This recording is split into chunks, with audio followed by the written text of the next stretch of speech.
What's going on, everybody? I hope everyone's having a fantastic evening, fantastic afternoon, fantastic pre-noon, no matter where you are in the world. I'm Hassan Piker, and this is the Hasanabi broadcast coming to you live from rainy and awful weather, California, Los Angeles, with flood warnings, as a matter of fact. But we're live anyway, and I hope all the boys, girls, and MBs are having a fantastic day. Why no leftovers is a question that is on everybody's minds, and I will get to that in a brief moment. But live and alive, and I hope all the boys, girls, and MBs are having a great one, because today is a beautiful day regardless of the flood warning, regardless of the awfulness of the weather itself. We're still here, baby. It's Thursday, February 23rd, 2023, 11:51 a.m., and I am late, and I apologize for the tardiness, for the delay, but I'm actually technically very early in comparison to what I normally would be doing at this time. I'd be live right now, but from a $20 billion compound facility all the way in a secret location in Utah. That's right. That's what I would be normally doing today. But instead, I'm actually here in my $20 billion compound in Los Angeles, California. That's right. Folks, this is part of the broadcast. For those of you who don't know, this is part of the broadcast where I tell you a little bit about my personal news. Okay? Tell you a little bit about what's going on.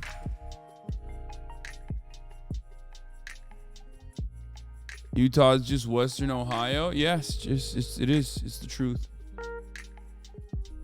Don's house costs $1 for every victim of communism. That's why people are so mad. True. That's why it's $100 gazillion. Did you buy another house? I've so many. I bought like 1 million. Apparently LA is shut down. Someone in Hoscore said so. No, Japan. Yeah. No. I don't know why you ever believe anything that you see on the internet. Anyway, I'm live and alive. And last night, and I want to see this.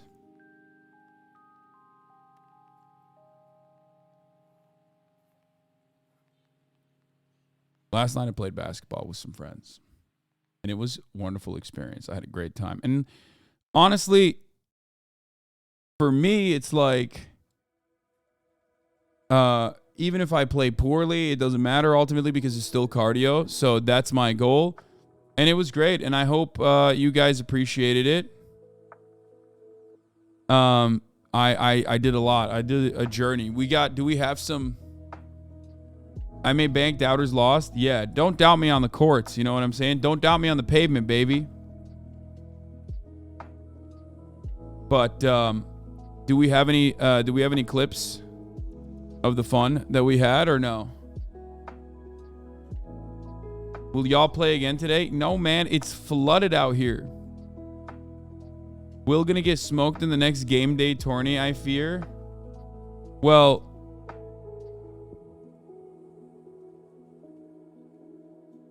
oh, dude. Dude, Haas Fade? Let's fucking go. What is this?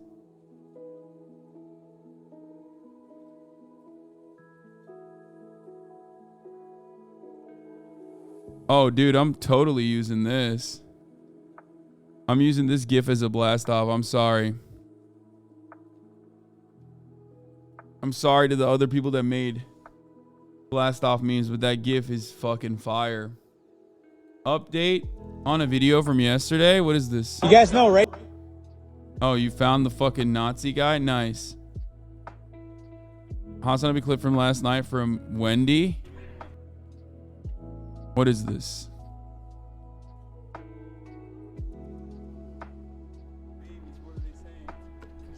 They're having fun, right, chat?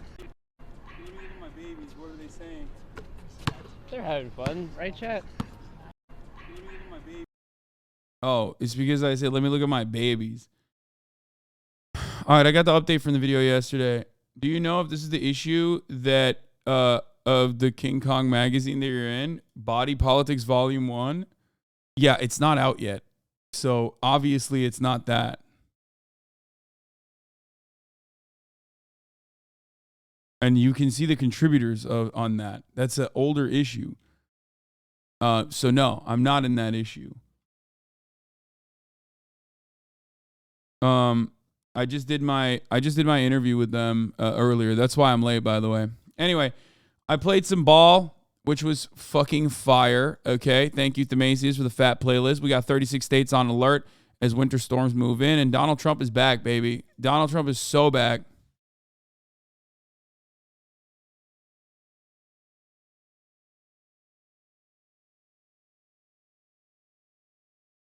On there's Morgan.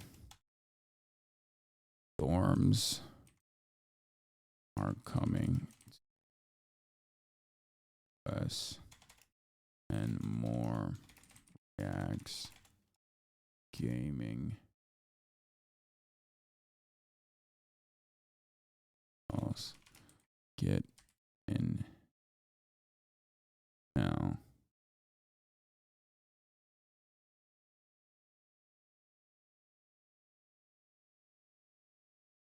That GIF is great. Thank you. Look at this.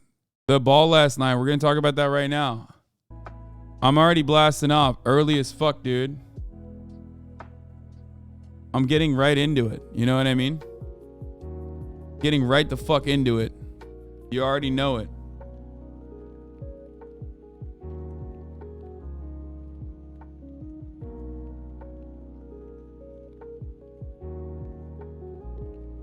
Were mentioned on this man in the street interview. Wait, really? Anyway, as far as news goes, let's talk about my personal news. I blasted off before. I put the blast off before the fucking personal news, but I'm gonna give you the personal news right now. So I balled last night. I thought you guys would have more clips ready to go. You know, I thought you'd be sending me some fucking clips. Traveling as a motherfucker? What? I don't know what that means. Are you saying I was traveling? Because I was not. Not much to clip. No, that's bullshit. Anyway. You had none.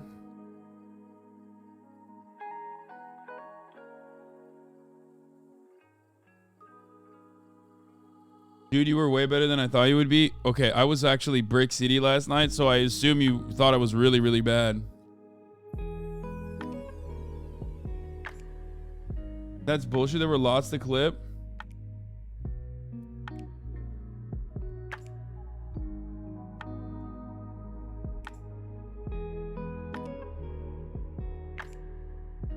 Will always be my fave.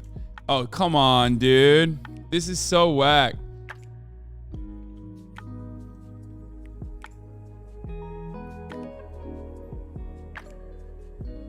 Your shot kind of fire in the post? It's not. It was really bad.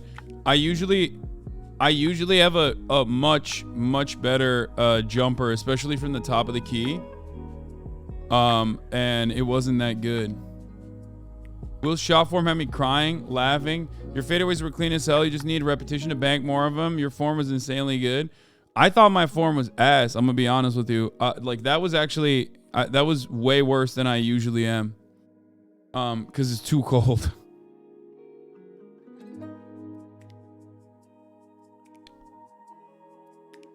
I have a really I have a really good, like, for me, I know that I can make those mid-range top of the key, like around that area.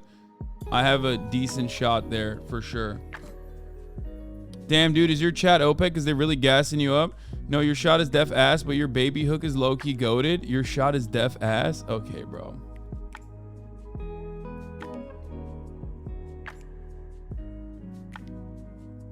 Dog is like 50. What the fuck are you talking about? Bro, there was a dude who came from Vale, okay? And he was like, it's cold as fucking shit out here. So, nah, your pull-up game is real. Thank you. Thank you for fucking recognizing it.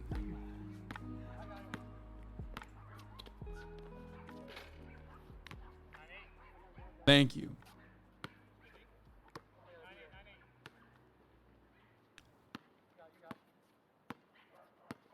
You were leaning into your shots a bit? Yeah, I do lean into my shots a lot. It wasn't good.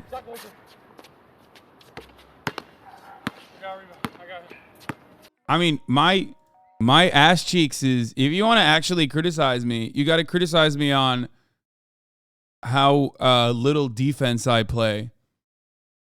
Especially because he's like, Nicewig is faster than me, so I was just like giving him everything. You know what I mean? Except a couple really good blocks. But the reason why I do that is because, like, I don't want to fucking, I can't use more. I can't use more, never invited me back. No, this isn't it. Ooh. Wings carrying, baby. Jesus Christ. 6'5". Ruthless. I've made a damn bucket. You ain't a Cinnabon, bro. I know. No. That's insane. Oh my God. That's a... He's shooting from half court. Like, that's so stupid. No defense, definitely a LeBron fan. Yeah, I mean, no. My defense is like NS Contact D, bro.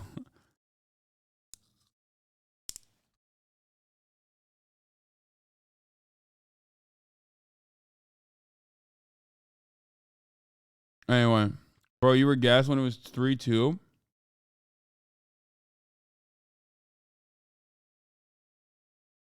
Your low block is actually really good, but your dribble handle kind of stiff, but it works. Remember your highlights from your last basketball stream? Yeah, it was ass cheek. I was much worse last time I played basketball. He can post, rebound, assist, and score. He spreads the wealth, while also getting his. He has fostered a whole ecosystem of leftist Twitch streamers and brought more viewers to leftist streaming space. What he's done is pretty incredible. Let's take a look at some of Hassan's most clutch plays from tonight's game. Is free. Oh no, this was when I was good actually. I wasn't bad here, I don't think. Wait, let me see my hair. Oh no, I'm fat as fuck. God damn. I'm crazy fat, dude. That's crazy. That looked like Christian Laettner. George, 4-second difference. LeBron on the fly, got his own miss and puts it up and in. LeBron James gives the Lakers. Oh my God. Dude, I'm extra thick there. God damn. What is this? 2021 11-13? That's crazy. No, you are not. You look fine.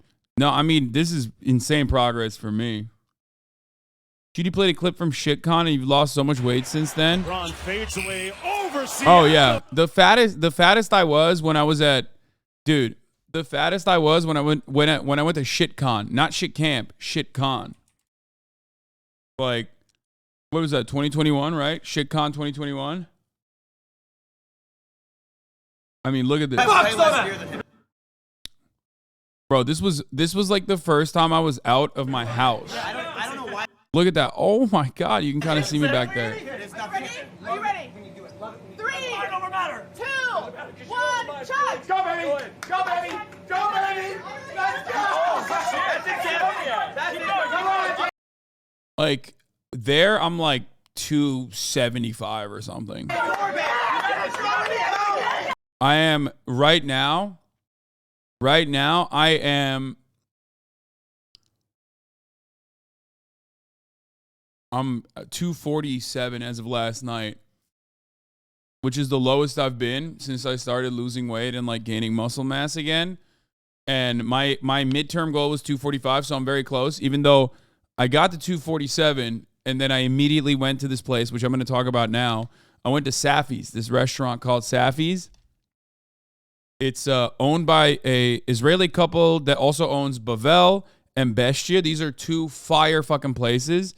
Safi's is incredible. Okay? They make some incredible ass Middle Eastern food. Straight up. It's so goddamn good. Oh my God. They had the challah bread. They had so much. They had so much. Dude, look at my arms. Like, I'm so fat. That's crazy. Anyway.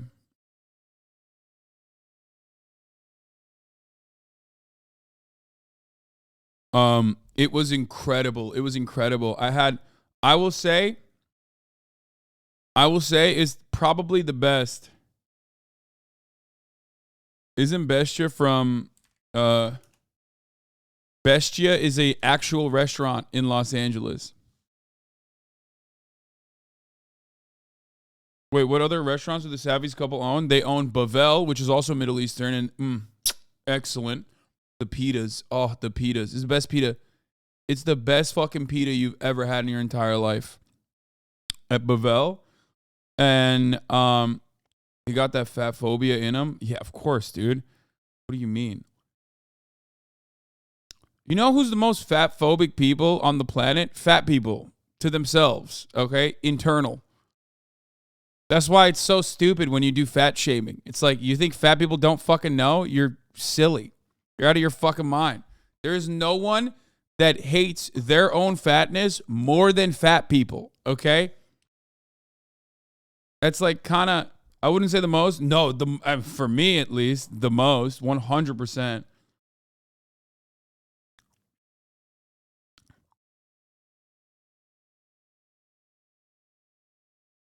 Like, yeah, people are fat phobic, and they fat shame and they say ridiculous shit. But honestly, I'm gonna tell you something, okay? Nobody hates. You can never hate a fat person as much as a fat person hates themselves being fat for the most part.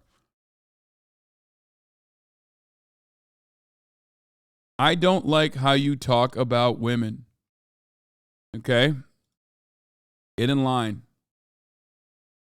Anyway. But yeah, no, I was definitely very, very overweight here. I do hide it well. I'm very lucky. I definitely hide it well, but I can tell. Like, it's crazy. Stop touching him. Don't.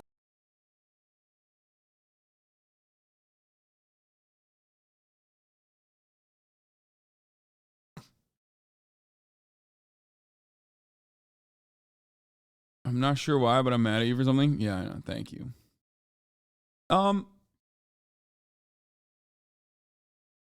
So anyway, I don't know how the fuck we got there. Oh, we were looking at old basketball highlights. He is in full rhythm right now, backing down Lowry. Heat check. Okay, you know what? I guess it wasn't that bad, dude. I was still making the most of my body tonight for Houston. McLemore elevated. Nice pass inside to Caruso. Boy, right on a dime. Throws up the floater. I still got that dog in me. I got those floaters. Grifters. Anyway, was there leftovers today? No, there wasn't. So yeah, Safi's was incredible. I had the chicken liver, which was fire. I highly, highly recommend it. Let's look at their menu real quick.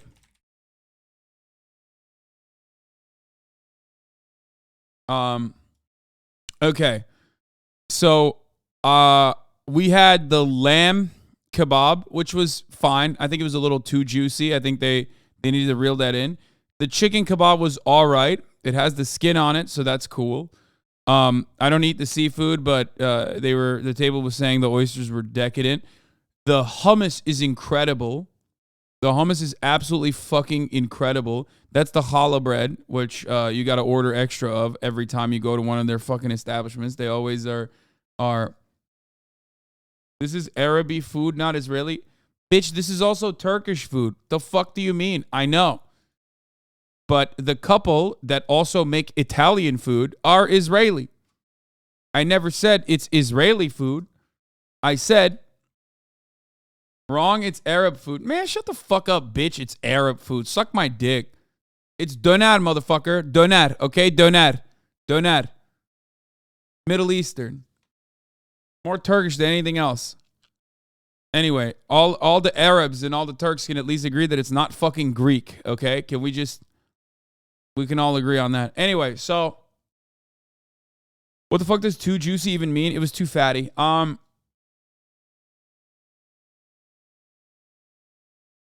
So the kebabs, the most insane one was the meat one. The beef kebab, the beef shish kebab was, woo, goddamn, that shit was crazy. Those carrots were incredible too. I had the carrots too. But the shawarma for me was probably, the chicken liver was incredible. And the shawarma was incredible. Okay. I didn't have the falafel, which, big L for me. And the chopped chicken liver was incredible. I loved that shit. We had the tahini hummus. Oh my fucking Lord, dude. Oh my fucking Lord. It was incredible. The roasted carrots were pretty good. I had the turmeric mussels.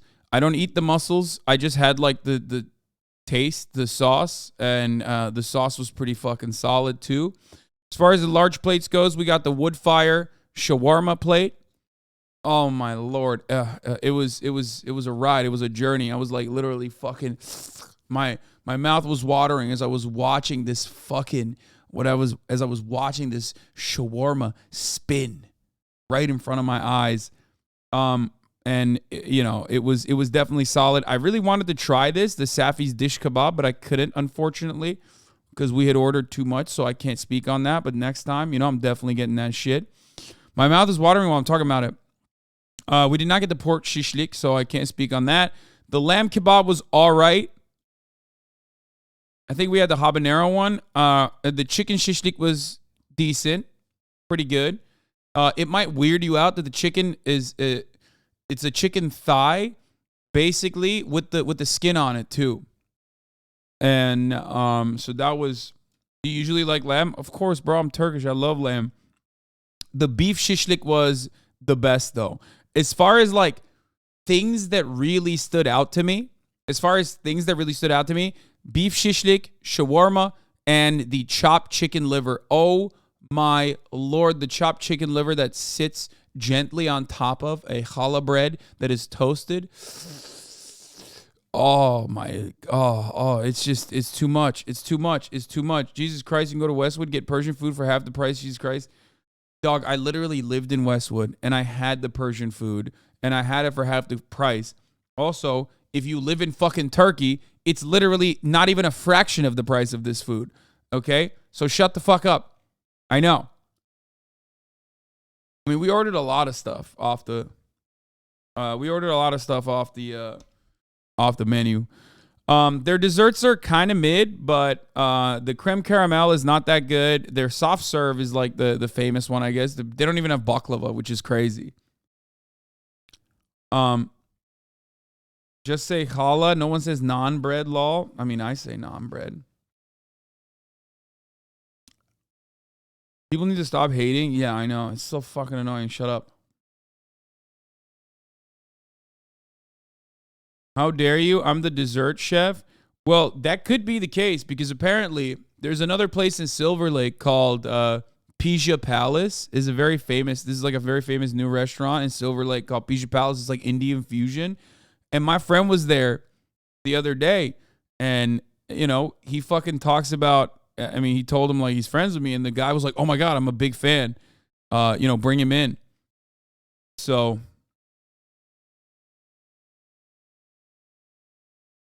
Yeah, it's crazy. It's Italian Indian fusion. I don't really like fusion like that.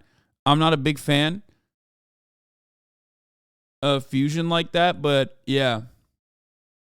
I want to try it out. It looked really good.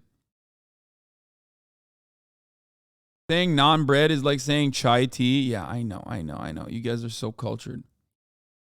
I mean, I was close, man. What's your daily cal intake? My daily caloric intake is 2,300 calories, but I've been so good on my cardio. I've been so good on my diet for like the past couple of weeks that, yeah, one break away from that is not going to like, you know, dramatically undermine my efforts. So it's fine. You know, you can do that. You can live a little. Like that's normal. That's not a fucking bad thing. Okay. People need to stop freaking the fuck out.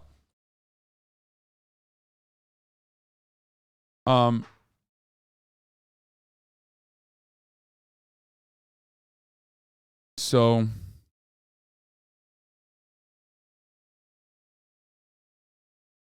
nah, dude, modern fusion is great. Younger generation aren't afraid to use modern techniques to make their ethnic food better. Pizza Palace is legit. Yeah. Maybe.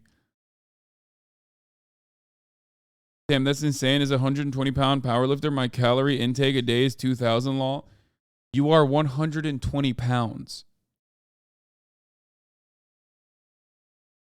I'm 247 pounds, and that's the lowest weight I've seen in the past like 3 years almost. That's the lowest weight I've been since COVID started.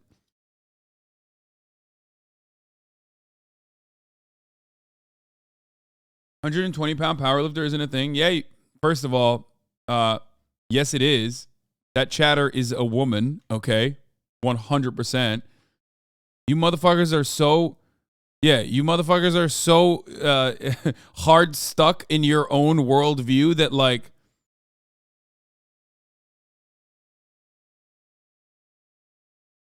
you just like forgot that women power lift. I mean, that's a way too low for your weight. Oh, yeah, I know. It is low to, yeah, you're right. It is actually very low. My resting metabolic rate is like very, very, very low. I think that's what they're saying. He only eats 300 calories lower than you and is a power lifter, is way, way smaller than you. Yeah.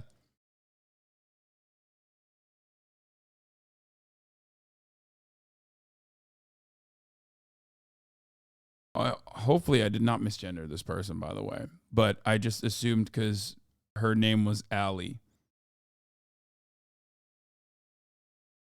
So. But yeah.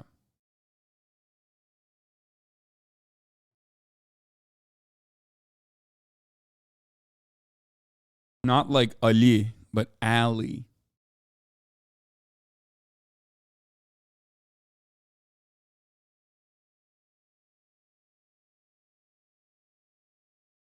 Holy shit, you're evil? What do you mean? Anyway, how do you find your metabolic rate? You find your metabolic rate by, trying. That's it. Do you keep the same calorie intake every day, same, or on workout days do you keep it higher? I don't do any of that stuff. I don't do any of the marginal shit. I don't have to do any of the marginal shit. I'm not at that level, so I don't have to do any of that. Austin giving you flames. Hassan hasn't seen 120 pounds on a human because he won't show his face at Twink Tuesdays at the Abbey.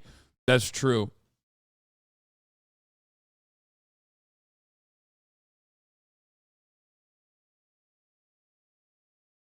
Hi, Hassan. I'm a mom of 2 boys around your age that look like you. They got annoyed when I started watching you. I think they are just jealous and don't want me to have another son. Yeah, it's like that. I don't know what that means. Bro, this dude wanted me to go to the Abbey at 11, okay? I'm sleeping. Yeah, come on. Give me a fucking break. Give me a goddamn break, dog. I'm sleeping. was there. I couldn't see the basket.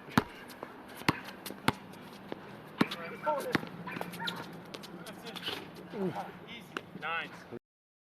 Yeah, the boys got moves. I mean, let's be real.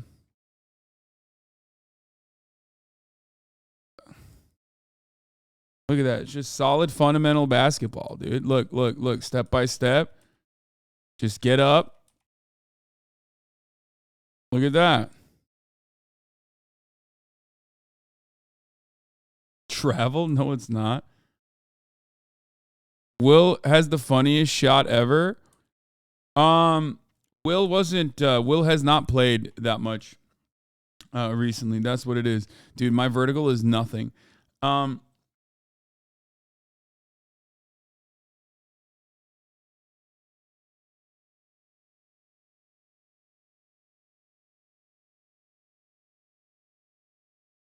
But you also don't have an ass like mine. You know what I mean? Will never actually played basketball when he was growing up. So he started playing basketball. He was way worse back in the day, but he was also way better at a certain point as well. He just hasn't played in a while. Is that 9? Yeah. There was a point where Will and I used to play like every day almost. Are those courts on your mansion grounds? Yeah, baby. Yeah, that's right. They are. No. These are the beauties of public parks, okay? I love public parks. I fucking absolutely love beautiful amenities, okay? Beautiful fucking amenities.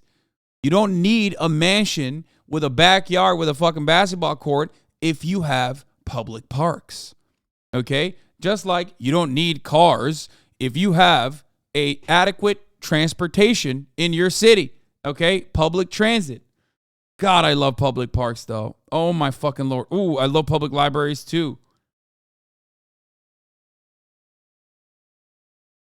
You had a really nice pull-up jumper from the low block in the last 2v2 game. Yeah, and they're full of bullies and thugs. No thanks. I'm moving past, like, the that's gotta be racist moment here because it's such a funny way. No. He said it in such a funny way that, like, I can't even get mad at him for the racism here. He's like, there's bullies there.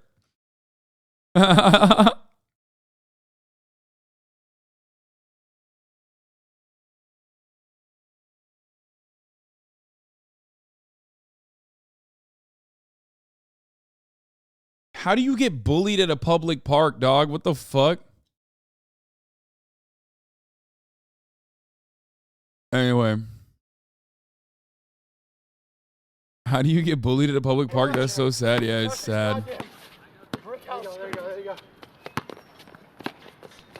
Hey! Almost. Oh, yeah?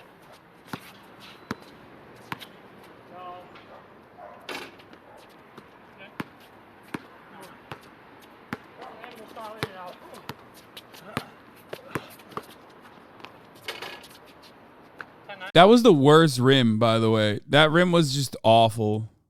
Well, how does that bounce out? Come on, man. Guard me. That was like, look at that rim. How the fuck? That's the worst part about public parks. I mean, double rims are even worse, but like, double rims are even worse. These are at least single rim, but like, it was so fucking broken.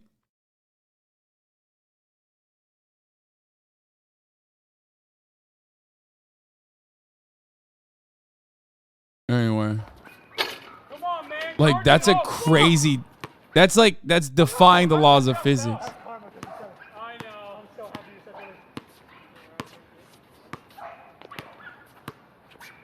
that. Greek's pretty good.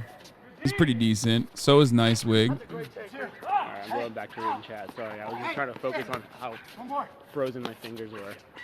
Ooh. Look at that. I was just trying to Look at that. Look at that. Look at that. Look at that. And he's nice with it. The boy is nice with it. I do have a very good fadeaway, like, or not even a fadeaway, but like just a quick turn. The dude who was guarding you made you work? No, he didn't.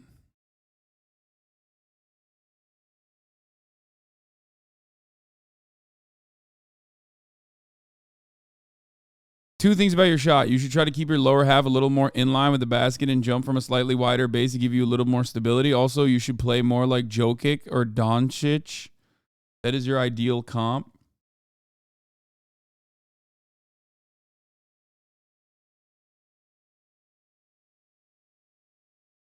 No glazing, but your form is solid.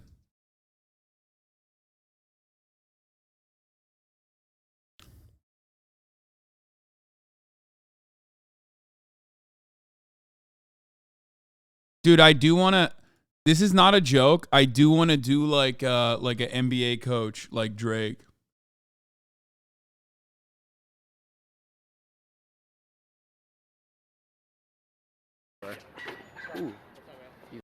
I actually do want to do that. What's the point of being rich if you can't fucking get like crazy shit that you would normally do as a child, but do it as an adult? You know what I mean? And on top of that, I could literally film it. You know what I mean? That's content.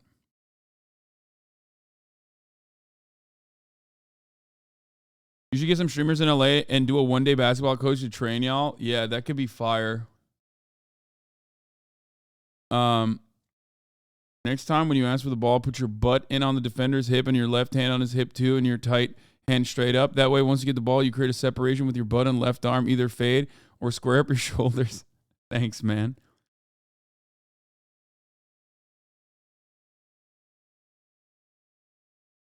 If I were rich, I'd buy some huge-ass Lego sets. I mean, yeah, that's for you.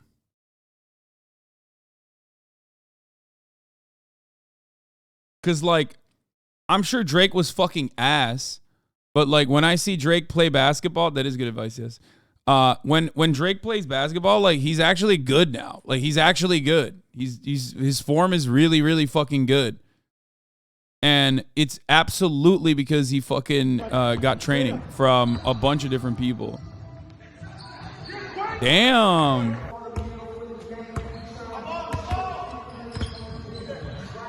Like, look at his shot. Like, that. Wait, did that go in? I mean, it doesn't matter. Even if it didn't go in, his shot is really fucking good. Look at that. Like, his shot's better than Quavo's. Look, it's perfect. Ugly? What the fuck do you mean ugly? What are you talking about? What do you mean it's ugly? His went in too. Look at his form, chatters. God damn it, you fucking basketball noobs. We're talking about his form. Look, that's literally perfect. He squared his body. I mean, his legs are not perfect, but it doesn't matter. As far as his like upper body goes, it's perfect. He goes up. It's literally the T hold, like what they fucking teach you when you're a kid.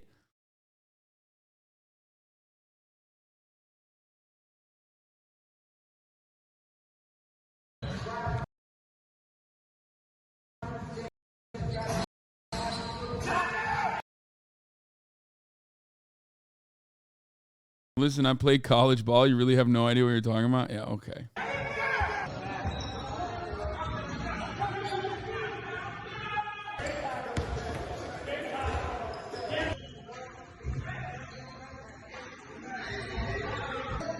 Damn, dude, what the fuck? Justin Bieber could just like shoot like that?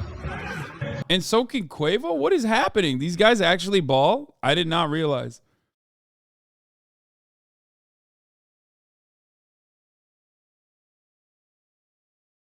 College ball usually means a D3 plus bench player. First of all, that still doesn't matter. I've talked about it already. NBA players judging Drake and J. Cole's skills. I want you to tell me what you think of their game. Very crafty. I mean, I've seen a couple of videos of J. Cole. I mean, he can definitely play. You can see good court vision. He can actually play basketball. To be honest with you, they came a long way. You can tell that they've been putting in a little bit of work in the gym. Obviously, they're great rappers. They got a great career in the music industry, but to see that they put in work in basketball. Ooh, okay, J. Cole. What is that? Look at that. Ooh. Obviously, they're great rappers. They got a great career. Quavo could have been D1 college football. He can hoop too. Yeah, Quavo definitely can hoop. Anyway, all right. We're done with all this basketball shit. Didn't J. Cole play in Africa or something? Wait, he did? Oh, I had no idea.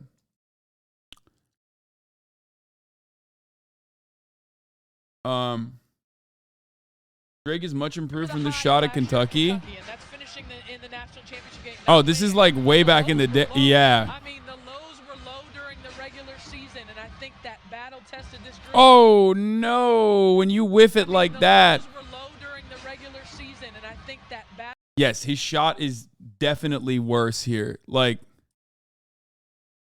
even then, it's like not the end of the world. It's not. It's still not that bad, but it's definitely worse.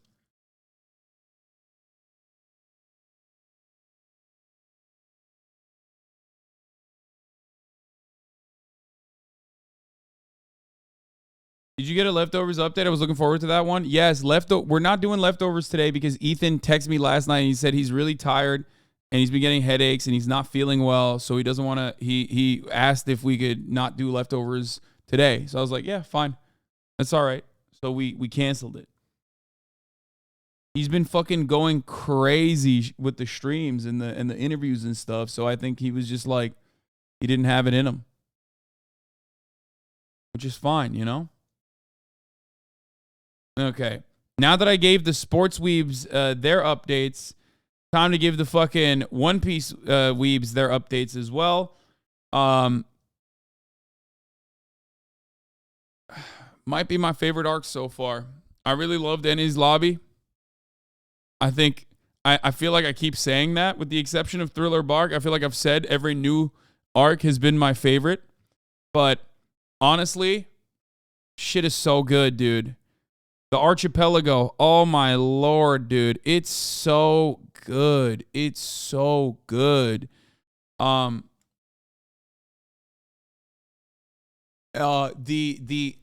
moment where Luffy in the slave market punches one of the dragons is like, you feel great watching it.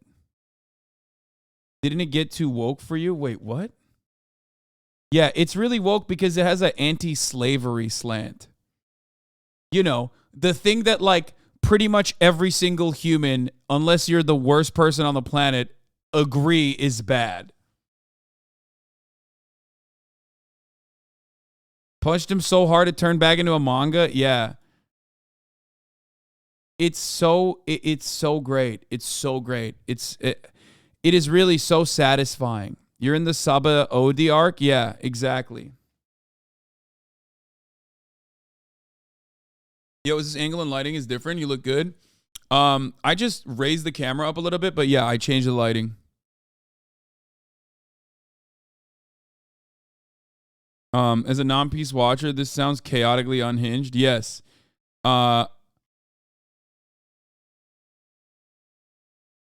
Anyway. They do a really good job of making you really fucking despise the slavers in the slave market. Here. Yeah, this moment was incredible. That part is fine. But these guys are such fucking assholes. Like the Celestial Dragons are such fucking relentless assholes. And they are seen as untouchable. So this moment is actually incredible.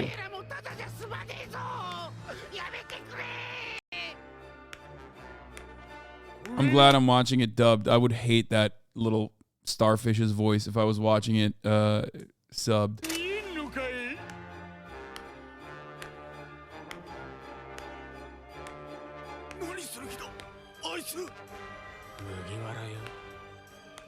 Oh, also, these guys are insane. Wait, is this like redrawn or something? What the fuck? I feel like when I watched it, it didn't look like this. It looked different.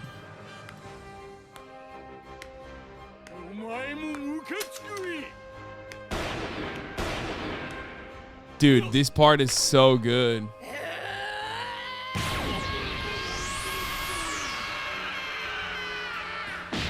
Dude, one of the things, if you aren't watching it on Crunchyroll, it's not the HD version. Yeah, I'm watching it. I am watching it on Funimation. Anyway, but yeah, it's sick. This aired 15 years ago, really?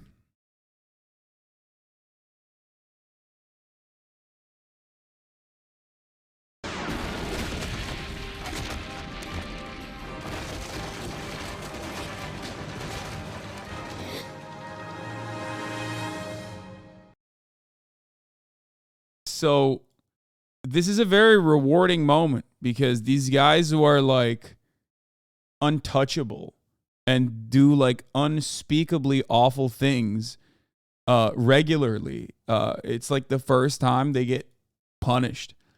And I knew it was going to happen because, like, obviously fucking Luffy doesn't give a fuck. I mean, he took on a Buster Call. Like, who gives a fuck if he gets if he fights a admiral, you know what I mean? Because these guys are, you know, defended the ruling class. And of course, military is what legitimizes their existence. The military is what defends them, you know, because the police defend those in power, you know,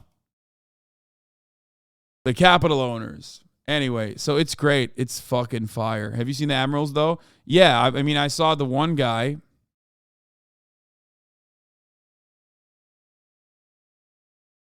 But this is pretty much where I'm at right now. And they kind of, I know that one of the sequences is the pirate war because everyone says like that's a really good one.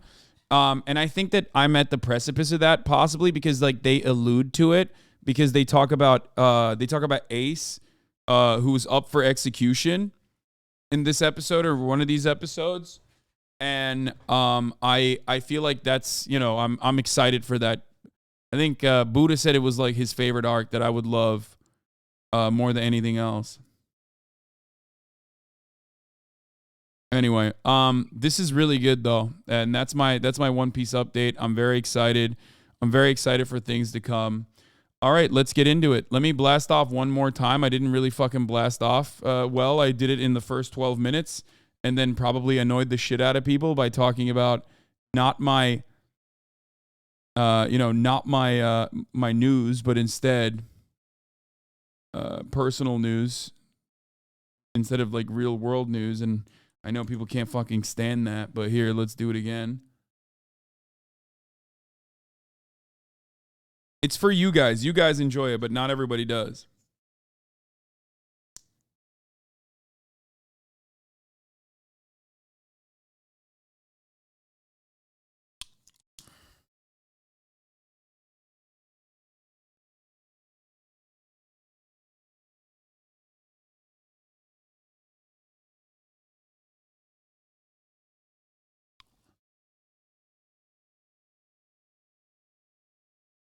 What is that NATO tweet, bro? Stop. Oh, I'm going to show you that in a second. So,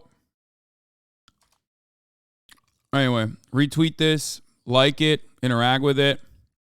Let your friends know. If they haven't gotten notified that we're live and alive, now they know. Yes. Let's get started with this. The absolute worst tweet of all time. Okay? The absolute worst fucking tweet of all time. Ukraine is hosting one of the great epics of this century. We are Harry Potter and William Wallace, the Na'vi and Han Solo. We are escaping from Shawshank and blowing up the Death Star. We are fighting with the Harkonnens and challenging Thanos. We haven't won yet, but in many ways we have won. Read Pablo's full story on NATO Review.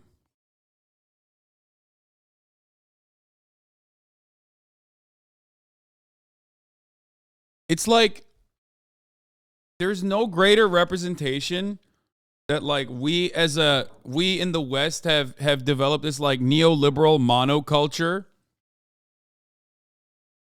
than this right here, okay? Everyone on the West,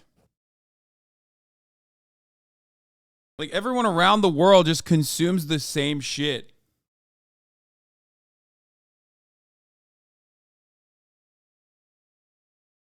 You can't blame a Ukrainian for thinking that, dude. Wait, what? Bro, I'm not talking about that. What the fuck do you mean? Like, there is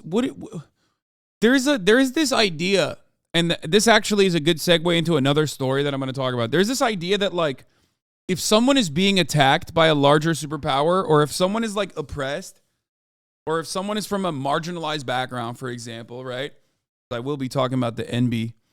luggage thief in a second, who is a Hasanabi head from what I understand. But like, you can't be cringe. Like, you just don't act like don't say that. You can't blame a Ukrainian for feeling this way. It's like, no, it's cringe as fuck. I don't give a fuck who is saying it. I don't give a fuck what their background is. It's still like disastrously cringe. Okay? And that's fine. Stop behaving like people who are being brutalized or people who are being victimized can also simultaneously be incredibly fucking cringe at the same time. Motherfucker, this is what your town looks like. Okay? This is what has happened to your town. You're talking about Harry Potter.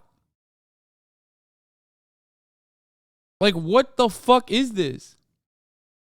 It's just like, it blows my mind. Like, how are you out of touch with your own personal existence, with what's going on? A missile blows up in your backyard and you're like, man, this is just like when Voldemort did a Avada Kedavra. Like, what the fuck? Bro, if this is happening to my backyard and someone says that, my neighbor says that, I'm beating the shit out of my neighbor, okay? I'm like, shut the fuck up. No, it's not like that. Okay? It's not like that at all. The fuck do you mean? It's like something way worse than that. Now, of course, this isn't like personally the fault of Ukrainians. This is just some NATO cringe. You know? I'd always been a journalist. On day 2 of Russia's full-scale invasion, I went and joined the armed forces of Ukraine. This is Pablo's story. A true people's army. It contained ordinary workers, company directors, parents of their children, school teachers, theater people, and university graduates. People bring knowledge and skills from their civilian professions into the army. What knowledge did you bring to the army? Just shitty writing? This is why journalists are good for nothing, dude. I swear to God. Like, I brought my knowledge into the army, which was writing fucking analogies that are the absolute worst, okay? It's like going to a hurricane victim and saying, wow, it's like a crazy rain machine for the movies out here. It's so fucking cringe.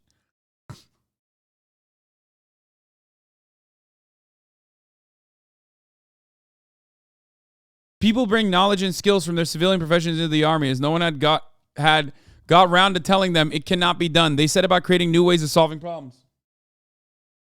Once you reach first of all, someone should have said, hey, you shouldn't do this to this guy, okay? So maybe that's not the worst thing.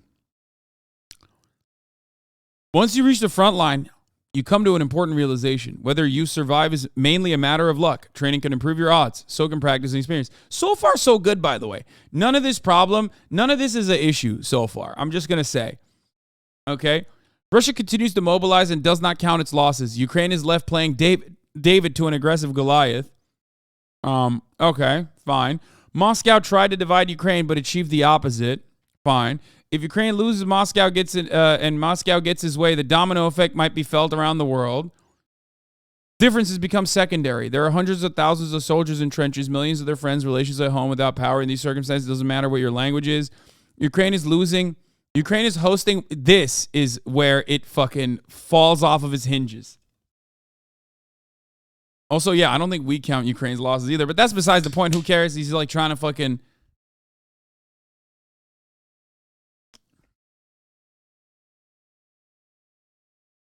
Ukraine is just like the movies, for real. We are Harry Potter and William Wallace, the Na'vi and Han Solo. We're escaping from Shawshank and blowing up the Death Star. We are fighting with the Harkonnens and challenging Thanos.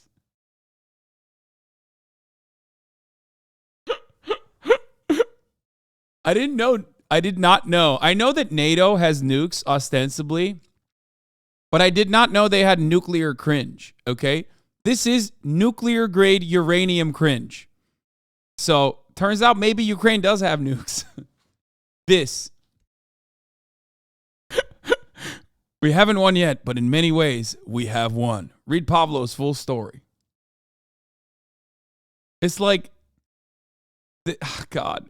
You know he wrote that and was like, damn, this shit pops off. This really... Like I did that. It's byproduct of just watching too much shit.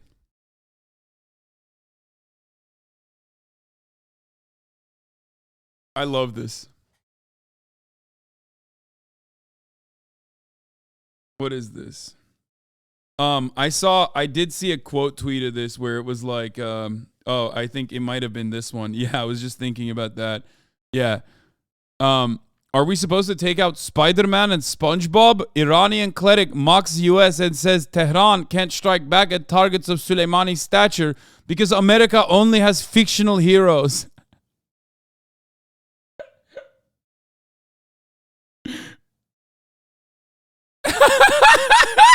True. Dog, your house is fucked up. Your streets are getting blown up and you're posting cringe. This is how you know journalists are good for nothing, dude. And you know, one group of individuals who are even worse than them are fucking Twitch streaming commentators. Like, don't misunderstand me.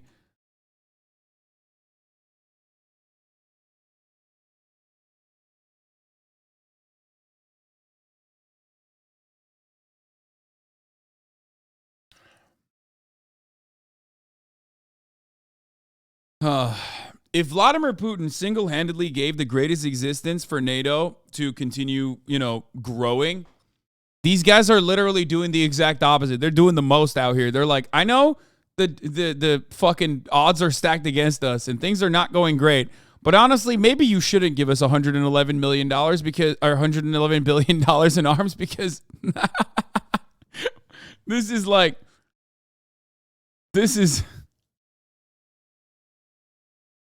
what we're doing with the NATO, on the NATO side. This is what we're using it on. Oh my God.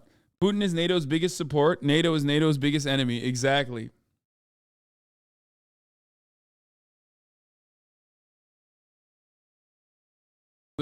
The freaky NATO dudes are by far the worst. I'll sacrifice Ukraine and Poland just for them to log off. Okay, well, I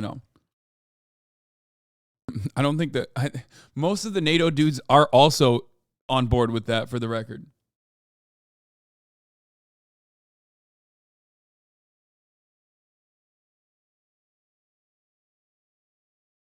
What about this one? An English-speaking Ukrainian war think tank I can join to add some creative brain power. I'm hoping to join or perhaps start a highly creative think tank or whatever to help fight the Russians with some brain power. If there's already such a group, please message me. I'm seriously going nuts on being part of creating innovative solutions to help Ukraine. Creative problem solving is my shit. And I can learn to do some coding, though I've been mostly out of it in recent years. Let's do something and fast. Let's get some engineers, coders, military people with solid knowledge of Russian hardware and strats, drone specialists, etc.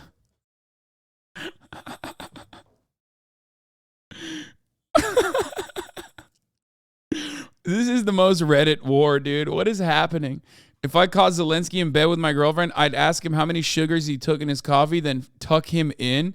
I'd grab his hips and start thrusting them into my wife so he could rest a little bit. And then I'd get him some breakfast. And hopefully he'd produce a son with the balls the size of Crimea just like he has. Fuck Putin.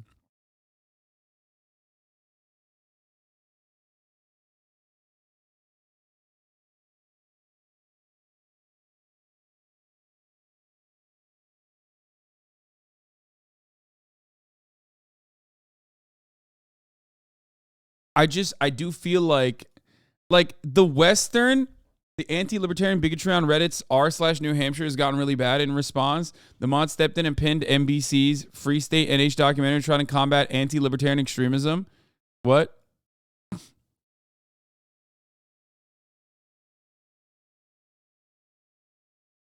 What?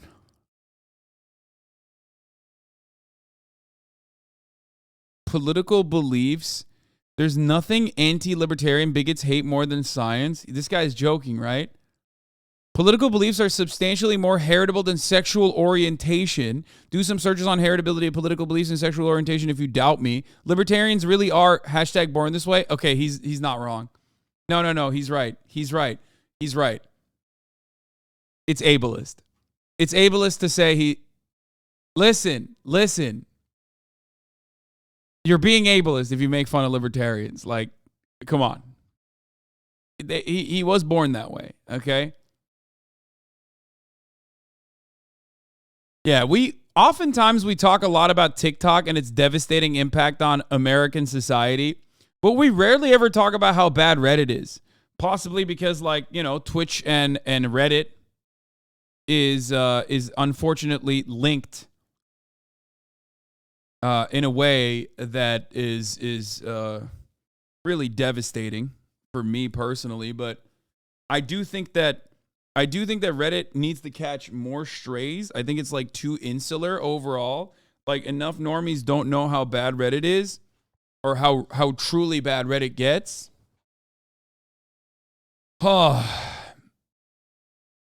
And yeah, this is a consequence of just being extremely Reddit. Has he talked about the Kuwait drama? What's that? This man captured Reddit better than I've ever seen. Good morning, sir. How can I assist you? Sir? Did I get in the wrong line? No, this is the right one, sir. You asked me if I need assistance. That implies that I need a service. I'm not here for a service. I'm here to purchase a product. I am here to purchase coffee. Oh, well, I do brew the coffee for you, which is a service. No, not necessarily, because if you had a self-serving option, then I would just go ahead and do that. But I'd still be purchasing the product, which is what I'm trying to do. Okay, would you like to buy a coffee? Okay, now we're making... Okay, this is killing me, please. I'm dying. I don't want to see more Reddit. I mean, this is very good. This is very good because it perfectly demonstrates how people behave on Reddit. But, like, it's also really bad at the same time. It's really good because it does a really good job of breaking it down, but it's kind of like that one guy who does like the cringe like, you know, A-worded TikToks where he's like trying to show someone music, you know what I mean? But he's like too good at it, so then you're like you end up getting whiplash because you feel yourself in the TikTok. You know what I mean? Does that make sense? Do you understand what I'm saying? Martin, is that what it is?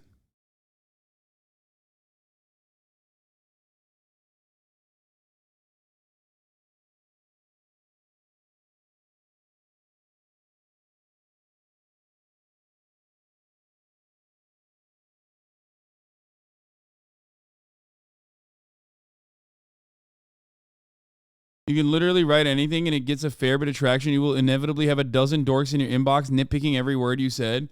Yeah. Oftentimes we talk about how fucking shitty and annoying Twitter is. And it's true. Twitter is very fucking annoying.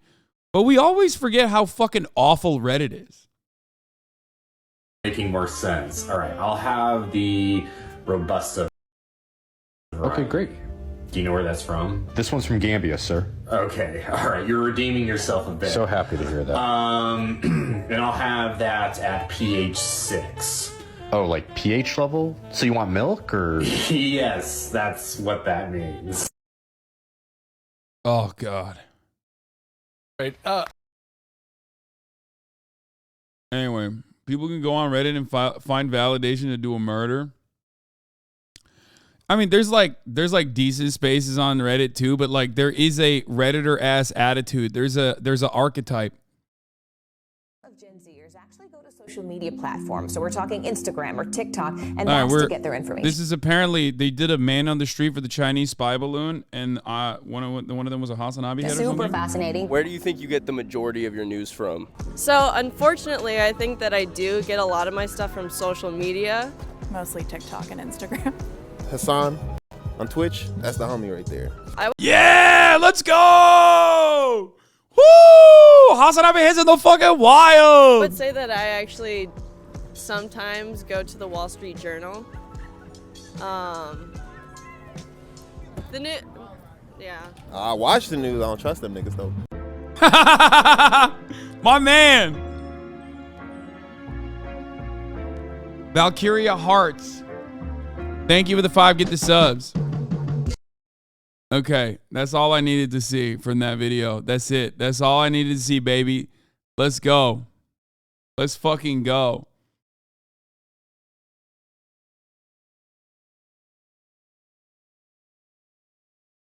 WT kind of more surprised I haven't met a wild Hasanabi head, maybe because none of us go outside. Wait, what?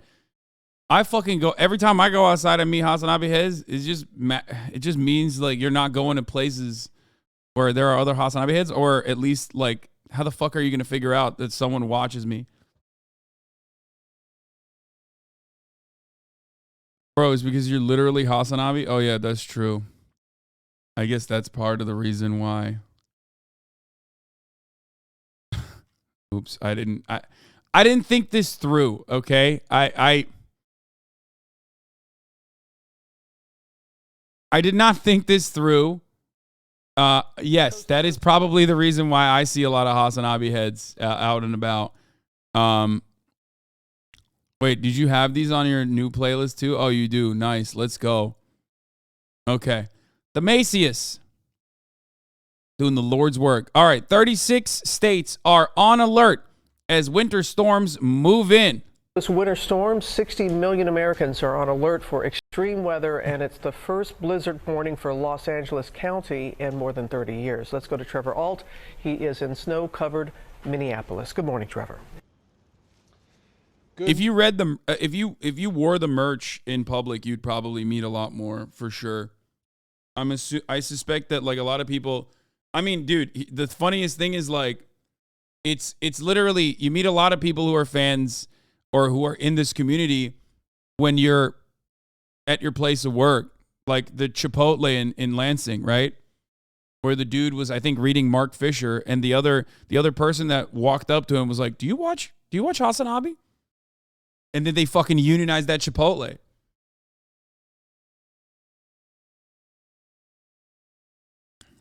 Anyway.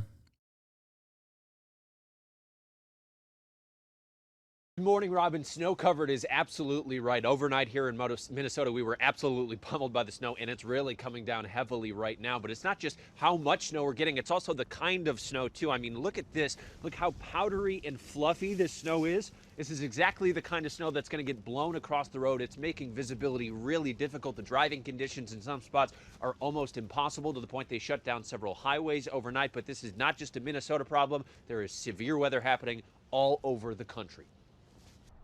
Overnight, a massive winter storm wreaking havoc for millions of people across the United States. At least 900,000 without power, more than 800,000 in the Great Lakes region alone. The system showing no mercy. Heavy winds and whiteout conditions pummeling the west. Icy roads and snow causing this massive 20-vehicle pileup in California. At least 8 people were injured. The National Weather Service issuing a blizzard warning for the southern mountains in LA County for the first time since 1989. In Washington State, roads shut down from the heavy snow and poor visibility. Yeah, what now, liberals? Where is your woke global warming now? There's a blizzard warning in California.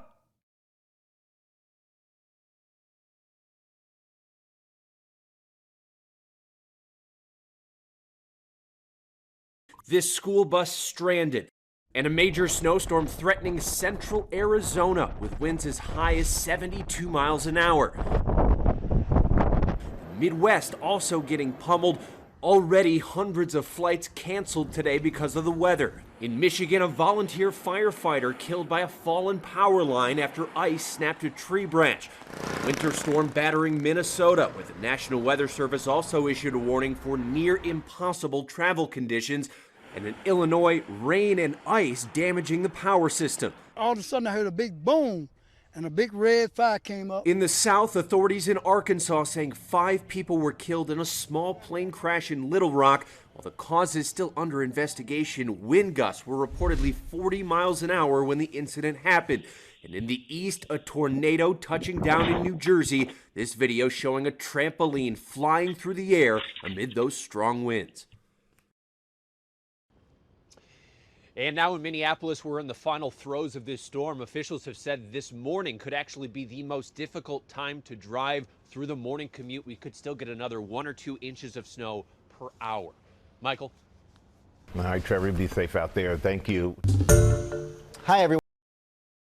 I just bought a house. I have to move in it in 2 days, and I still don't have power there. Fuck my life. Dude, at least you have a house. You know what I mean? Honestly. Also, you have a house. Mentioning that in this community, I'm sorry, sir. I don't know if you know that, but that's not allowed. That's a no-no thing, okay? It's kind of like the top of the hour ad break.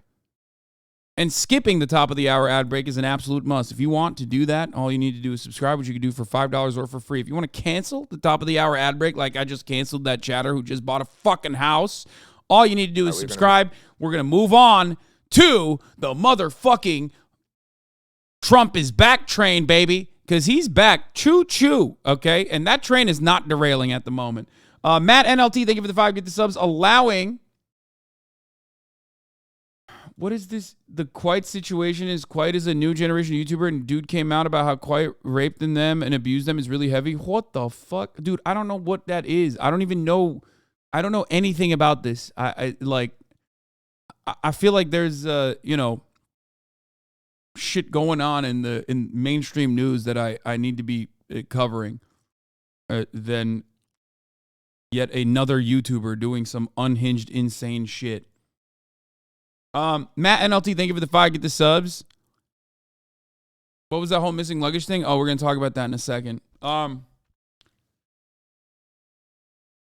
Allowing 5 people to no longer see the ads at the top of the hour. Here's the 3-minute ad break now.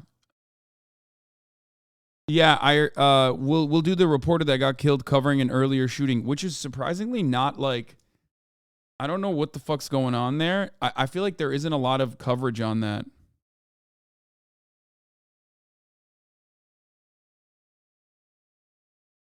The luggage story is one of the funniest lib things that has happened in a while. Okay, yeah. Before we get on the Trump train. Okay, choo-choo, Trump train.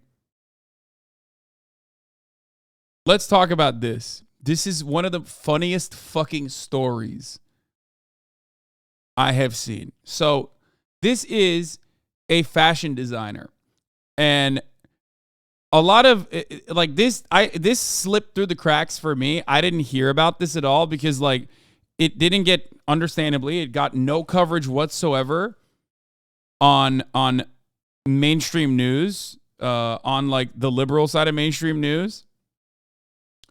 Sam Brinton is a figment of our imaginations. No, they are not. Okay? So this is the funniest Hasanabi head. Okay? Sam Brinton is an American nuclear engineer and an LGBTQ activist, and a Hasanabi head, as I found out when I looked at their when I looked at their personal account. That's true. That is literally not even a joke. Okay, so here we'll get started here. So Samuel Otis Brinton, born 1986 or 1987. I don't know what that is. I don't know why it's like that. How do you get to have 2 birthdays? Okay. Is an American nuclear engineer and an LGBTQ activist. They them pronouns. They served as the Deputy Assistant Secretary of Spent Fuel and Waste Disposition in the Office of Nuclear Energy from June to December 2022. Now, Sam Brinton is no longer employed by the Office of Nuclear Energy, sorry. Okay.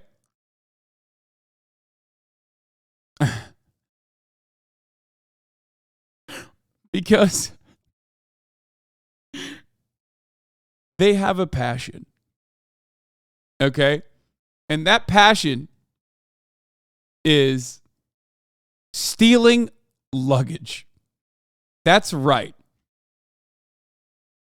Brinton was the first openly gender-fluid individual in federal government leadership and uses singular they pronouns. Now, they love crime.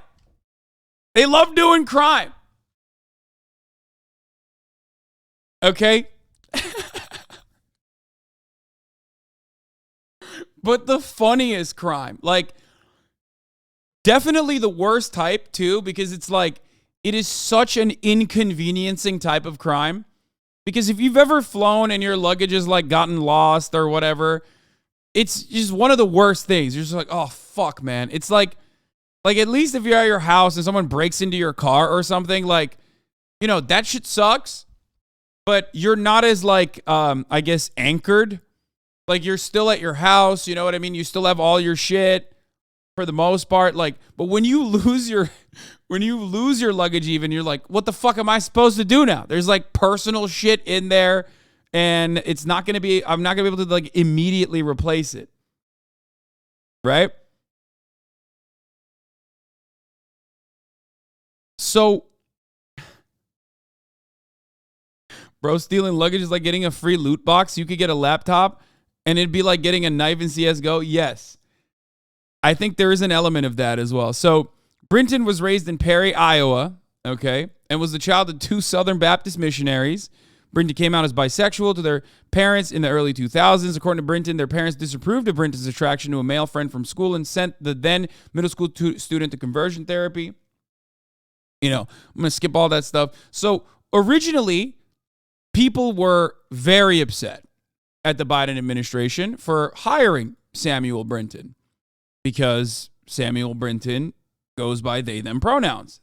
They are non-binary, right?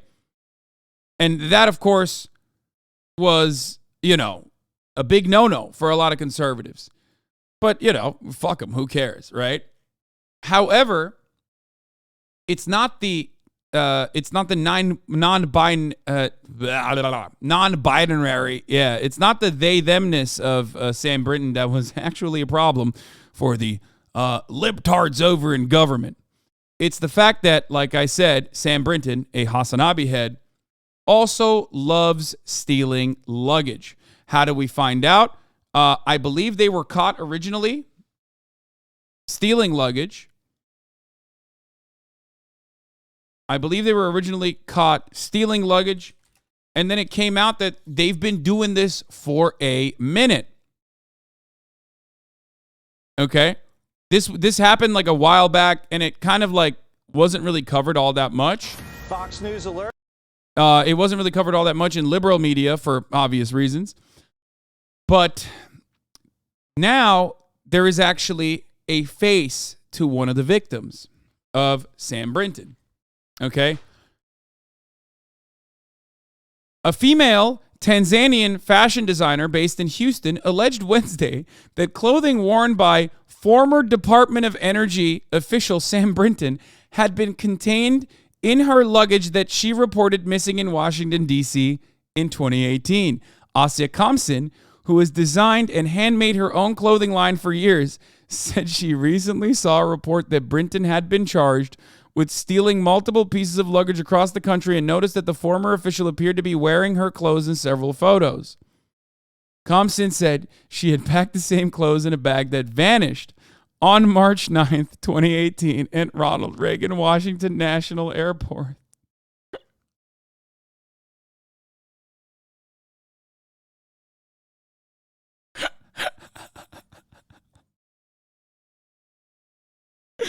I saw the images.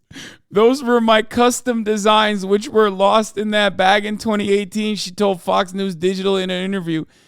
He wore my clothes, which was stolen.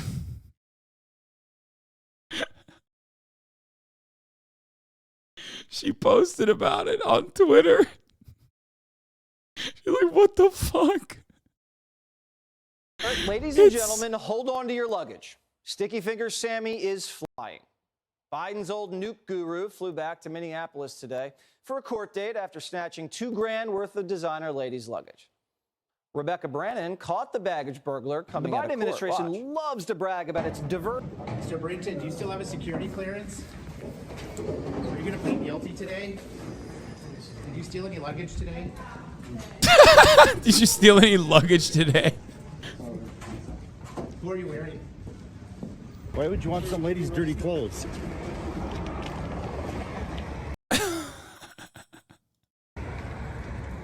Why are they dirty? Okay, calm down. Who the fuck is carrying dirty clothes around? You know what I mean? Well, actually, I guess they're going home, maybe, if they're going home.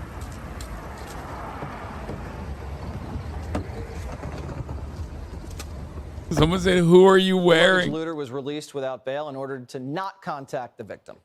The judge referred to Biden's fired nuke official not as Mr. Brinton and not as Miss Brinton, but as Mix Brinton, since Sticky identifies as non-binary, whatever that means. Yeah, what does that mean? What does that mean, really? I mean, dude, come on. You know what that means, you fucking idiot. Samsonite Brinton faces up to 5 years in prison, and this isn't Sticky's first run-in with the law. In December, Fingers was in court for snatching more bags at a Las Vegas airport. By the way, you want to know that something funny about this? Here. The reason why they gave them a name like Sticky Fingers, I think, is a weird way to sidestep not misgendering them deliberately. Okay? I was actually looking at this personally to try to figure out, like, they'll say shit like, what is non-binary? Pff, whatever. But, like, they're not on fucking Ben Shapiro's broadcast, right? So Fox News, even when they're covering this shit, right? Even when they're covering this shit, I was reading their the journalism side, and they don't actually misgender. They don't actually misgender the person at all. They don't. They probably, I would love to find out if they, because these places always have like a style guide. Like they have rules that they need to abide by. I'm certain that, you know, the non-binary designation is probably already in the Fox News, the Fox News style guide already.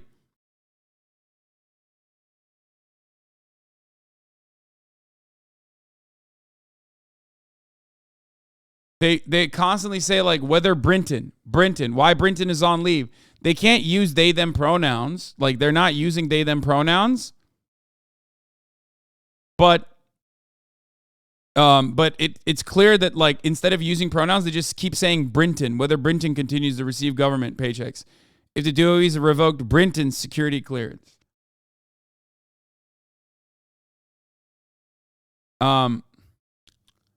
Anyway. Real talk, though, now they're going to put the trans and non-binary people are thieves talking point into the rotation. First of all, that would be literally leveling down with respect to what they say about trans and non-binary people, okay? Like, that would be a nicer thing to claim that they're doing regularly, okay?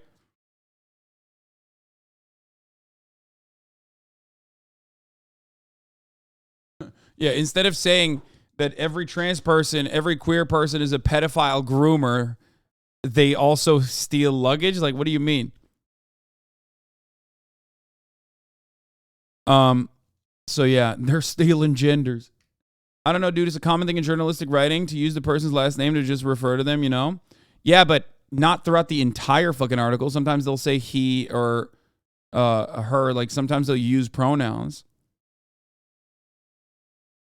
Look, I mean, they even mentioned this. Look, like, they're non-binary, as a non-binary gender fluid person. Brinton has also posted to be member of so-called Sister Perpetual Indulgence, a drag queen group.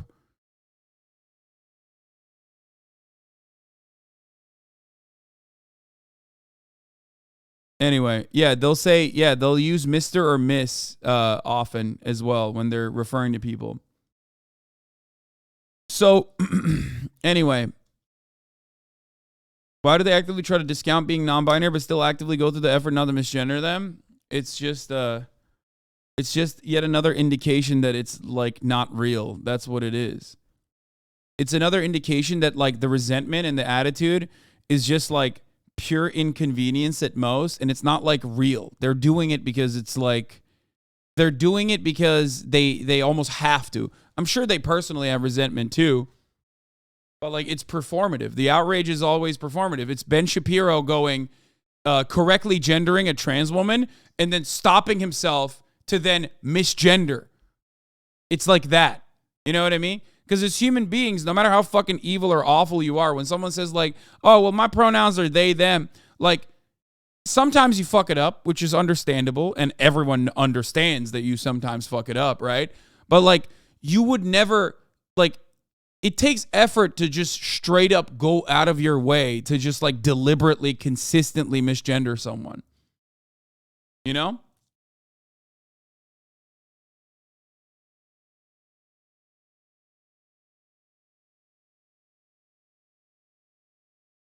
And I think they could get in trouble for it too. I think Britain is innocent. Kleptomania is a disease and those dresses were gorgeous. It has nothing to do with me looking basically just like them when I had my head shaved pre-beard.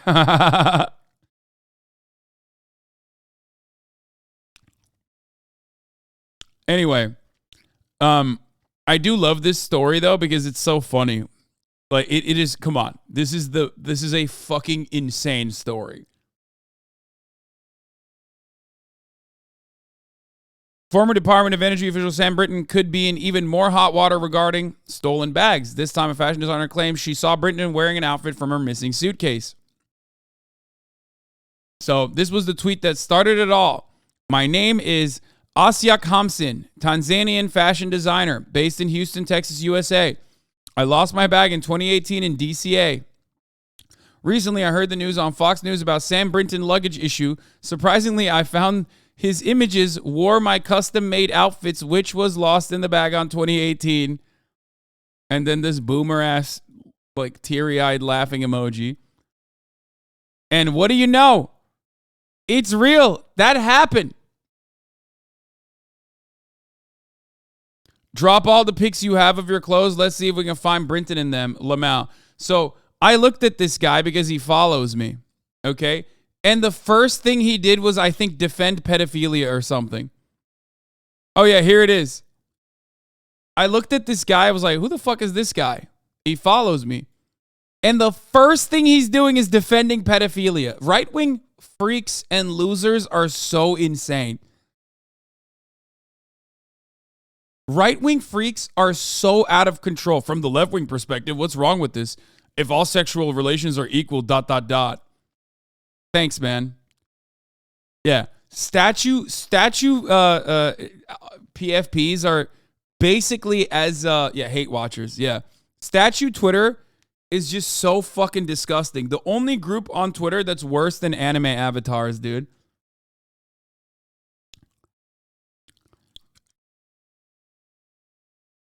Anti-trans statue Twitter weirdos don't defend pedophiles challenge. Difficulty impossible. Exactly. Least pedo statue PFP. So then she did.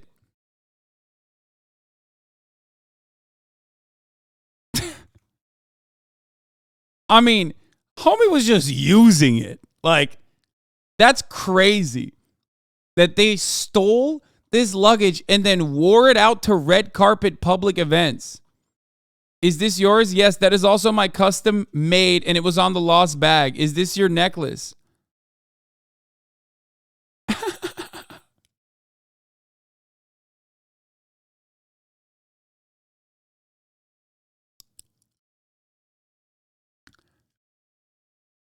So, you know, I had to do it to him. I had to cover the story. It broke my fucking brain. It's been sitting inside of my mind. Check out the side-by-side Asia showed, which she says shows Brinton wearing one of her custom-made dresses a year after she claims her bags were swiped. Asia told Fox she was heading to D.C. to put her clothes on display for an event when the bag went missing and lost out on the opportunity as a result. She said her husband filed a police report at the time, but nothing was found. Asia says she filed another report this December after seeing pics of Brinton in what she claims is her outfit, and she says she was then contacted by the FBI the next month regarding the complaint, but says nothing much has happened since then. As you know, Brinton's been accused of stealing suitcases from airports on 2 separate occasions, getting charged in both Nevada and Minnesota. This is a interstate criminal, okay? This is a federal crime. Brinton appeared in court last week in Minneapolis for one of the alleged incidents. Brinton could be looking at 5 years behind bars if convicted in Minnesota case and up to 10 for the one in Nevada. Why are they kind of serving in this pic? Yeah, I mean, they do look fabulous, for sure. but, you know, ill-gotten gains.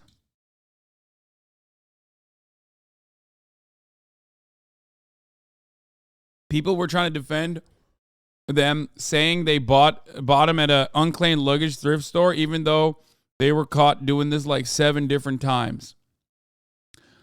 Yeah. Wait, this person followed you on Twitter and has a statue PFP, or am I mixing up people? No, there's a person who follows me on Twitter with a statue PFP. But remember, not every one of my Twitter followers is a fucking fan. As a matter of fact, a lot of my Twitter followers are haters, and they're following me on Twitter to hate. So that's my point, is that, you know, my hate watchers are unhinged.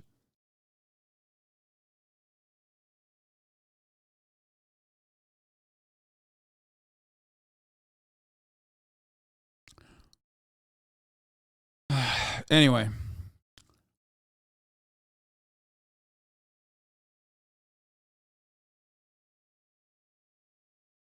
So, just a fun little story. And of course, as always,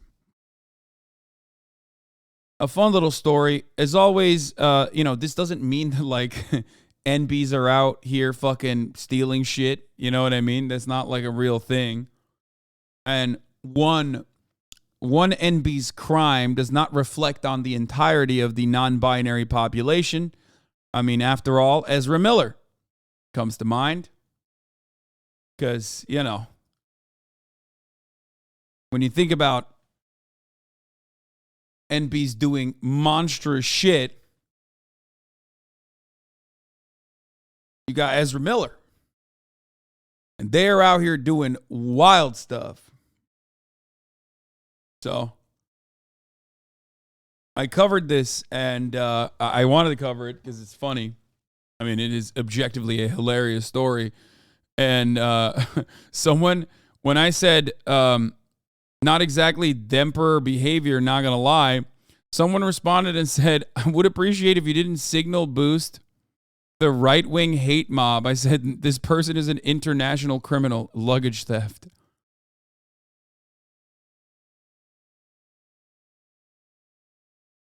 But, yeah, I don't know where their where their personal account is, but they have a personal account. Sam does.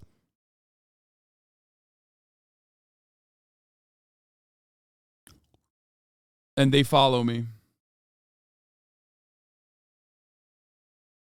Aiden Ross and Hasanabi. Why are these two motherfuckers? I've never said that. I never said that. Girls. He's too stupid to understand words. And if the problem is his audience is too stupid to also understand anything. This guy's really starting to grind my fucking gears, bro. Someone said, let's watch porn, I'll give 200 subs. Wait, chat, if I watch porn right now, would you guys actually give 200 subs? If I just pull up porn? There's no fucking way he's doing this again. Why is he so loud? Oh, you guys know why. Why? Who is that pussy? It doesn't even matter, bro. Pay Jordan. How much do I owe Jordan, Priz? I'm about to just send it right now. I got the money in my Cash App. Yes, I need to know the amounts. What do I send him, bro? What do I fucking send him? You said you're buying him a PC? How much does a PC cost nowadays, chat? 2,000? All right, bet. Chat, on the count of 3, say with me. Fuck Hassan. Fuck Hassan. Fuck Hassan. Fix your widow's peak, bitch. Number 1. Number 2. Is this gambling problem catching up with him? No, I don't think so. Wait, you were reacting to XQC reacting to Aiden, and now Aiden is reacting to that? Okay, guys, come on. This is Twitch. Of course, is how it is. Is how it is. On. I'm just kidding. No, I'm not. Okay. Hold on. What is this Cash App? Hold on. Now, chat. I mean, there was a time and place where, like, you know, maybe he wouldn't have been completely lost in the fucking sauce. But I already know what's going on. Like, the more Twitter fucking rips him, and the more he reacts to Twitter ripping him, the worse it's gonna get. I say this as someone who gets ripped by Twitter regularly.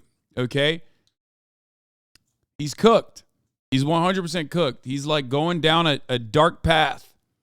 Okay, Andrew Tate led this boy astray. You know?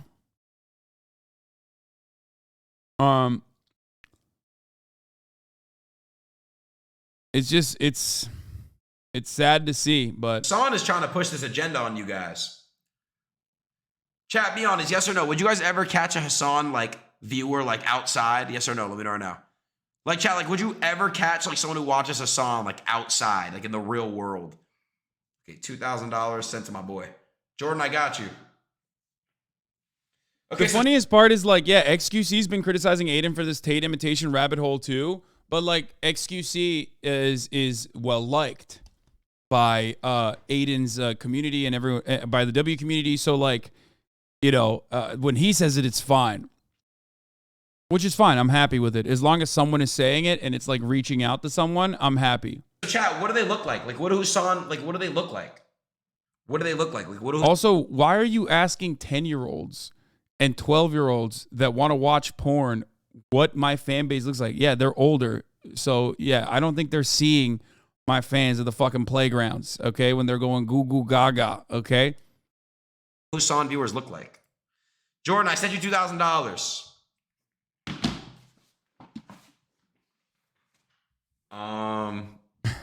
Oh, you know? Yo, sick!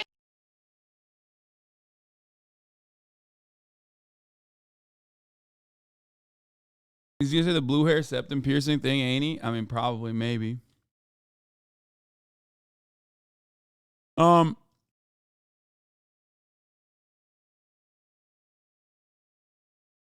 Is because they're not jealous of XQC like they are of you. You're saying things that they consider gay and woke while being a tall, attractive guy, and all the dog shit heroes they look up to are often your enemy already. I mean, it's so easy not to fucking ride Andrew Tate, man. It's so easy. There's like 11 different fucking exit ramps that were given. There are so many opportunities for Aiden to not defend Andrew Tate. You know, like when he went to fucking jail and has been investigated and is continuously being investigated for sex trafficking. Like, that's a pretty fucking easy exit ramp for a lot of people. His community literally jerks off his ex and makes sure Aiden knows about it. Yeah, I don't know. I don't understand it.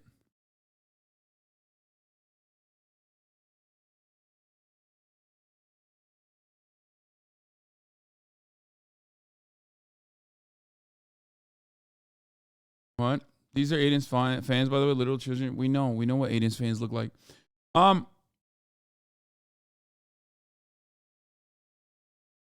His viewers can't see us because we go up past their bedtime. Yeah.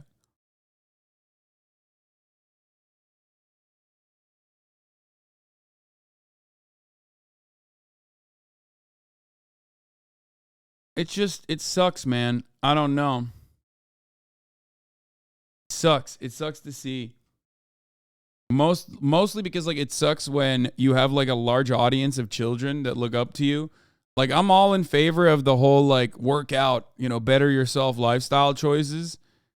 You know, the no-fap shit is like cringe and whatever, but like then you also have to, if you have to like marry that concept with like defending Andrew Tate, it's like not great.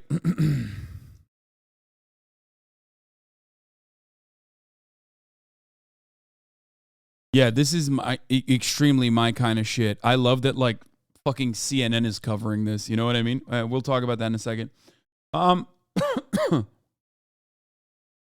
Even Rage said he thinks Aiden has been getting a little too comfortable being edgy, and Rage is the ultimate free speech Andy. I know Rage has like, I really like Rage a lot, but his like debate bro love and his tendencies for like free speech shit is so fucking ugh. Yeah, I do like Rage. Like, I think he's great. He is very much tapped in to a lot that is going on. But, you know, sometimes he has cringe takes, whatever. It is what it is.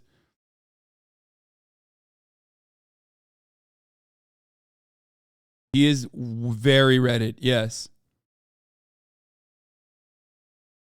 He is incredibly Reddit. He is the most Reddit.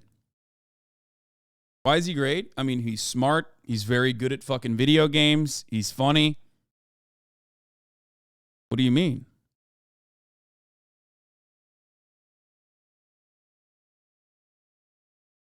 He makes good content.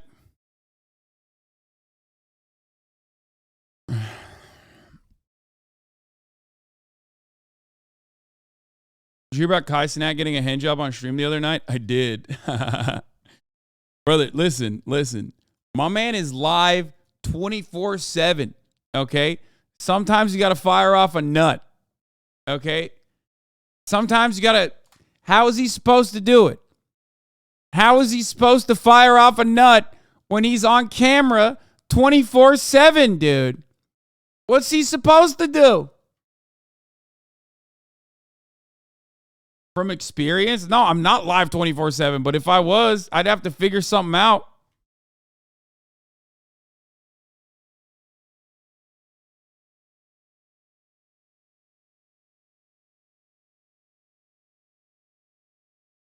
Where is it? Here. But I did. Bro, he's 20 years old. He carries condoms in his wallet. Leave him alone. Yeah. This is a funny story because, like, you can't tell. Like, you literally can't tell. Like, you can't. You know what I mean? So it's, like, very easy to just say that it didn't happen. You know what I mean? And for that reason, it's fine. You 100% can't tell. No, you can't prove it. You can't. You literally cannot prove it. Like, it is the easiest. No, the mirror doesn't show it. I think the front shows it better than the mirror. I watched it. So it's like one of those instances where, like, no matter how hard you cock watch in that situation, I know the girl admitted it. I know it doesn't matter. It literally doesn't matter. It was done so expertly and so fast that, like, you can't, like, there's plausible deniability in that situation. So yeah, there's no, it doesn't matter. He could just easily be like, yeah, that didn't happen, and it won't matter. Straight up. Expert level sneak. Yeah, it is crazy. Did he get banned for it? Like that girl who had sex on cam? No, because the girl that got got fucked on camera, very clearly you can see was getting fucked on camera. It's one of those, this is a thing that if someone hadn't clipped it, like, people wouldn't have even fucking noticed it. Stop posting your car. Stop posting your house. That's why I don't even have a problem showing it to you, because like it doesn't matter. You just can't see it. Show me how funny you are. Show me how you know what I'm saying? You can't see it. But you might see that stuff and I take you to Arby's and you're like, we done. You know how I know you can't see it? Because even when you're looking for it, you have a hard time seeing it. It's just like,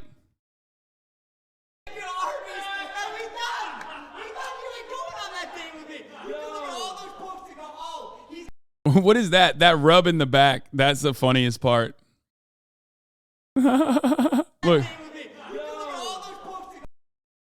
Look at her arm in the mirror, man. I did, man. I watched it. It don't matter. His shorts are fucking high up. You can't tell. I'm telling you, you just can't. It's this one is 100% no flag on the play. It's one of those things where, like, if you think that is what's going on, and that, by the way, that probably is going on, for the record. But it's one of those things where it's like, doesn't matter. You're like hyper focusing on the tape and you're trying to fucking figure it out. But like, there is so much plausible deniability there that it doesn't matter. This is the Zoomer equivalent of the Zapruder footage. Exactly. She wiping his gabagoo on his shorts. Yeah, it's the Schrodinger's hand job. People care so much about another man getting a hand job because they don't know what it's like. Yeah, I mean, dude, this is what happens when you're one of the top content creators on the fucking platform. People are going to be gunning out for you. People are going to be gunning for you. people are gonna want to try and you know, get you clapped. And that's it. Leg rub, no tug. His reaction would be way different with a tug. Yeah, I don't know. You were just propagating lies by Big Nut, you propagandists. Handjobs do not exist. Handjobs are great.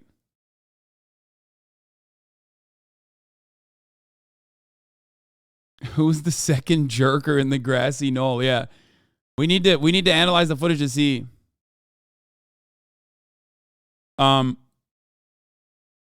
So yeah, you can't tell, and that's the reason why like nothing will happen and nothing should happen. You literally can't tell. That would be crazy.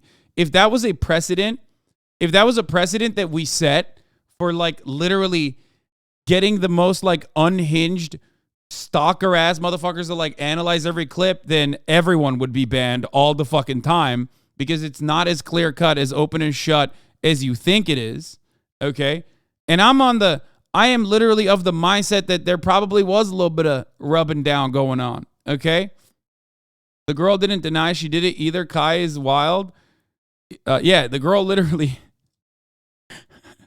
What possessed you to play with that man raw dick in front of 76.2 thousand people? I love the specificity.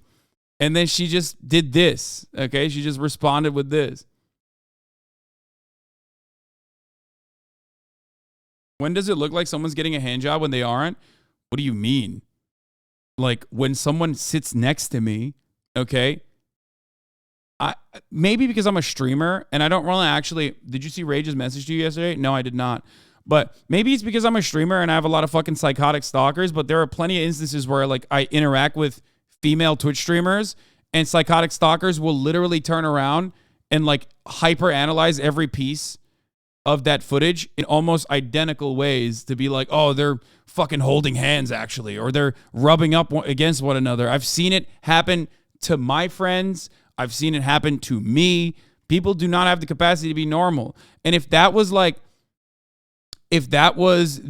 what do you call it? If that was the standard that we placed on who gets banned, then, you know, good luck. Careful, fucking weirdos are going to go back to your VODs and hyperanalyze their own content. I mean, they already do that. What about the blowjob clip? I have not seen that.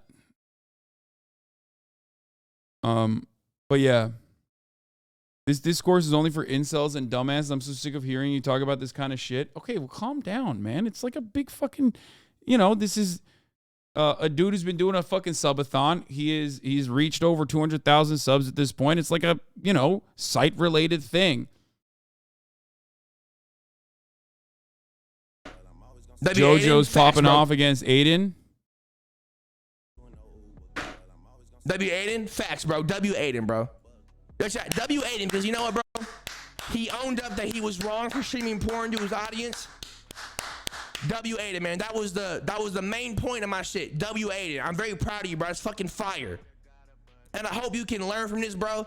And again, no hate to you personally, because I don't know you, motherfucker. Neither do I, and I don't want to know you. I know that you tried to ego me. I didn't know who JoJo was. Well, you know now, bitch.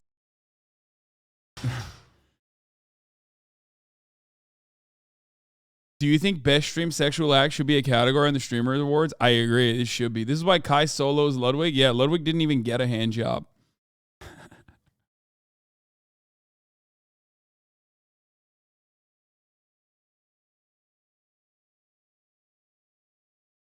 Kai was showing on stream how to get sturdy. Someone else was getting sturdy. Lud just busted a on stream untouched freak. Oh, okay, never mind. Maybe Lud does clear Kai then, because I don't think Kai busted it out without no touch. A real no handy Andy. Yeah, that's wild.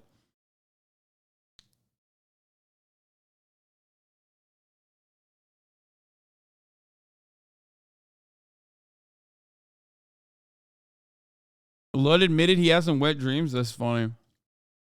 Next Streamer Awards category, Best Discreet Nut.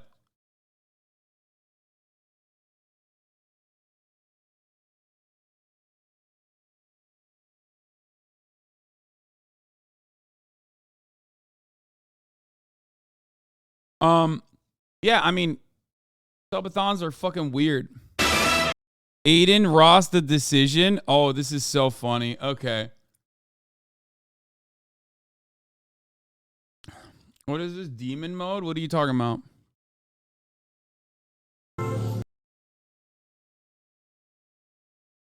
Wait, what? Bro, why did you send this to me? That's a dude getting a blowjob. Are we just posting porn now? That's some fucking random Twitch streamer that went the fucking kick and like is just copping dome on camera. Yo, bro, this isn't the Aiden Ross stream at kick.com, okay? We have a no porn reacts, no fucking porn reacts, dude.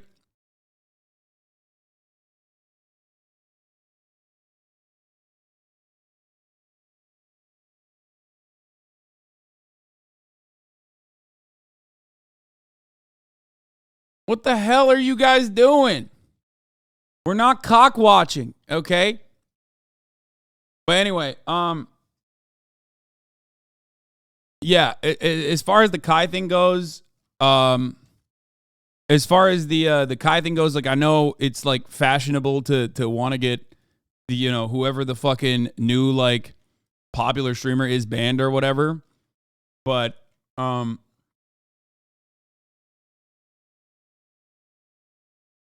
you know, it's just not going to, it's not going to happen. Reacts in the title, and you won't even review lemon stealing whores? What is that? What is this? Is this the your rage take about me because I'm going up against him on just chatting? He's like, is he talking shit? I heard it. I heard he really wants to win just chatting streamer. But I do want to check out your rage gaming. I've been hearing a lot about him. Hi, puppy. I'm voting for his side. Okay. I'm not mad at it. But all this told me was holy shit. In the grand scheme of things, yes, chat, we're big to us and in the W and L community. But when it comes to this internet Twitch shit, live streaming shit as a whole. Yeah, I mean, he's saying that like they haven't, like the WL community is big and it's growing, but like as far as a grander scheme of things, like it's not that big yet, but it's getting there. I think like go to the VOD horrible clip. I mean, look, I think that a lot of streaming is like that. A lot of the streaming space is like super insular like that. But I do want to check out your rage gaming. I've been hearing a lot about him. Hi, puppy. What the fuck is I'm voting for his side. Okay. I'm not mad at it. 160p, that is an insane fucking quality to automatically hit. He posted a YouTube video that was funny until the end where he mentioned certain streamers. Yeah, I heard he's like he's saying that like Destiny's not racist. I mean, I don't give a fuck. Yeah, okay, whatever. And he wants like Destiny's help to win. Yeah, good for him. I mean, he if he wants to win that bad, I mean, I think he's a great streamer overall. Scheme of things, yes, chat. We're big to us and in the W and L community. But when it comes to this internet Twitch shit, live streaming shit as a whole, we are not. He also said to say sorry for you.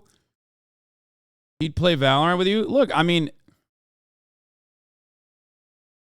okay. I mean, whatever. I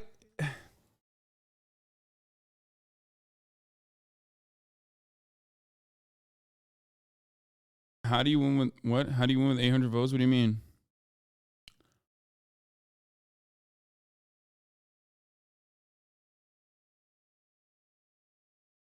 Bro, don't say he's a great streamer. You literally don't even watch anyone. I mean, I watch people in clips every now and then.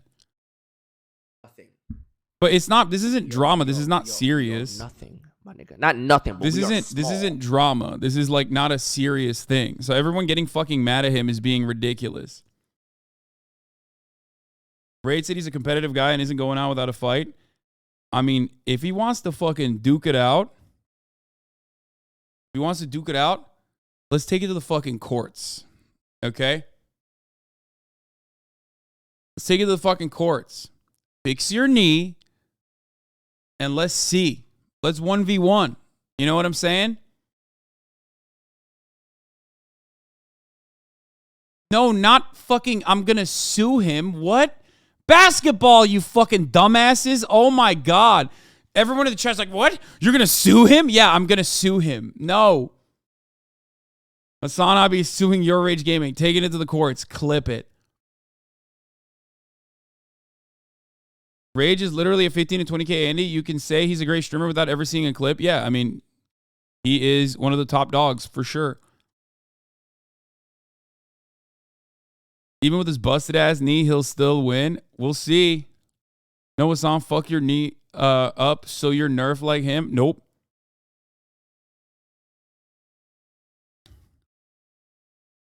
You understand me? Hazana has like, because you gotta understand. In the black community, like the black community, like they watch YouTube videos, they'll watch stream clips and shit, but they is not going to no streamer awards vote. They just not doing it. The Pogger niggas, they got it. They got it. They run. There's more Pogger niggas on Twitch than there is WNO. We are slowly bringing more motherfuckers in, but we're fairly new to this joint. They've been on this motherfucker from the jump. You feel me? They kind of run shit. So we're already, we're starting, you know, it's not an even playing field for us unless you're Hasanabi, because he taking over the world. He different. He an anomaly. He going crazy. You feel me? You know what I'm saying? And listen, Valkyrie, you haven't heard of us. You had chat. She hasn't heard of us for real until recent. You know what's crazy? Everybody's like just now starting to hear about us. You know why? Because we got a face cam now, chat. I made sure I got 1 million on my YouTube and Twitch before I showed my fucking face. As soon as I show my face, now people are all of a sudden hearing about me and shit. I've only had face cam for like what, 6 months or some shit?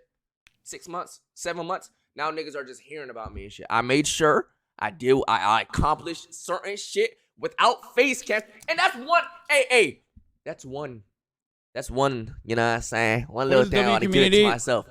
What is the W community? The W community is black content creators for the most part that serve a predominantly black audience, okay? Twitch is a very white space for the most part, okay? It is. And that's like, and Aiden Ross. Yes, and Aiden Ross. That's what, mostly black content creators and Aiden Ross. There are many parts of the internet that are different. What? Strangers guess Hasanabi's job? What the fuck? Okay, I love that. We'll watch it. Black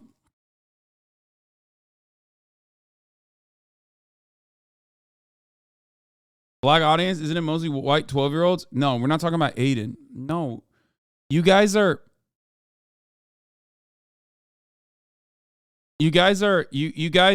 do not understand this, I'm pretty sure. No. These content creators, Kai Cenat, Your Rage, I'm Dante, a bunch of content creators like this, absolutely, which used to be like, I think the 2K community for the most part, like they played 2K a lot, and then they kind of, they tapped into variety a little bit with like Grand Theft Auto roleplay, with roleplay servers. They're serving there's a lot of young white kids too. Yeah, of course, because Twitch is very, very, very white. But these guys are otherwise serving a predominantly black audience. It's black Twitter memes. It's not like it's not the way you think it is. It's not like Aiden Ross. Aiden Ross also has a fair share of black and brown watchers too, in comparison to the rest of Twitch and how white Twitch is. Okay? But yeah, this is the truth. And Bruce as well. Yes, Bruce, drop him off. How do you know? I know, dude. That's it. Just take my word for it. I'm sorry that I don't have empirical evidence to back it up right now, okay? I just know. I don't know how to describe it. It's like, yes, RDC adjacent content. Same with AMP. It shows how much this community is only white, college educated leftists and libs. Yeah, 100%. Absolutely.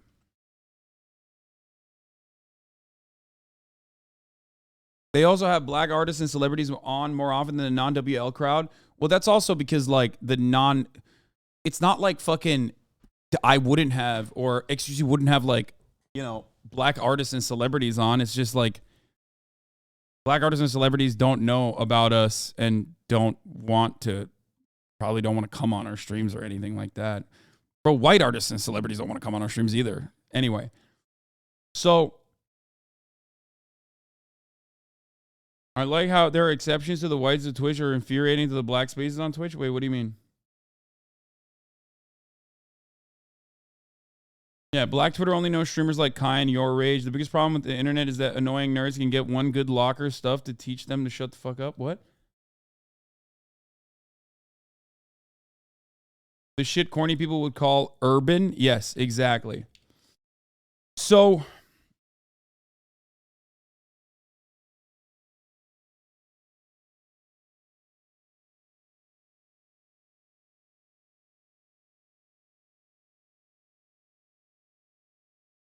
and their audiences aren't even like mostly on Twitch per se, as Rage is correctly talking about right now. Their audience isn't even mostly on Twitch. Their audience sees Twitch clips on TikTok.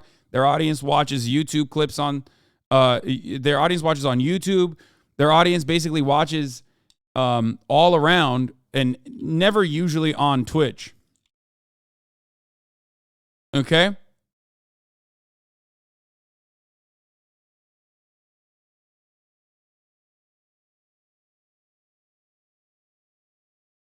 And but that community is growing, and it's great. It's wonderful. It's awesome. I love it personally. I think it's great. And I don't know. I think it's a overall good thing.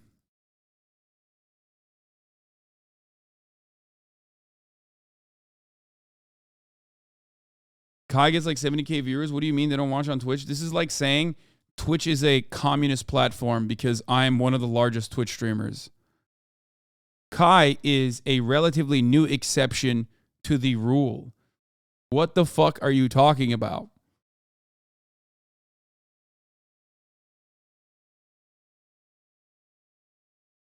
That's new.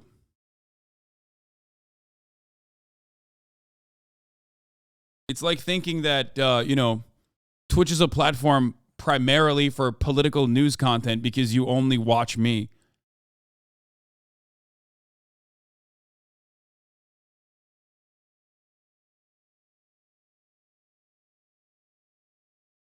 Did they not just hear Rage saying Kai was a different beast? Yeah, I know, but they don't hear anything. They just have everyone has made up their own minds, and it's just like hard for them to comprehend it.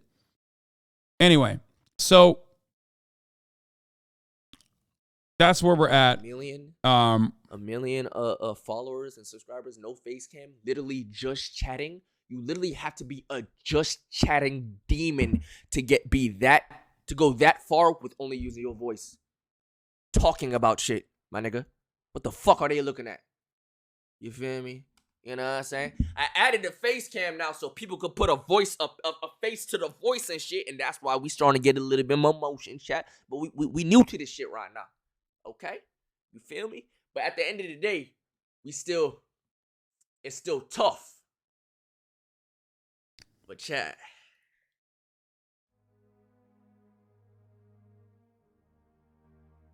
Yo, EC Jordan, thank you for the 10. Get this chat. A proposition was brought up to me.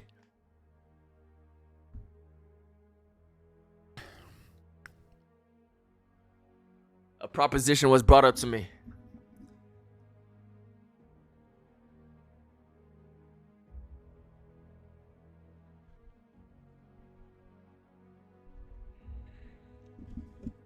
A proposition was brought up to me.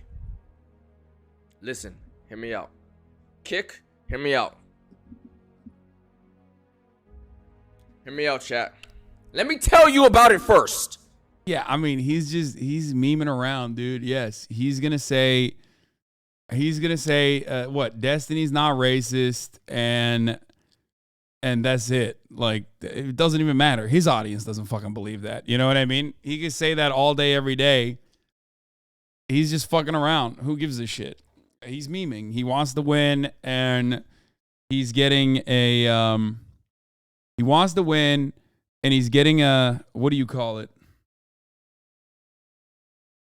He's trying to bring more people to rally for his cause. It's just whatever. Let me tell you about it first. A way to help us win this war. Because best believe this is a war. I have no problems with Hasanabi. I have no problems with Hasanabi. He's our mans. Yo, Hazan, we can play Valorant at any time, my nigga. That's a lie. You need a duelist? I'm Yoru. You need an initiator? I'm Fade. He's actually very good. What's up? I'm Dare, my nigga. He's actually pretty good too. Out of all the WL community, streamers, by the way, like me and Your Rage probably have the most audience crossover as well. But that's not now, my boy. I need that win, my nigga. I don't play fair. I don't give a fuck. And I know you got ops. Yeah. And your ops hate you. It's Rage and Bruce. More than they hate me, it seems like. And they pretty damn deep, if I say so myself. Yeah, I mean, he's just fucking around. Who cares? Is that a light bulb grabber he's holding? Yes, it is. Yeah.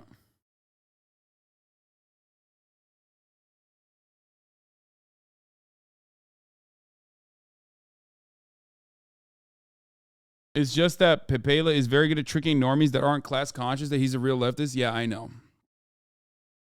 It is what it is. Who cares? All right.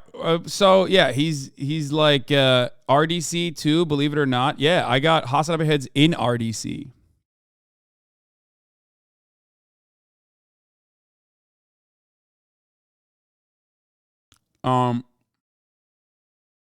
Your Rage is a snake? No, he's not. He's just fucking around. Who gives a shit, dude? He's just trying to win. Everybody calm down. It's like, you don't have to take everything super seriously, okay? It literally doesn't matter. Just vote for me and that's it, and move on. He's campaigning off to your haters, and I fear it may work. I think one thing that I have found always is that while I may have a lot of haters, certainly I do, probably more than other content creators out there in a similar size. And my haters might be uniquely unhinged. Okay? And my haters might be very well organized because they are united. One thing I know is that I also have a community, a very strong community, a community that hates watching ads at the top of the hour. Because at the top of the hour, there's a 3-minute ad break. And if you no longer want to see those ads, all you need to do is subscribe, which you could do for $5 or for free with a Twitch Prime by connecting your Amazon account to your Twitch account, where you get 1 free Prime subscription a month. That's right.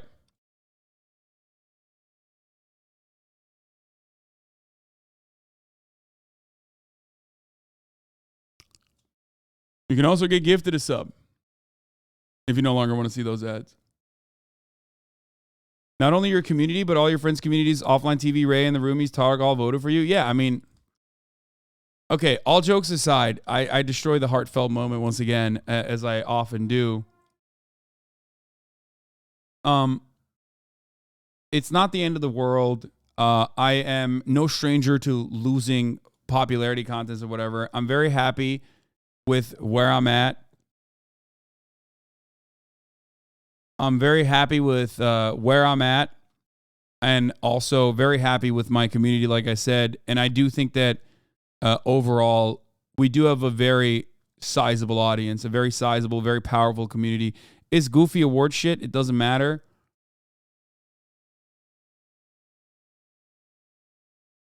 Sakura Gore, thank you for the 25 get the subs. I think I had a pretty good year. You know? They're all pretty good. And that's it. Every time you pull off this bullshit? Oh, every time I pull off a top of the hour ad break, I know. Exactly. Doodle Burp, thank you for the 5 get the subs. Moms for Hassan, thank you for the 5 get the subs.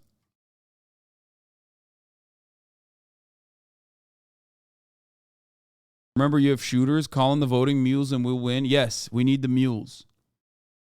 The 2,000 mules. We need them.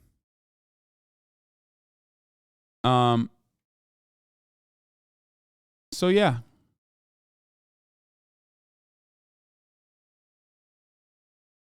That's all I got.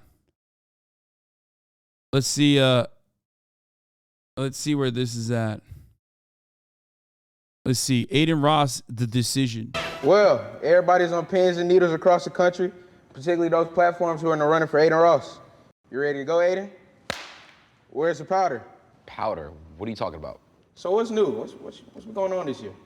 Dark Seductress, thank you for the 10 get the subs. Ray Toei 23, thank you for the 5 get the subs. Man, I've just been living life. I've been really trying to figure out my stream. Who in the process have you taken advice from? Actually, my mom. You know, me and my mom, we Fuck talk a all lot. that. So Fuck that. Oh, fuck, you know what she. Oh, what's the major reasoning in your decision? The only thing Aiden's got going for him that resembles LeBron is his fucking receding hairline, okay? He is not the LeBron of streaming, dog. Okay? I mean, it's not like you're an athlete. He might be the LeBron of dick riding Andrew Tate, but that's it. Dark Seductress 1, thank you for the 10 gifted. Not like you're an athlete. Athlete? Shit, look at this fat ass nigga, man. Hey, bro, chill out. you know me, man. I just want to win. Man, So- can you shut your ass up, you egghead ass nigga? You ain't winning shit, nigga. Let's just get to the fucking point. This is tough. I just want to win. I decided I want to take my talents. Well, there you have it, folks. Thanks for joining us. Aiden wants to win. Damn, don't you want to know where I'm streaming? Yo.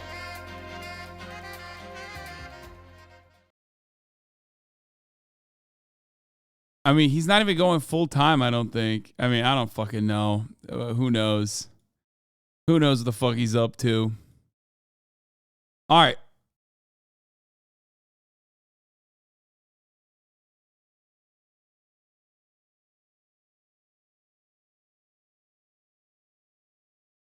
Aiden Ross now showing kids born on Kick. Stop.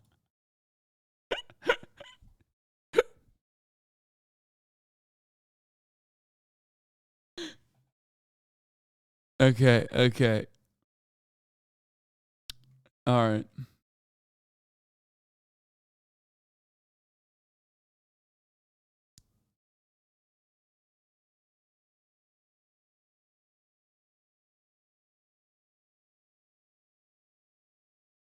Pretty sure pretty soon he's gonna take a deal on the Daily Wire. No, he's not, dude. He's not like he's going down a shitty path, and that sucks. But he's not like fucking an ideologically aligned conservative or some shit, at least yet. And I don't think that'll happen anyway. I don't think he just, yeah, he's not. I don't think he cares enough to fucking get in on the politics grift. Okay. I think he just wants his man's back. I think he wants Andrew Tate back. All right.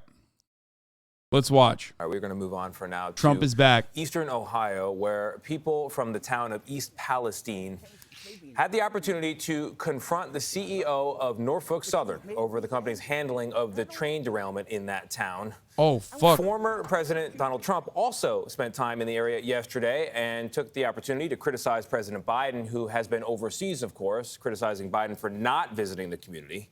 Roxana Saberi has been there for days now. She's in nearby Youngstown, Ohio. Roxana, good morning. Good morning, Tony. Residents around here say they're still not getting the full story from officials and Norfolk Southern. Most of all, they're afraid the place they've called home might never be the same again. My sister was right next to the tracks with her fiance. She could have been killed. Angry East Palestine citizens got the chance to speak publicly to Norfolk Southern CEO Alan Shaw for the first time yesterday since the toxic train derailment, and they made their feelings clear. Did you shorten my life now? I want to retire and enjoy it. How are we going to enjoy it? You burned me. We were going to sell our house. Our value went poof. We're going to get the cleanup right. We're going to reimburse the citizens. We're going to invest in the long-term health of this community. Despite repeated EPA assurances that the city's water wells are unaffected and the air is safe, residents are still wary of heavily polluted soil and creeks, like this one CBS News filmed just yesterday. Earlier in the day, former President Trump toured the site of the February 3rd derailment. I like that one, but this one's even nicer. Situated in deep red Columbiana County, which Trump took with more than 70% of the vote in 2020, East Palestine greeted him warmly. Former president wasted no time blasting the current president for not coming to East Palestine sooner. I sincerely hope that when your representatives and all of the politicians get here, including Biden, they get back from touring Ukraine, that he's got some money left over. Though Trump has received criticism from Democrats for rolling back regulations in the rail industry during his presidency, many here. I don't know why people like Alan Fisher and the like and other people are talking about how like the derailment wasn't caused by brakes. It was caused by something else. When like the rolling back of brakes is in the same vein as all matter of different deregulation efforts / a lack of adequate support for infrastructure spending. So who gives a fuck? Like I know Trump isn't directly responsible with the rollback that he engaged in, but it still doesn't matter. It's like these motherfuckers don't give a shit. They want to derail it. They want to derail it. Sorry, they want to deregulate anyway. Anyway, speaking of which, Alan Fisher also covered the story. We're gonna look at that. Let's watch the town hall first. I know Alan Fisher made a video about it.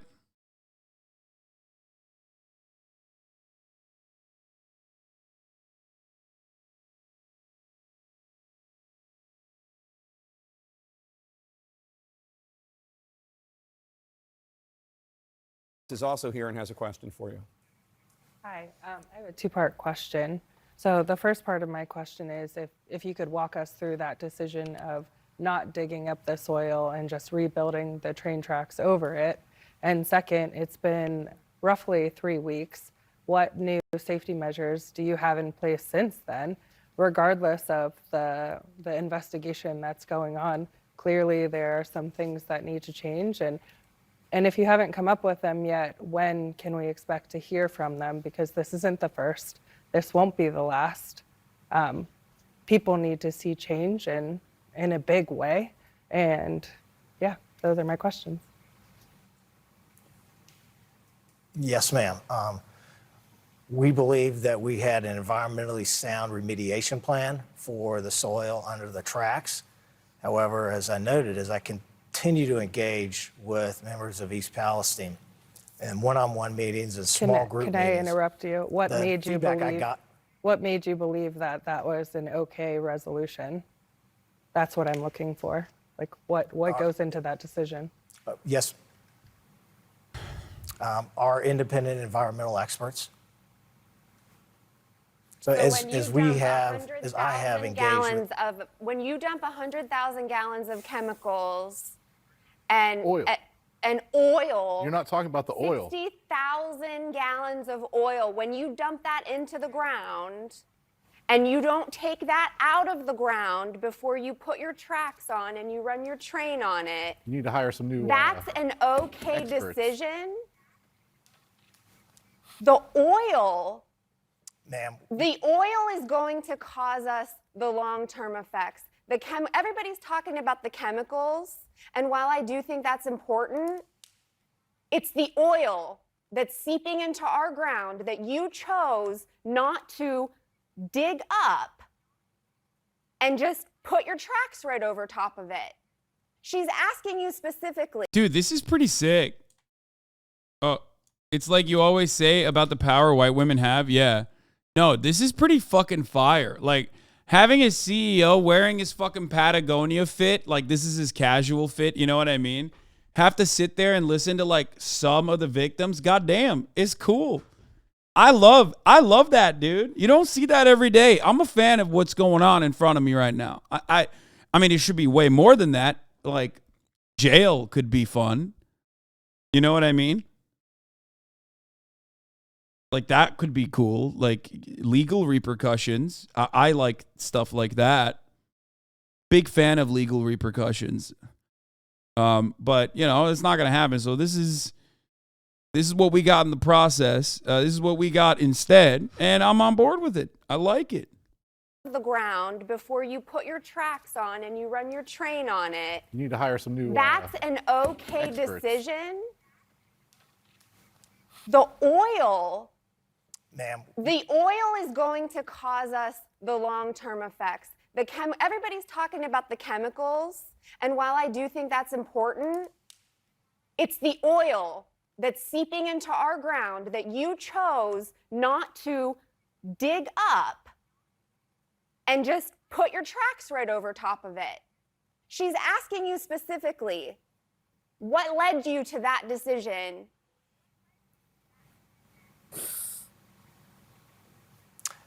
Ma'am, we've made a lot of progress.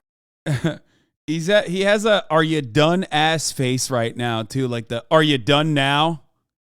Are you done?" Okay, let me tell you what happened. We've dug up 4,600 cubic yards of soil and collected 1.7 million gallons of water. We will continue with environmental remediation, and in early March we will start by tearing up the tracks and digging up the soil underneath the tracks. I wonder why he's not there in person. You're right, Megaphon. It's a good question. It'd be nice if he was there in person. It'd be even better. 6 weeks, oil's going to be soaking into our soil. So until. By the way, this is like the least sociopathic CEO. Okay, this is a CEO trying to, you know, to defeat the lizard allegations right now. He is just. This is him trying. He cranked up his like sympathy dial. And maxed out on it, and this is all you're gonna get. Like why do I have to talk to you fucking peasants? I hate that I have to do this. Oh my God, like we fucking poison towns that are larger than East Palestine and forget about it. I've forgotten more fucking rural towns that I've poisoned than I have to think about. And you're over here fucking questioning me? How dare you question my authority? You don't understand how fucking difficult business is, okay? You don't know what it's like when you have to take $7 billion, $7.5 billion and repurpose them for stock buybacks. You don't know what that's like, okay? You don't know what it's like to be in my shoes. Well, then we'll just have it keep going down. Keep going in our soils. Janet, did you get all your questions answered? No, I did specifically ask what changes you've already made, and I think these residents also are very valid in asking, like, why the delay? Why can't we do it tomorrow? Yeah, Janice, thank you for that. I didn't get it. It's I Jenna. didn't get to Just respond to that. It's Jenna. Yeah, we're gonna. My apologies. Bro, we should let CEOs do this kind of PR shit more often, dude. They're fucking. The more Americans understand what soulless husks these motherfuckers are, the better. Oh man, I love this. Oh, this is so good. Ooh, it's so fucking good. We're gonna test and we're gonna calibrate all of the wayside detectors all across our system. That's something that we stood up in the immediate aftermath of this. And is that something that's visible for people to see? Is it publicly available for us to see that that's being done? It's an internal component to Norfolk Southern. Don't you think people would want to do see it. that happening? Wouldn't that show that you're trying to do something different if you're actively showing people this? Yeah, the problem is he doesn't give a shit. He don't give a shit. He's the CEO of Norfolk Southern. Man's code switching with his wardrobe. He still looks like an out-of-touch CEO. Black fleece vest. Need I say more? Yes, this is his casual look. Don't you love that? Like, this is every part of this is like predetermined and manicured, okay? And this is the best he's got. Yeah, he's looking like a Kelly Loeffler campaign ad. Exactly. And he's still not doing it. He can't. We can certainly take videos of that and post it. It What didn't we cross have your done mind is that that we would be stood a up a positive website. What we have done, based on feedback that we've gotten from the citizens, is we stood up a website, nsmakingitright.com, and we're providing updates every day on the environmental remediation. We're providing updates every day on the financial assistance for the community. Mr. Shaw, one of the questions that Jenna asked that you didn't answer had to do with the fact that obviously whatever Norfolk Southern was doing almost 3 weeks ago wasn't sufficient in terms of safety. And her question was basically, you don't need to wait for the federal government or Governor DeWine to tell you to improve things. For example, if it's true, as Senator J.D. Vance notes, having 2 staffers and a trainee on a 150-car train would not seem sufficient in the view of Republican Governor Vance. So her question is, Senator Vance, her question is, what are you asking your team to do now to change it before the government makes you change it? Because you are in charge of the company. You can. Why the fuck would they change anything before the government makes them change it, dude? Come on now. That's the entire point and purpose of the regulatory body.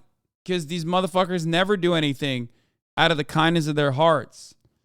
If anything, this is actually, this kind of like, capitalism being like overall indecent is baked into the narrative, even a narrative that libertarians understand, right?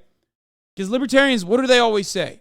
They're like, oh, you don't need a regulatory agency. What you need is a Yelp review system to basically like fucking yell at corporations and the free market will kick in. And it's like, that still comes with an understanding that like corporations are going to cut corners regardless. And the only thing, something needs to stop them from doing that. And it's never going to be their own personal willingness to not cut corners, right? It's the consumers that will stop them from cutting corners, which is laughable. It's silly. It's stupid. But even then, they still recognize that corporations are going to cut fucking corners. They're going to cut corners with whatever the fuck they can get away with. You know what I mean? So it still happens. It still happens even in the libertarian solution. They still operate with an understanding that corporations are going to push for deregulation. They're going to get away with whatever the fuck they can.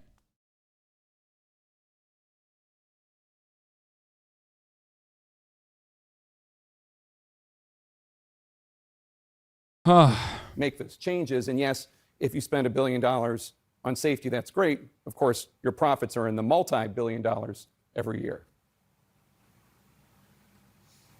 Yeah, we're also advancing technology on our locomotives to inspect the tracks as our trains run over the tracks. We're looking for the results from the NTSB, the investigation, to find the root cause of this, which is one of the reasons that we're cooperating fully with the NTSB and the FRA. We'll learn from this. What we had in place didn't work here. We're going to figure this out. And we're going to make the investments to make Norfolk Southern safer. I want to bring in Jim Stewart, who has a question for you, sir. Yeah, a lot of this that I have to ask has been answered already. But I'm speaking on the aspect that the people of East Palestine, are just being treated like dummies. We're not dummies. We're smart people. Listen to these people, what they have found out about different things and everything else. I'm angry. I'm angry about this. I've lived in East Palestine for 65 years now. That's my home. My grandmother came from Germany. She lived in Palestine. My dad grew up there. What? My family's grown up there now. And it is disgusting that we're just lost it. I live in a house that's probably the closest of any of these, and it's a shame. And this is probably the next closest one. And our house is, you know, it's been inspected, it's been this, it's been that. I'm afraid to put my dog out just to pee. I mean, he's only on this tall. So, you know, I don't feel safe in this town now. You took it away from me. You took us away from this. You seem like a sincere man. I'm not calling you names. I'm not, you know, but your company stinks. Because I mean, his job is literally to stink up the place, for the record. Like, if there's one, I'm never an advocate for like a singular individual being held responsible for any kind of thing. But you know, if you want to look for a person to blame, like, this guy pretty much is the guy. You know what I mean? Like, that's the guy for sure. Like, this wasn't like, you know, oh, things got out of hand and people, you know, mid-level managers decided to take actions that, you know, that were completely outside of the control of, like, you know, people in higher levels of power, in higher positions of power. Like, this is the guy who pretty much is telling the mid-level managers to do exactly the things he wants to do.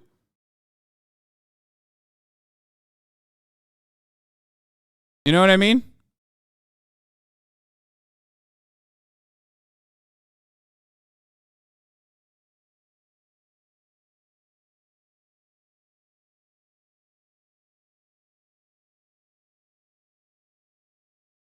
they're not watching what's How going is this on. lib shit? What? Workers I didn't say don't that. pay attention nowadays. Supervisors make workers work. You got to do something about this. I lost a lot. I lost the value of my home. I'm only one block. I can throw a stone to that burner. And what do we do now? I come back from Chicago 4 days. I was in Chicago for 4 days. I came home the other day. I put the garage door up. We pulled in the garage. Yes, chat. He's blaming workers. This is a 65-year-old man, okay? He's a 65-year-old man. He literally said, I'm not a dummy. You seem like a sincere guy. It doesn't matter, though. He doesn't deserve this happening to him, okay? He's a 65-year-old in Ohio. What the fuck do you think his worldview is? Calm the fuck down. You know what I mean? Stop getting annoyed at a victim, okay? Got out of the car, put the garage down. His entire worldview revolves around literally fucking looking up to guys like this, you know, thinking that the CEOs are sincere and thinking that the workers probably fucked it up, okay? That's his worldview. Examine why that worldview exists and develop a better understanding of the systems that educate people, that churn millions of people like that out. And also recognize that, you know, just because he has a different political perspective than you do doesn't change the reality that he's still a fucking victim. Yeah, a lot of the people, I don't know what East Palestine's like voting demographics look like. I don't know what they fucking voted for. But I mean, it's Ohio, so it's not shocking to me that it would be like deep red. So these people did technically vote for the very deregulation that they ended up, you know, receiving the brunt, receiving the consequences of. But ultimately, even if they didn't fucking vote for the Republican Party, it doesn't matter. It's like people that vote for Democrats are getting poisoned. Does that make it? Does that make these people less victims? No. There's no you reap what you sow when we talk about. There is no you reap what you sow when we talk about these kinds of issues. We live in a bourgeois. We live in a capitalist organization of the economy. This is a bourgeois government. Both the Democrats and the Republicans, as I tell you all the fucking time, are still going to poison you, okay? They're still going to advocate for either slight deregulation or heavy deregulation, okay? And most of the time, these people are just powerless. Like, they're just playing the role of, they're just playing the role just as you are, okay? going through the motions, you know, doing their civic duty, voting for one party over the other. Okay? You will not come across as understanding if you look at a 65-year-old man who is naturally fearful that, like, his house is fucked now. Okay? Like, by being like, well, you voted for it. You know what I mean? It's fucking bullshit. Use it as an opportunity, be sympathetic, and use it as an opportunity to explain to people, like, look, listen, you know, Democrats are bad too, but this is a consequence of deregulation. And that knows no boundaries. That knows no political ideology. That is a capitalist attitude.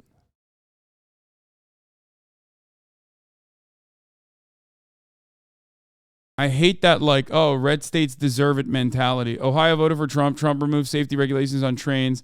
Sounds like Ohio got exactly what it voted for, but that's none of my business. Shit like this kills me. Only half of Ohio voted for Trump, and no, even that half does not deserve to be poisoned because of the excessive greed of railroad companies. Exactly. In a lot of instances, that shit's racist as fuck too, especially when people talk about the South and how shitty it is. I mean, you know I talk about how fucking shitty the South is all the time, but, you know, I offer that perspective on every state. I think every American state has a lot of shit qualities to it, okay? You know this already. It's, you know. I don't do that whole, like, oh, please stop sending me that fucking Hassan underscore Piker thread, please. Just, you don't deserve a week off, but, like, just, goddamn, dude. Just shut the fuck up.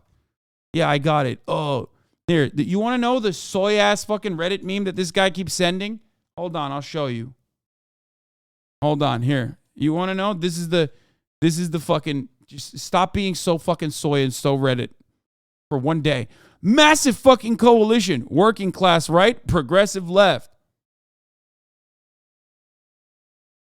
Somehow you fucking keep spamming the same link, which is even cringier than fucking Megaphonics links.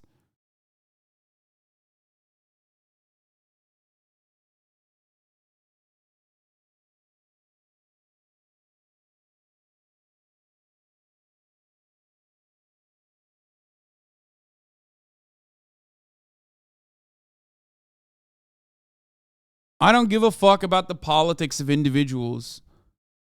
Okay? I don't give a fuck about the politics of individuals. What is this? Bro, I know you got connections. Tell them to stop this now. Okay, shut the fuck up. I don't care about this right now. Okay? I always say this. When it comes to the liberation of the working class, it doesn't matter if someone is a fucking Democrat. It doesn't matter if someone is a Republican. Okay?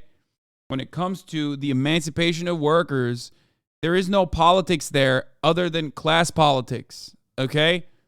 Unions are full of right-wing people. Why the fuck is that the case? It's like, who cares? It doesn't matter, okay? It doesn't matter. I literally sent a good link right before you said that. I fucking heavily doubt it. Let's take a look. Oh, yeah, you did the Ohio deserved it meme. Okay, that's the one good Megaphonics link for the day. The one good one. Here, there you go. I gave it to you. Unions are not about the Democratic Party. They're not about the Republican Party. Labor unions are about collective bargaining. Okay?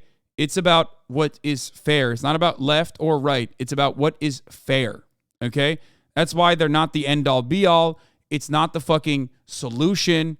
It's just the first step. Eugene Debs said it best. Eugene V. Debs, still posting. The capitalists are combined against you. They are reducing wages. They have control of the courts. They are doing everything they can to destroy your power. You have got to follow their example. You have got to unify your forces. Left or right matters in politics, though? No, it doesn't. It doesn't in America. And it doesn't in like developed Western neoliberal capitalist countries. I'm talking about something entirely different. You can be a right-wing piece of shit, but you still deserve not to have your fucking home destroyed. You can be the biggest right-wing piece of shit. Okay? There are certain concepts that, in my opinion, transcend the left-right political divide. This is something I talk about regularly. Okay? Like, the idea when we talk about healthcare for all, it's not healthcare for, only the Democratic Party voters, okay? It's healthcare for everybody. How many times do I got to explain this? Like, I say this all the time. Nazis also deserve healthcare, okay? Nazis also deserve, public housing. If anything, if material problems are solved, it's going to be much harder for them to, become Nazis. That doesn't mean that, like, Nazis are becoming Nazis and fascists because of their conditions or whatever. But the goal overall is still to make it more difficult for people to want to become that way. Okay? Material restitution is actually how to change someone's mind, which is what materialism is. Yes.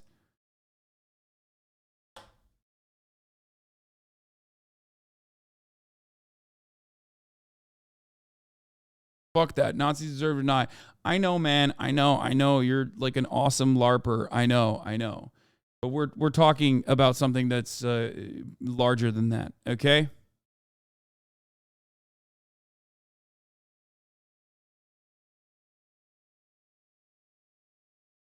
Insane take. This pacifist stance screams, I live in a bubble.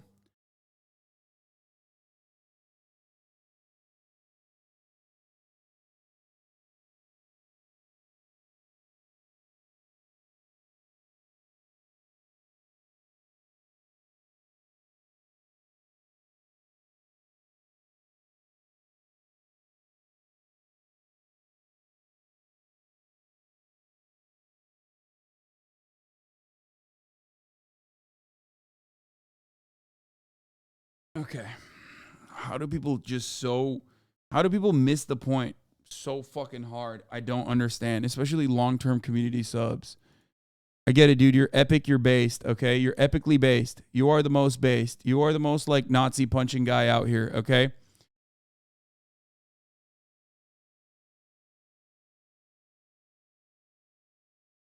I'm giving you the most extreme example so you can understand where I'm coming from. Okay. Every single person deserves access to healthcare, access to housing. And when they do not get that, that economic volatility is what fosters other pieces of shit to turn around and radicalize people in the wrong direction. If you can't comprehend that, what the fuck are you doing here? Okay?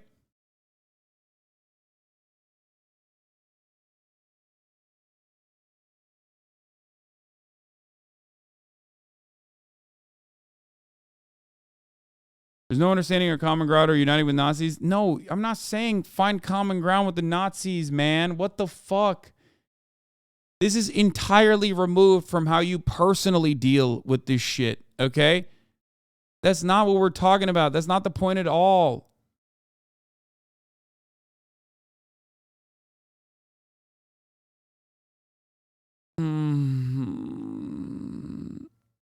Medicare for all is not Medicare for everybody that I agree with, okay? Medicare for all is Medicare for all.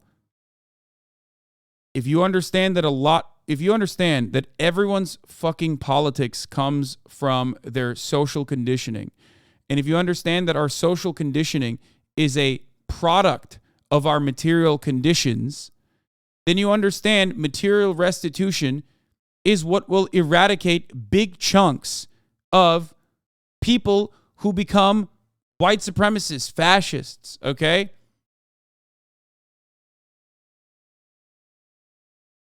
That's it.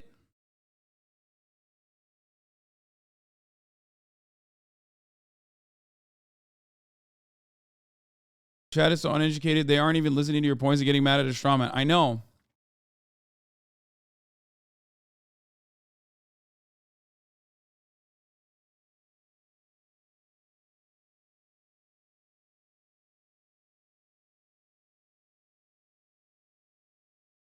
I don't think money has ever made someone less racist. That's not what I'm talking about. You're, again, misunderstanding. what I'm stating here.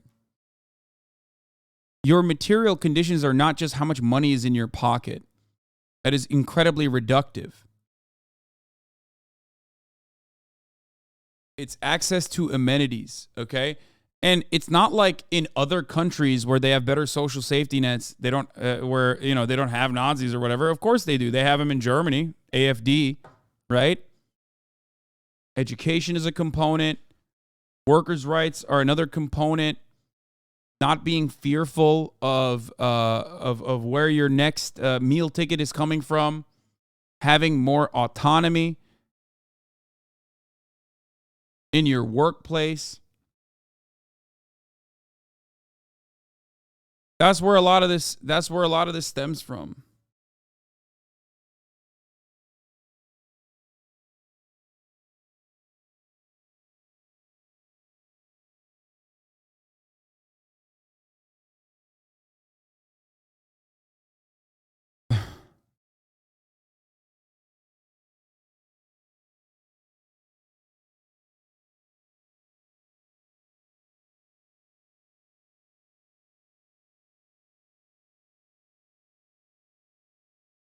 Anyway, the reason why I mentioned Nazis is because this is an extreme example. And I did that deliberately. I did that on purpose. Because I don't care that you hate that I use the most extreme example. That's why I talk about rehabilitation all the time. And whenever I talk about rehabilitation, chat goes, what about murderers? And obviously, there are people who currently, at least with our medical knowledge, cannot be rehabilitated. But when people talk about murderers, I say, yes, even murderers can be rehabilitated. And the focus should always be on rehabilitation and reintegration into society in our criminal justice system. But you cannot escape your social conditioning. You cannot escape what you have learned from your parents, what you've learned from every fucking thing that you've consumed leading up to this moment. It's very hard to change course, okay? So listen to what I'm talking about. Listen to my words.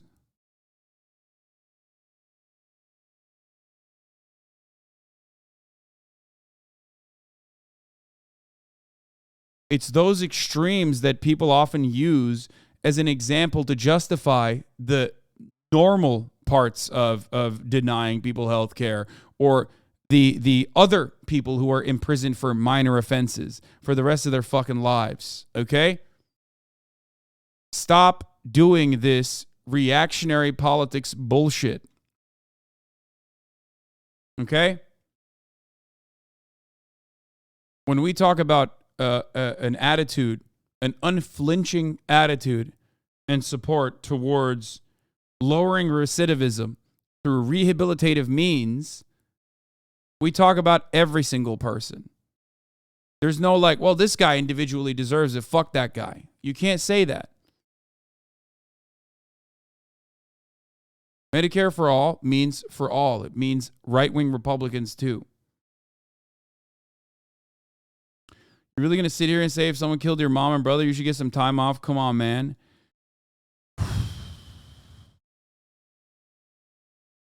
Justice is not vengeance.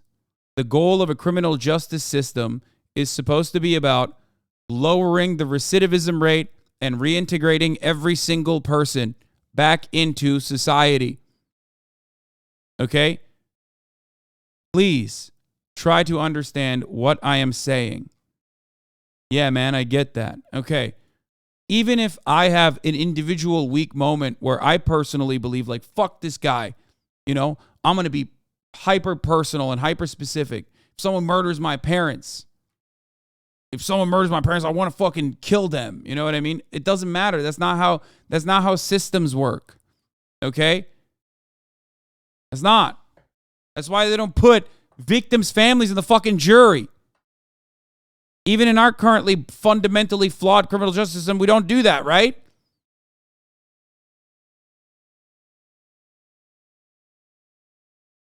Every single fucking time I bring this up, someone has to be like, what if someone killed your mom? It's like, I get it. Okay?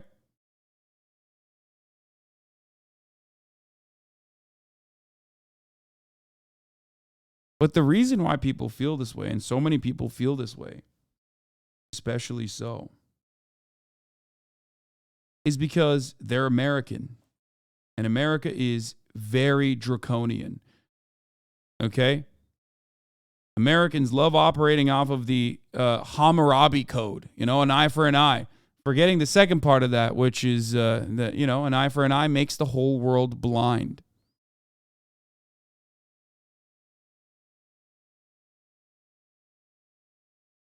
Reactionary as fuck. And it's silly. I'm not in the business of no accountability, clearly. I want CEOs and the real villains of society, the wage stealers, CEOs, the regulators that don't actually do their fucking job, to be punished, to go to prison even. Okay? That does not mean that I don't think that they have the capacity. They have the capacity to change.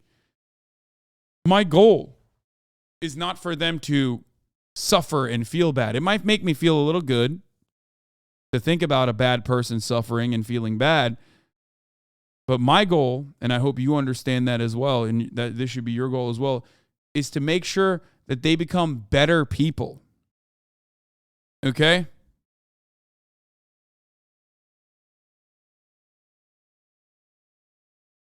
And there's nothing that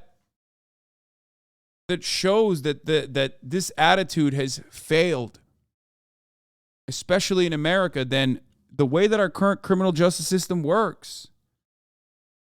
I mean, you can extrapolate larger concepts by just looking at a simple difference between here in the United States of America, where we have the highest recidivism rate and the highest incarcerated population on the fucking planet, and I believe the highest prisoner per capita population as well, okay, in comparison to a place like Norway, where they at least have better rehabilitation measures.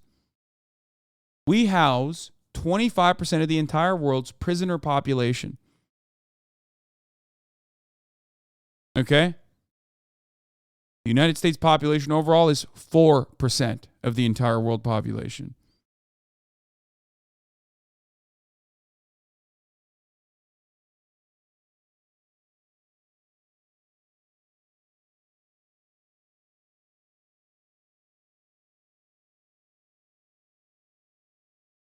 So think about that. Why is it that other places have better integration measures? Why is it that in other countries, people actually do horrible things, right?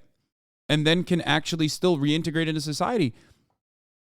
Your criminal justice system works when someone who has done a crime never does it again.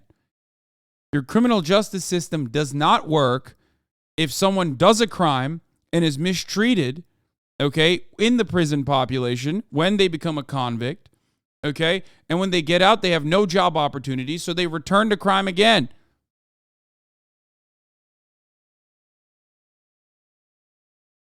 That's a failure. An abject failure.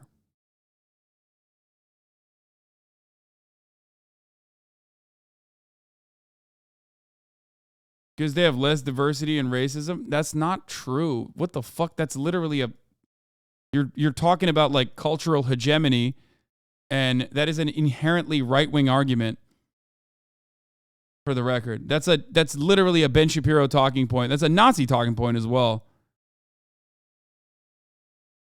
Nothing shows that it works. Lol, rehab, Andrew Tate. I get it.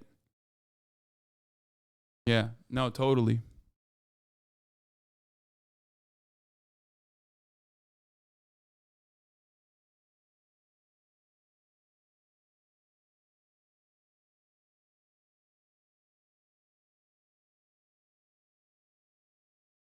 Do you believe it's possible to change America's minds on this within our lifetime? No, but it won't stop me from doing it. It won't stop me from trying.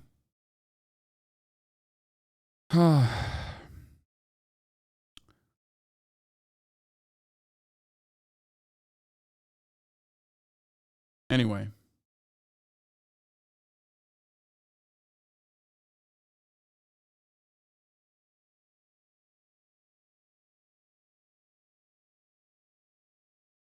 I think decarceration is a complex subject because there are a lot of crimes that can be solved by generational healing and material conditions / policy by government. But then you see people who kick random innocent people on the street for no reason, and you question if solving the root cause of crime would have prevented them from doing that. I never said that that is the case, by the way. I always mention that there are currently, with our medical knowledge, incurable antisocial personality disorder related crimes. Okay? Motherfuckers will say, I'm being ableist or whatever, okay? But that's the reality. There are still going to always be psychos, sociopathic criminals, serial killers, okay? As it stands, we don't have a good way of, we don't have a good way of curing or treating it, okay? That's just the truth. But those are edge cases. Those are not like the norm. That's not the commonplace thing that's happening, right? The overwhelming majority of people that are doing any kind of crime, even violent ones, I would say, are doing it as a consequence of their material conditions. There are still people who will do it regardless, and that is the reason why we still need some mechanism that that prevents them, or at least creates a sense of law and order. I mean, I've talked about this a lot. Like, I'm not in favor of like full abolition of the police or anything like that. You know, I'm not saying that like prisons are completely obsolete. It's just that our understanding of the criminal justice system currently is a vindictive one. And the U.S. prison system treats everybody like Ted Bundy. Exactly.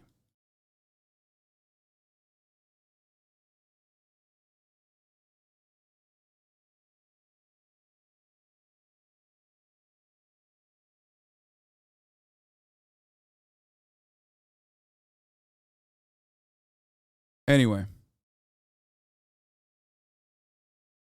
As soon as we got out of that car, the smell came back to us right away. Instant headache. Now, I'm 65 years old, a diabetic, AFib heart disease, everything. Now, did you shorten my life now? I want to retire and enjoy it. How are we going to enjoy it? You burned me. We were going to sell our house. Our value went poof. You know, do I mow the grass? Can I plant tomatoes next summer? What can I do? I'm afraid to.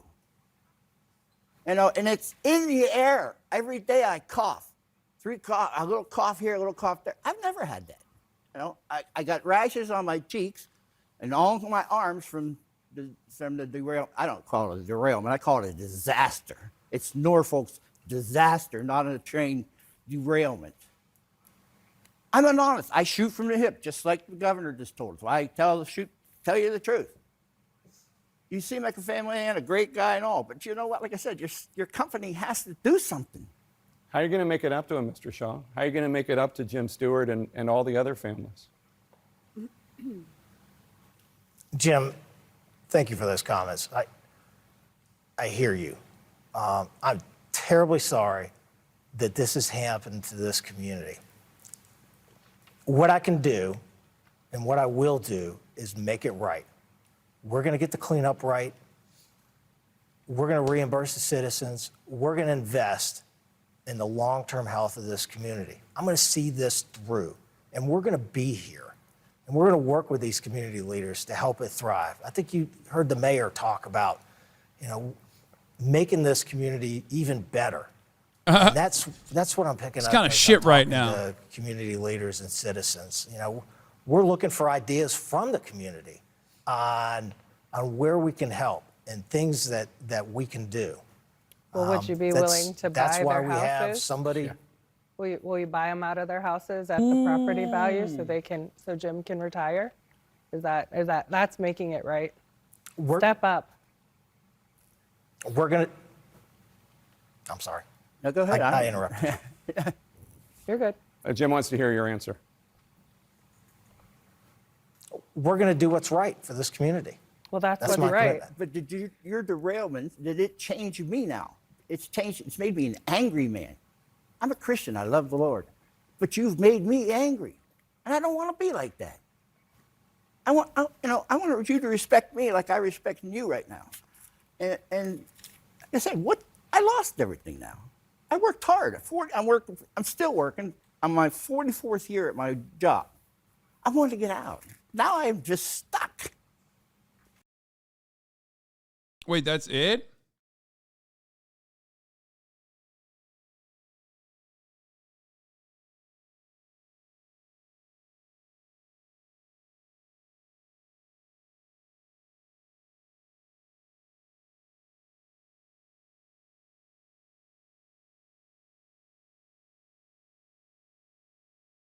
Identical? Hello, I'm Tony Hayward, President and CEO of BP. Our accidental drilling spill again in the Gulf is a tragedy that should have never happened. And to all those affected, I want to say, we are deeply sorry. We're sorry. We're sorry. We're sorry. Sorry. We're sorry. We're sorry. Sorry. We're sorry. I'm deeply sorry. Sorry. I mean, yeah. Look at this fucking dipshit centrist. First tweet. Oh, by the way, Pete Buttigieg is now on the ground. I repeat, La Rata has entered the fold. He is now in East Palestine, Ohio. Looking like he's doing stuff. He's got the vest on. This is what it looks like when accountability journalism shames the cabinet secretary into having to show up and do his job. Which, by the way, big dub for David Sirota. Straight up. The Lever definitely did a really good fucking job with this. They were up his fucking asshole the entire time. Oh, my Lord. Let's take a look. Pete Buttigieg says he should have tweeted about East Palestine derailment sooner. Oh, God. Oh, man. Sent your first tweet expressing concern for the residents of East Palestine a week and a half after the accident happened. I do love seeing people demand answers in the same way that, like, I ask for answers. You know what I mean? I like that. Like, I love seeing it. I love people recognizing the situation. In hindsight, was that waiting too long to express anything hours after you had addressed the makeup of work crews on highway construction projects just that very day? The answer to your question is yes. I felt strongly about this and could have expressed that sooner.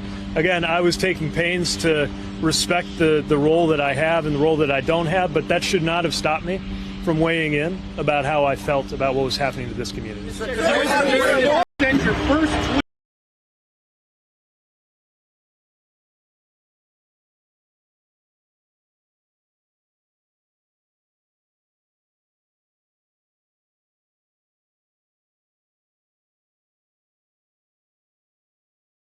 Statement contains just about every trope of the condescending midwit liberal centrist journals I've come to expect. Adam Wren is like basically doing PR for Buttigieg, by the way. Adam Wren is Pete Buttigieg's man inside of Politico. Those of you who don't know. He literally got a scoop before anyone else because he personally was talking about how David Sirota is a fucking asshole. When David Sirota was writing about, Pete Buttigieg's incompetence, okay?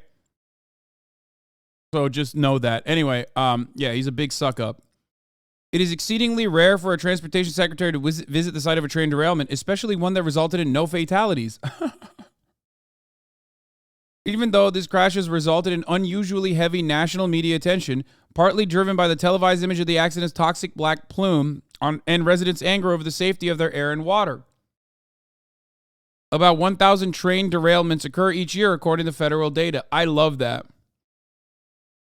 Offers a bunch of quantitative data, no fatalities, 1,000 train derailments per year when the issue is just as much qualitative. Condescending actually tone, pretending to be public is mad about a secondary issue, televised images, and not the thing itself. Yeah. I mean, By the way, the funniest part about it is that is true. Like, everything they're saying is true. But, like, that just shows that the situation is even more fucked than you'd think. You understand? Like, your attitude shouldn't be, situation is actually way worse. Because, like, I acknowledge all that. If you send me the Buttigieg World sounds like the worst theme park ever one more time, I'm going to put you on the spaceship. That's what I was talking about when I said that's your shit that's your shit link of the day. Why? You were doing so well, Megaphonics. Why? Why? You literally posted the dub, and you were posting that L beforehand, and I just gave you at least the decency of not fucking calling you out. And then you get so hyped up. You're like, oh, man, we did it. Like, I got one dub link. So now it's back to the fucking same old bullshit.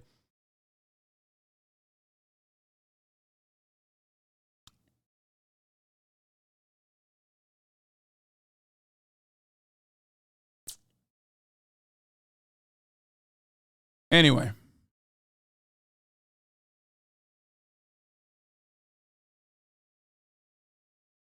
Why are all these trains exploding now? I'm continuing to get rid of costly and unnecessary regulations. Much work left to do, but effect will be great. Business and jobs will grow. Trump rolls back train braking rule meant to keep oil tankers from exploding near communities. An Obama rule to require new brakes to reduce the risk of oil train derailments causing explosions and spilling gas was reversed by Trump. It's like a meme. It's almost like a joke to just like flex this shit. Did he actually post this? Did he post the Fortune article with that take? No, right? No, he didn't post the Fortune article. The Fortune article gives more clarity to what he's talking about, I assume. But he definitely, I'm sure he tweeted this. He flexed regularly about how he flexed regularly about how, you know, he was deregulating every sector. Oh, anyway. Oh, here. Let's hear what Sherrod Brown had to say. I also want to talk about what the company says it's going to do for the residents. They are offering residents $1,000 checks after this disaster, as well as reimbursing some expenses. Damn, like Sherrod does not look hotels good. and food. But as we've been talking about, I gotta this pee, is I'll a be back. multi-billion-dollar. Do you think Norfolk Southern is doing enough? And if not, what do you want to see from them? Well, they've made promises to me. I've spoken to their executives. They've made promises to the community. The first thing I say is if they write a check to an East Palestine or Unity Township resident or people even a little farther away, never sign away your legal rights. You can accept the check, but don't sign anything that would sign away your legal rights. That's what companies like this do. They have made promises. My job, and I talked to Republican Congressman Bill Johnson, I was there with him. We are working together on this to make sure that Norfolk Southern lives up to everything it needs to do. It's way more than a $1,000 check per person. It's the fire station is 20 feet from a rail line. What would have happened if that train passed that fire station, if it had blown up then, derailed then, the whole fire station would have been enveloped with by fire and by chemicals and all that. So in residents, just the time away from their homes, the hotel bills, all those things. But Norfolk Southern has made commitments. We're going to make sure they live up to those commitments. What can you be specific so we can get it on the record here? Yeah, sure. I mean, the commitments they've told me is essentially making everybody whole. And that is all the cleanup, all the help for residents. It's going to be, I don't know, billions like you suggested. It's going to be tens of millions, maybe hundreds of millions of dollars in that community of 4,500 people, and then the township, Unity Township, a little larger. But whatever they need, everything that's happened here, all the cleanup, all the drilling, all the testing, all the hotel stays, all of that is on Norfolk Southern. They caused it. There's no question they caused it with this derailment because, again, they underinvested in their employees by laying. My understanding, there are only 3 full-time people on that 50, it might have been more than 50 car train that went through town because they've laid off so many people. And I mean, that's why I'm angry when I look at these companies lay people off. They never look out Tell for them, their Sherrod. workers. They never look out for their communities. They Talk to look them. out for stock buybacks and dividends. Something's wrong with the corporate America, and something's wrong with Congress and administration. I thought Sherrod was black. No, he's not. Also, it's you're supposed to say Sherrod, but for the longest time, I thought you said his name as Sherrod as well. Because, like, how the fuck am I supposed to know it's Sherrod? You know what I mean?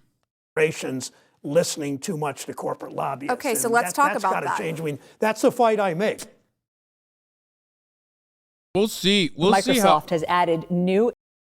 We'll see what happens. Like to fucking his reelection. Let's be real. Like, it seems as though the Democrats have truly left behind the people in Ohio. They're like you know how they. I do feel like they just kind of have given up on Ohio. They're like, yeah, you guys voted for Trump. You're never gonna vote for us ever again. Fuck it. Like, we're just not gonna do anything.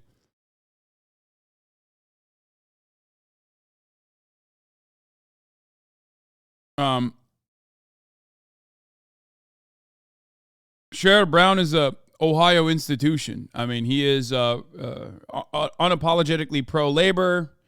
I mean, he's also still like a Democrat. So obviously there's plenty of fucking shit that he does that I don't like. Like when he was going to run for president and his idea was to lower Medicare to 55. That was it.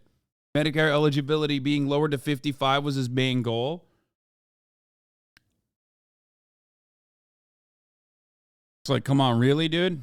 Thank you. Thank you for the pro-labor take.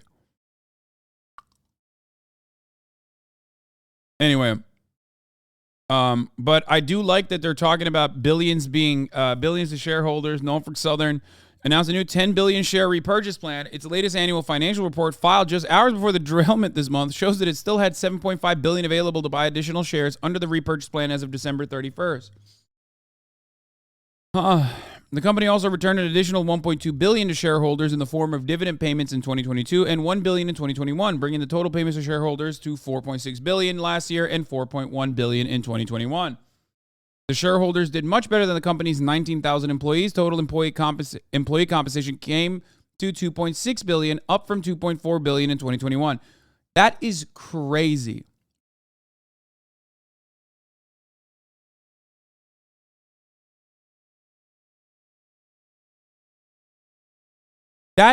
This is perfect. There you go.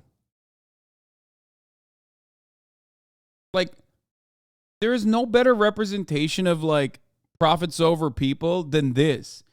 Motherfuckers who will never touch a train track getting compensated more than the dudes who are actually generating the fucking value. Now, people will say, Hassan, you're a fucking idiot. That's not how shares work. There are more shareholders than there are actual wage laborers in the company. And I understand.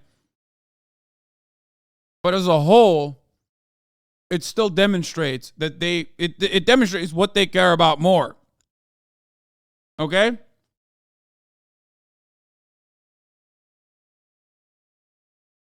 Come on now. All right, let's talk about Alan Fisher now. Friend of the show, Alan, is a gigantic train nerd, and I think he's going to do a good job describing exactly what happened. Give it up for today's fighters in the red corner, weighing in at 4,700 population in an underdog Rust Belt town from Ohio. It's East Palestine. And in the blue corner, weighing in at 1 million pounds of vinyl chloride, fighting and dropping cars consistently on the ground on Horseshoe Curve, it's Norfolk Southern. And to officiate today's match, from the Department of Transportation, it's Pete Buttigieg. In an egregious violation of...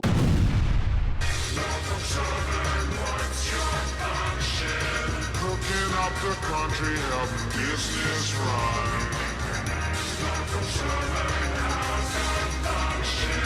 They'll bring this big. Jokes aside, this disaster does suck for those who are affected, both with being relocated, with possible contamination, and with the water supply. But everyone has been extremely lucky that there haven't been any deaths or major injuries from this accident. There's one thing that's certain about this incident is that there has been a stupid amount of news coverage, and anyone who... The worst part is people at East Palestine still have to pay $5 a month to avoid the top of the hour ad break on this fucking broadcast. You know what I mean? But at least they got $5 from Norfolk Southern, so they can use it that way. But regardless, at the top of the hour, there's still a 3-minute ad break. If you no longer want to see those ads, all you need to do is subscribe, baby.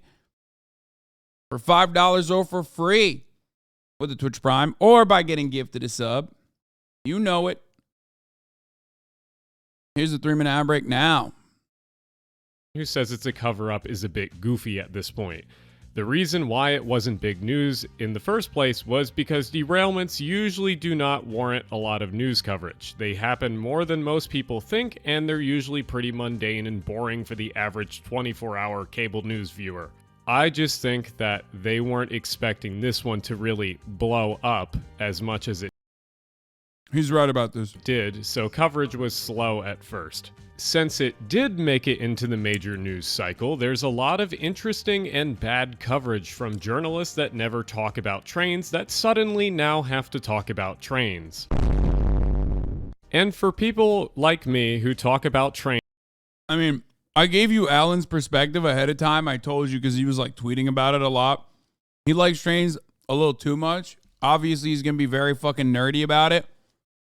One thing to keep in mind is like, you know, train derailments in comparison to like where they were is still a lot better. When you think about 1,000 train derailments a year, especially that factors like, you know, silly ones like the train just got off the track a little bit, you know what I mean?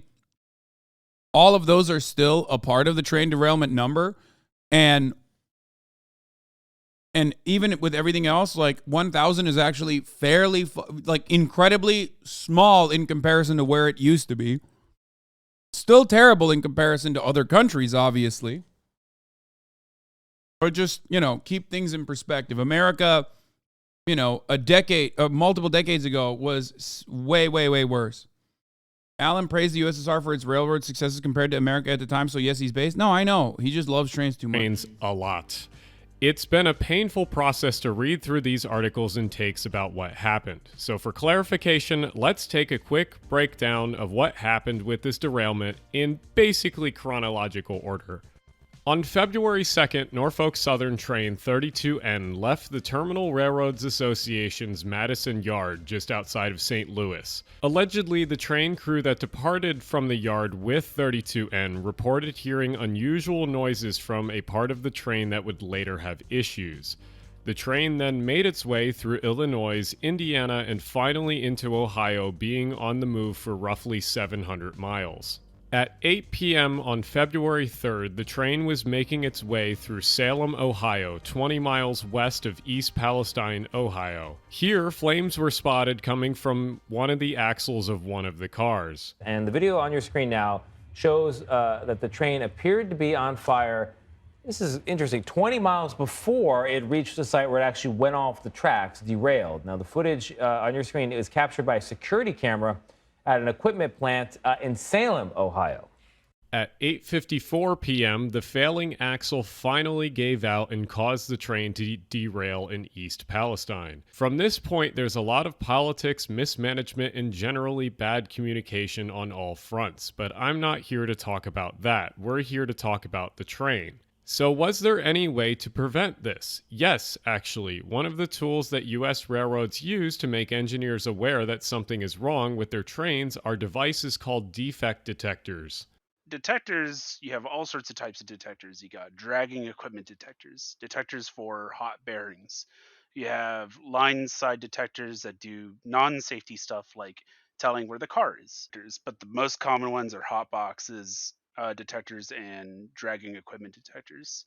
And lines like this Norfolk Southern line, they're about every 20, 30 miles, depends how many curves. The more intense the layout of the track is, the more hot box detectors you're going to have. That's my friend Brian. They go by they, them, and they used to work for a Class 1 railroad in field management for maintenance away. I'll be Brian's in the chat right now. They tweeted, I mean, not tweeted, they wrote in the chat earlier. Referring to them and 2 other friends throughout the rest of this video for when I need someone with a little extra experience or knowledge in these subjects to be referenced to. Anyway, defect detectors are a critical piece of infrastructure for any modern railroad. Like Brian said, these detectors can pick up on hot boxes or whenever an axle or bearing is getting too hot. Hot boxes aren't just for that Corolla sitting in a dorm parking lot. The name originally comes from railroads from when old journal bearings were still in use. Journals used to overheat commonly, and the box where the journals sat in oil would catch on fire or smoke. Eventually, journals were replaced with roller bearings, which were not only more People say Hasanabi has a jobless. Here you have a Hasanabi head. efficient but also more reliable. Roller bearings rarely fail or catch on fire nowadays, but it still will happen if they are not maintained or inspected. It's very confusing how the axle on this Norfolk Southern train got to the point of failure. Defect detectors are scattered all throughout the network. Remember that video of the train car on fire going through Salem, Ohio? Well, there's it was supposed to ping multiple times over. So most likely the real issue here is that they basically were like, yeah, fuck off. No, keep it going. Don't stop, because it takes a lot to stop a train and fix it. So they were just like, yeah, just go through. It doesn't matter. Like,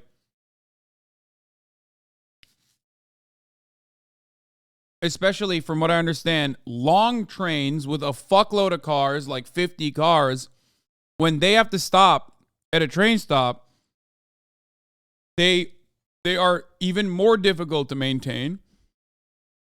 Because like there is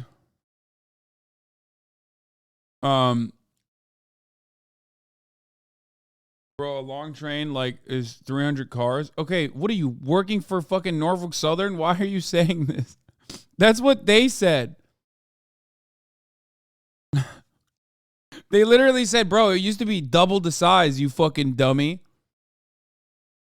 Anyway, 50 isn't long. Got it. Okay, everyone who's a train engineer is yelling at me. Long trains are difficult to fucking process through. They hold up the entire railroad, and of course they hurt profits. So sometimes they just fucking tell you to ignore the signs, ignore the warnings. actually a defect detector. And yes, they require more workers. In Salem. So the alarms should have been going off on the radio calling out to the engineers that there's an issue. I don't know why or understand why 32N didn't stop, because it's proper practice to come to a stop when a detector is tripped. But okay, so if the detectors couldn't have been relied on in this situation, could the brakes have stopped the train from derailing? And what if we upgraded them to a newer system?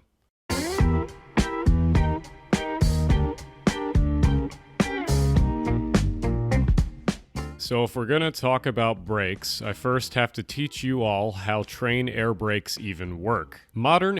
I love the voice Alan takes here. Like, he's like, oh man, here we go again. It sucks that I have to do this. When it's like, bitch, we know you're excited to talk about this.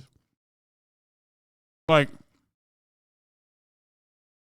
he sounds annoyed, but he's not annoyed. This is like extremely his shit. He's like, oh, dude, it's so sick that I get to teach people how braking systems work on fucking trains.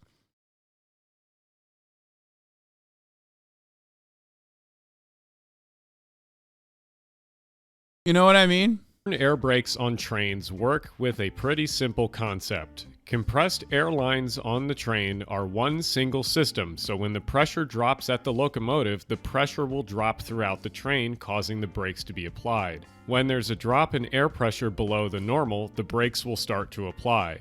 The signal that applies the brakes is literally the drop in air pressure going from car to car. The signal travels as fast as the speed of sound as the pressure drops from car to car. So even if it isn't instantaneous, it only takes a dozen seconds for all brakes to be applied on a 2-mile long train. Now, what if we wanted to speed up this brake application? In the news, For the record, I know Alan got mad at David Sirota for constantly talking about the brake deregulation from the Trump era, or everyone else that's been using that as well. I don't give a fuck, because deregulation is still deregulation. Deregulation and lack of adequate spending on infrastructure is in the same exact vein. It's also the exact same as cost-cutting measures, such as like reducing the number of people working on maintenance. It's also the exact same cost-cutting measure or profit-driving measure, such as the precise systems that they have now, where they're lowering the amount of time that they had for maintenance checks. All of that is exactly the same. Like, they're all the same attitude. we've been hearing a lot about electro-pneumatic controlled brakes, or ECP brakes. ECP brakes would essentially equip every single car with a computer that would open and close the brakes based on a signal from the engineer. This would allow for the brakes to be applied instantaneously. There are a lot of issues with applying ECP brakes to every car in the country, but I'll talk about that later. One of the current solutions for speeding up brake applications on trains is to place another locomotive. I think he thinks ECP brakes would make trains less safe overall. I think Alan thinks that. Maybe he doesn't. Because then they'll make the trains even larger. Then they'll add even more carts, just because then they can say, well, we have the ECP brakes, so we can make it even less safe overall, in a way that like other parts of the infrastructure will not be able to hold on to.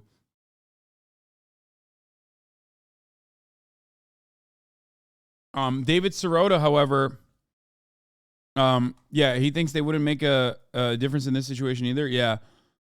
Also, on top of that, David Sirota recognizes ECP brakes and why they were at the very least like dropped as a ECP brakes were promoted originally as a cost-cutting measure from these companies to say like, look, we have new brakes.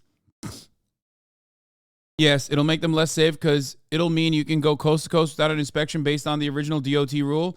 Yeah, so they were advocating for this originally as a cost-cutting measure for them, like internally, from what I understand, where they were saying like, look, we have these new brakes. When we put these on, there's going to be less regulation necessary for it. We can fucking maybe even, I assume, put more weight on the trains, shit like that. It'll be more safe because no company ever actually makes technological innovations specifically for the sake of making technological innovations or making things more safe. They do it so that they can make more profit, right? So they can drive up profit. So that's precisely what they were advocating for. And then the government was like, oh yeah, that seems great. The ECP brakes seem great. We should make sure that you guys you have to put it into all of the trains that are carrying fuel. Like anything that is flammable or explosive, like should have ECP brakes now. And they were like, whoa, hold the fuck on. We don't want that actually. Now you're forcing us to put this fucking thing on everything? No shot. And that's the easiest way to describe the saga between Norfolk Southern and other train companies and the lobbyists and the government regulation surrounding it, and why they deregulated it after they said you should put it onto every single train. Now, in this circumstance, it doesn't... Please stop euphemizing a chemical disaster by calling it derailment.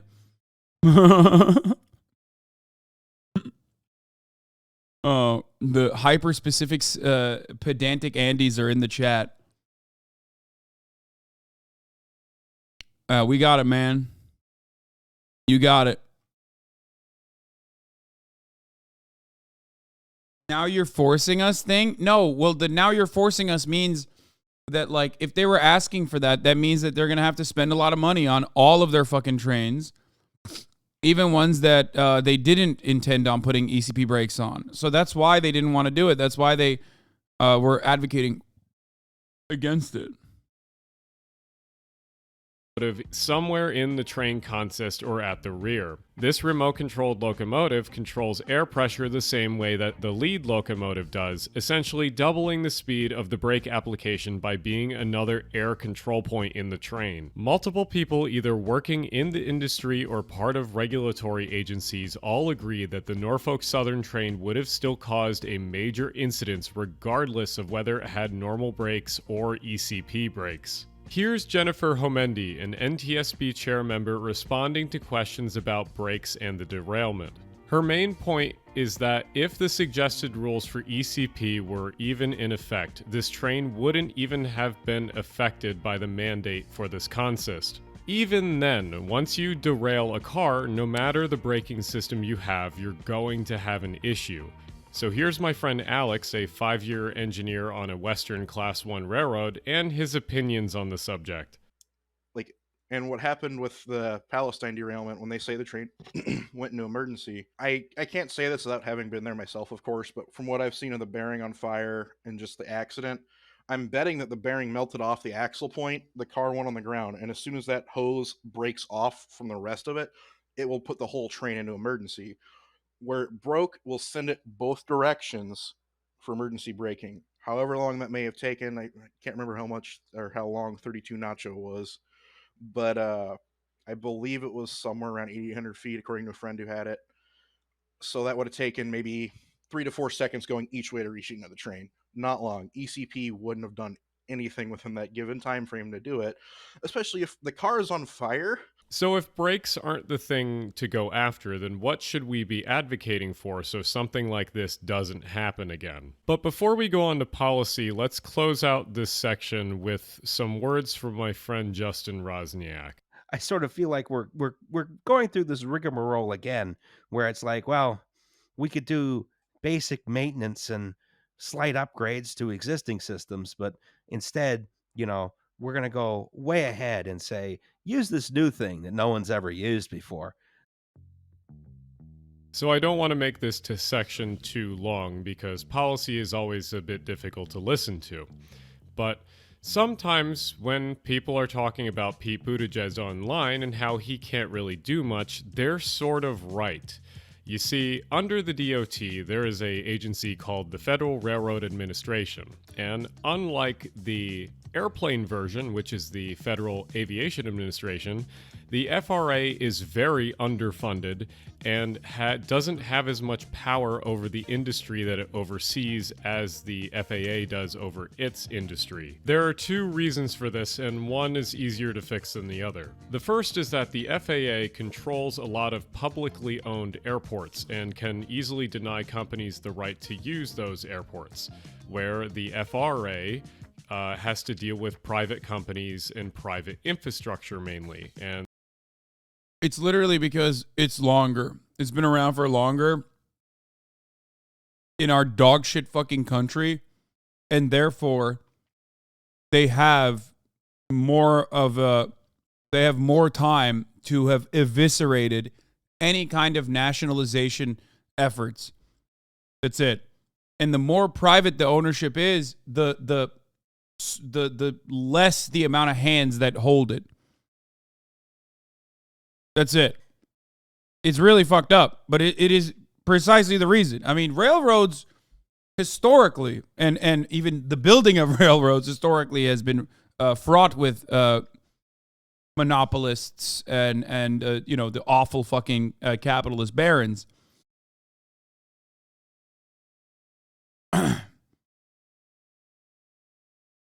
You already know that. The main issue, and this is like Alan is absolutely correct, and I'm sure he'll mention this now, is that it's not nationalized.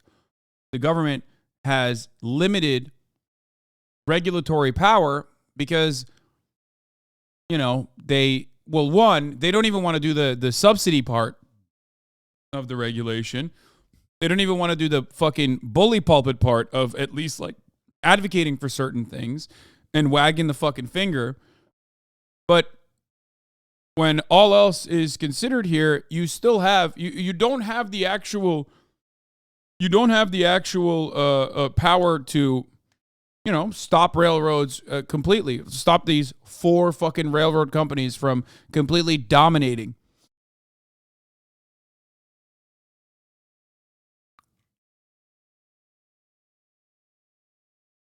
What are you talking about? Do you think companies want their trains to be blown? Government involvement only makes things worse. There is not a single place in this entire fucking planet where railroads have actually gotten better as a consequence of privatization. Railroads, just like airports, rely on heavy public spending. They rely on infrastructure spending. They rely on your tax dollars to even exist. They also provide an incredibly important life-saving piece of our logistics. It needs to be regulated. Yeah, let's not fucking fund them then. Dude, you are not making good points. You are not making good points, okay? You are not making good points.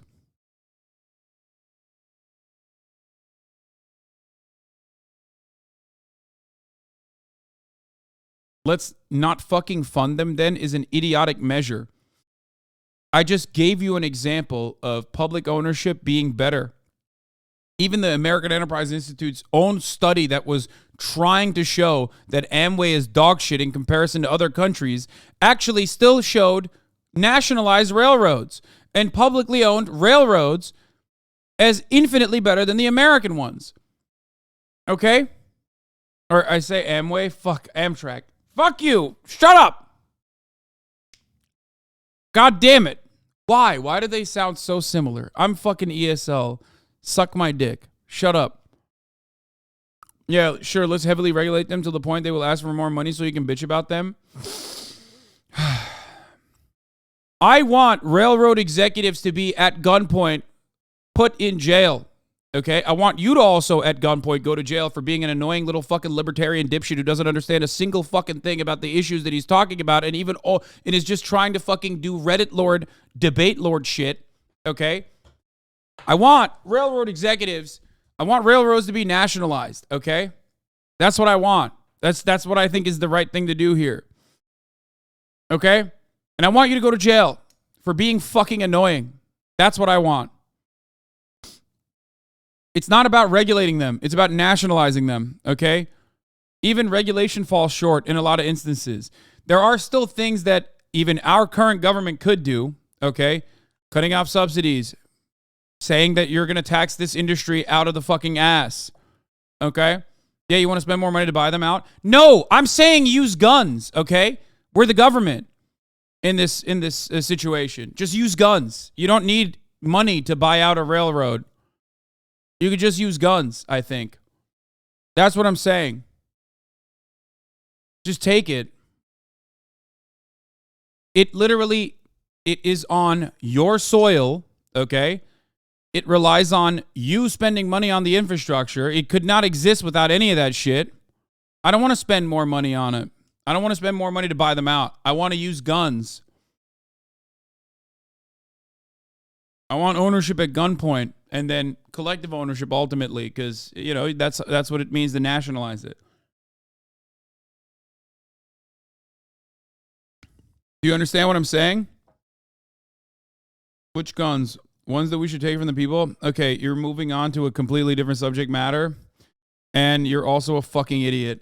I don't know why I can't ban this fucking dumbass. No, man. Oh, they're already banned in the channel. No, I meant like the guns that the government has. Which guns? The ones you want to take away from the people? Dude, no one is coming for your fucking Winchester, okay? No one's coming for your Glock.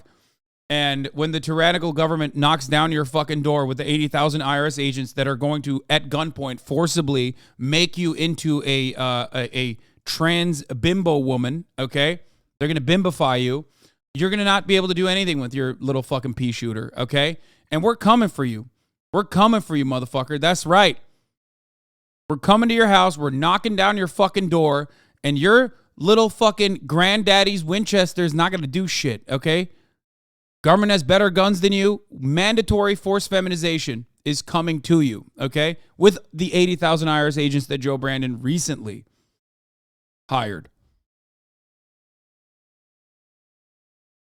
And so it's harder to oversee all of that. What we should take away from this is that the FRA has a lot less oversight over the industry because it's private.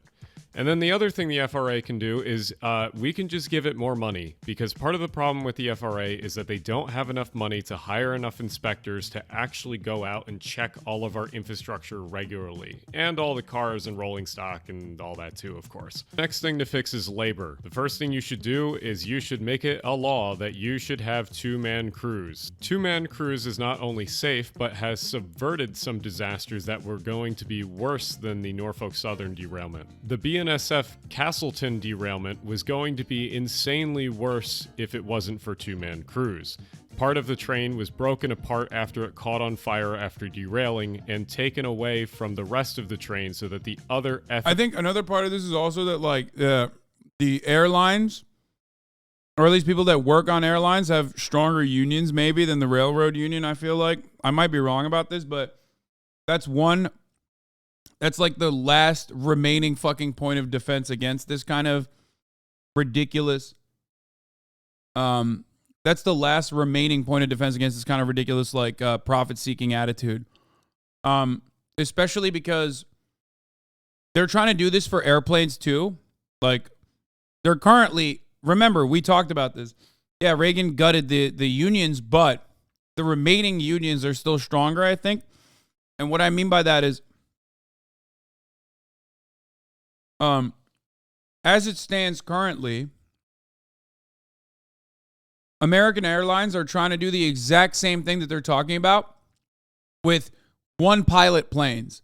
They don't want to have two pilots anymore as a cost-cutting measure, which is an insane thing to advocate for. But our unions will have been pushing back on it aggressively.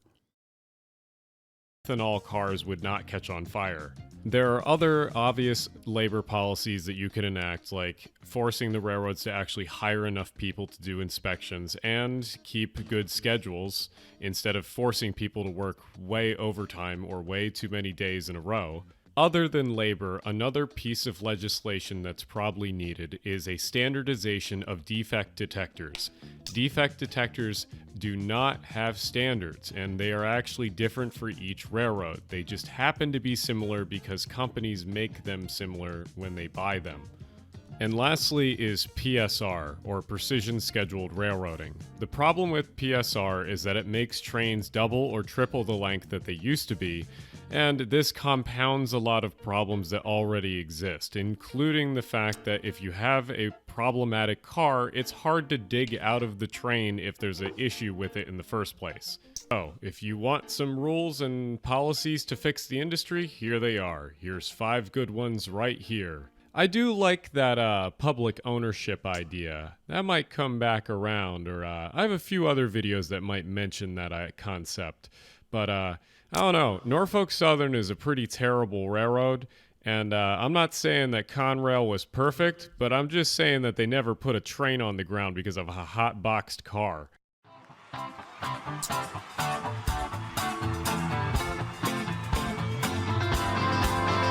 Just so you know, I won't be mentioning... I mean, we've covered this already. I've literally watched the video, but here, we can watch it again. In this video. But I will say that I do really, really like these graphs. These are nice graphs.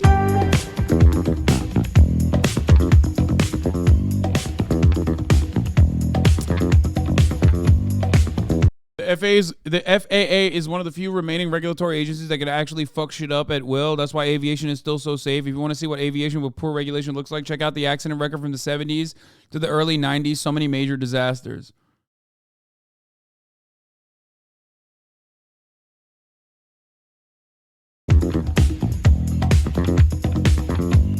There is no country in the world with great passenger rail accessibility, pricing, and frequency that has a privatized rail network.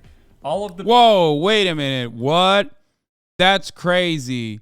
What do you mean? How? What? I don't understand. What? That's shocking. You mean to tell me that a natural monopoly, a natural monopoly is better served when it's controlled by the government? What? Stop. That's crazy. The best countries when it comes to intercity regional rail networks are all nationalized, either owned by the government directly or through a government-run public company. France's SNCF, Germany's DB, Switzerland's SBB, Japan's JR, Austria's ABB, and Spain's Renfe are just a few great examples of the many nationalized rail companies and networks. All of these companies own the Everyone that's saying Japan does not understand. Fuck it. Let's do Japan. With one exception. Let's have Japan's level of regulation. Do we currently have Japan's level of regulation? Do we?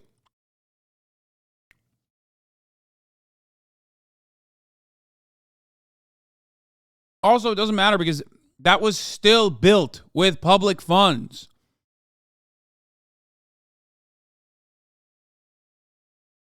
Remember when someone just lied about Germany's train being private in chat? They didn't lie.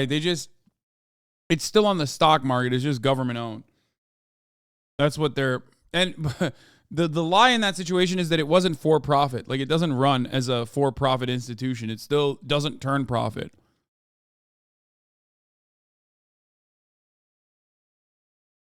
tracks, infrastructure, and the rolling stock, aka the trains. And then there is the US. 90% of US railroads lines are privately owned. Amtrak owns less than 700 miles of track and runs mainly on track owned by the big four private railroads: CSX, Norfolk Southern, Union Pacific, and BNSF. These companies routinely block Amtrak trains with freight either by accident or on purpose. But being made late by a freight train is a small problem compared to what these companies do for improving the rail infrastructure. And when I say improving, I mean either doing the bare minimum required for maintenance or actively making their logistics worse by single tracking some of the busiest main lines with the guise of using precision scheduled railroading. It's so obvious that most of these companies are only in it for the short-term profits. So one solution to this is nationalizing the entire rail network. Nationalization isn't something that the US hasn't done before with anything else. The entire US interstate system is nationalized, with the roads being owned by either the federal government or state governments. It's not unusual for the federal government to pass large infrastructure bills supporting these pieces of infrastructure. One said bill was the reason why interstates were built in the first place: the Federal Highway Act of 1956. Nationalization of US railroads isn't a foreign concept either. Throughout the 1950s, 60s, and 70s, the competition from the interstate system along with long-distance trucking became commonplace, causing railroad traffic to decline. In the late 1960s, three large railroads, the Pennsylvania, the New York Central, and the New Haven, merged into one, forming Penn Central. Because of the terrible merger and the freight numbers, Penn Central filed for bankruptcy in 1970, later eventually disappearing in 1976.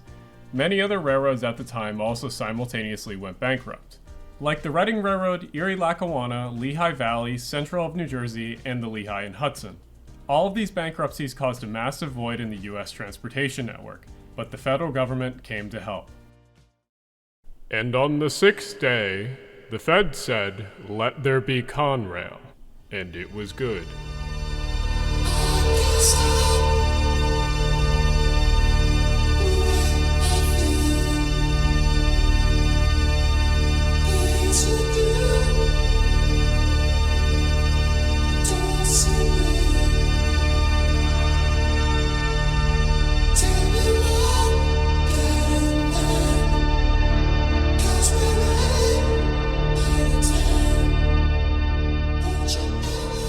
Conrail emerged as a new quasi-nationalized consolidated rail corporation. Basically, it was nationalization without the total government ownership. Weird, right? Well, to add to Conrail was Amtrak. Amtrak took over all the failed railroads' long-distance passenger lines while Conrail focused on freight. Amtrak was built to fail but miraculously survived and continues to be the US's intercity passenger rail carrier today. Conrail was eventually split and bought out by CSX and Norfolk Southern in the late 90s. Both of these companies were built to hopefully become profitable without the government's help, which in a very neoliberal mindset makes sense. But when it comes to transportation, this is not always true, nor is it a good thing. There are benefits to good transportation beyond making a profit, especially when it comes to the efficiency of travel and energy that trains provide. Amtrak and Conrail were never truly nationalized because they were never supposed to be controlled by the government, unlike European railways that I mentioned in the beginning. If Conrail and Amtrak were nationalized in the first place, many of the lines that were dropped for financial reasons in the early days would have never happened, and there would still be many places with a station or line that don't have one now. And without nationalization, it's dumb to think that a private company would ever run a train to smaller groups of population ever again. Also, private corporations running infrastructure that both the public and the government rely on is such a heinous mistake. Alright, we're gonna talk about tax policy now. Hang in there.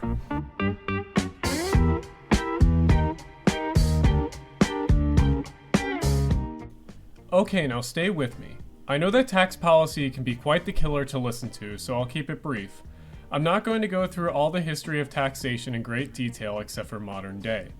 But know that there was a time when the government practically gave land and tax Corpus, skip. Skip this part. havens away to railroads. Eventually, citizens complained. Next, there was a period of time when railroads had high tax rates on them. And then Conrail showed up because all of those businesses failed. And then finally in the 90s, many of the taxes were drawn back to lower percentages. And that brings us to where we currently are in railroad tax policy. So now we must go over how taxes on railroads work. Here is an older tax document from the state of New York. Unfortunately, I couldn't find anything newer than this on the internet, mainly because I myself am not a taxable railroad, or at least not yet. So you can see here how each of these states used to tax rail and still do. What it comes down to is how much improvement is done to a line. Well, except for New Jersey, who taxes it per mile. Yeah, I know, we have a weird state. So generally, if a line is 2 tracks, it will get taxed more. Hence why a lot of modern railroads have single-track main lines in the United States. But this is only one side of the problem. The main part of the problem is how inefficient taxation and grants are with railroads. Generally, railroads will pay some sort of tax on their land. This tax will go to both federal and state governments. Money is then eventually redistributed into the railroads through grants and subsidies. These subsidies usually going to Amtrak for passenger operations and grants going back to private operators for infrastructure upgrades and maintenance. This causes the problem of needing extra personnel in between each of these transactions for bookkeeping, causing a loss of money and unnecessary costs. Now, I'm sure you'll probably think, well, let's just stop taxing these companies so that they can use the cash in the first place to directly upgrade their infrastructure. Well, unfortunately, most private railroads in the US aren't in the business of railroading. As I said earlier, they're in the business of making short-term money. So the majority of the money saved in a for-profit company is directly funneled back into shareholders and upper management's hands instead of back into upgrading infrastructure and for better service. So what's the solution to this? Well, you can either strengthen the unions to have some power to own the railroad to prevent shareholders from poaching cash, or the other option is what majority of the countries around the world have chosen, and that is to divert to nationalization.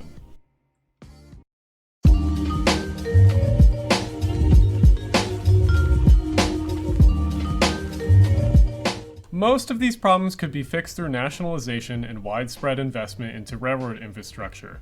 I propose bringing Conrail back. Conrail would take over freight again and would maintain all mainline railroad infrastructure in the country, along with improvements to lines like electrification.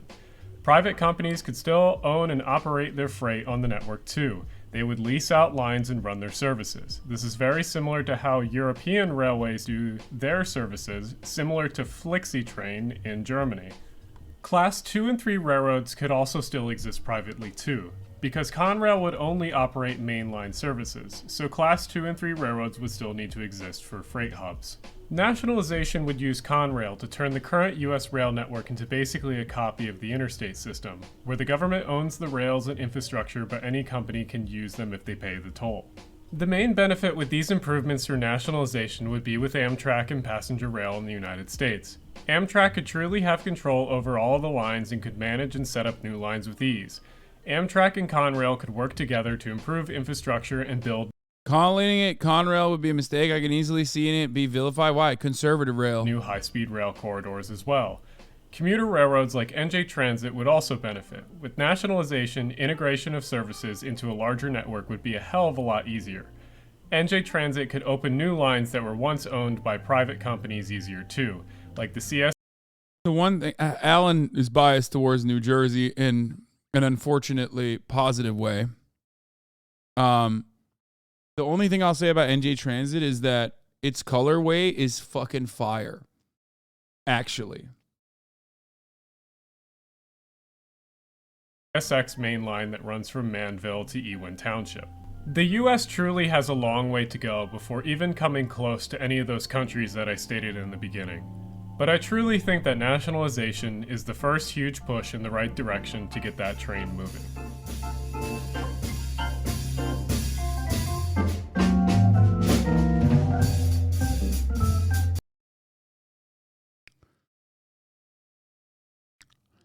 I can't wait for you to go to Japan. You're literally going to bust a nut over the trains. Yeah. Oh, here, from David Sirota. New Governor Mike DeWine has deep ties in Norfolk Southern and his lobby firm. He's refused to issue a declaration sending federal aid to Palestine. East Palestine. He's refused to hold NS accountable for earlier derailments, and his GOP lawmakers just killed rail safety rules. So that's something you need to remind yourself of as well. DeWine has spent 3 weeks pretending to give East Palestine residents everything they need, yet has not formally requested federal disaster assistance. This is it's one of those issues where like anytime something goes wrong in America, it's like a very expected problem, right? But anytime something goes wrong in America, like pretty much every single person in a position of power is just the absolute worst person. So sometimes you forget to like mention people like Governor Mike DeWine. It's pretty hard. It's pretty awful.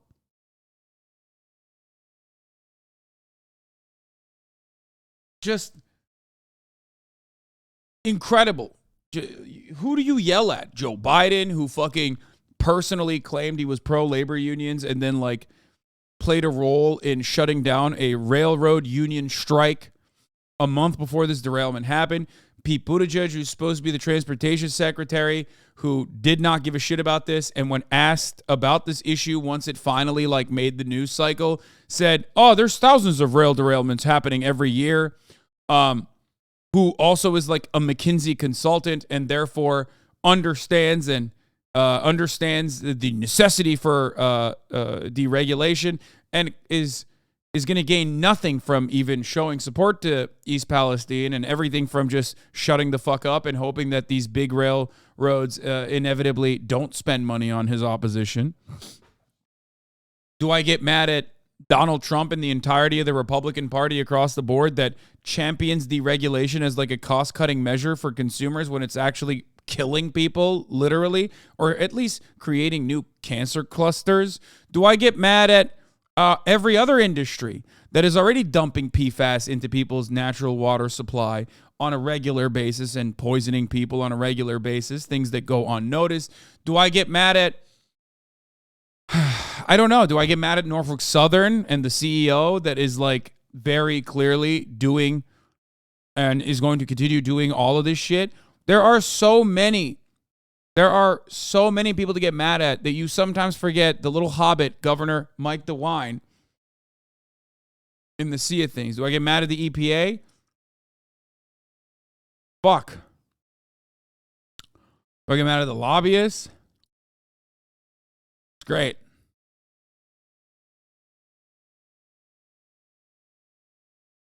Zero Stress Tech, thank you for the 10 gifted subs.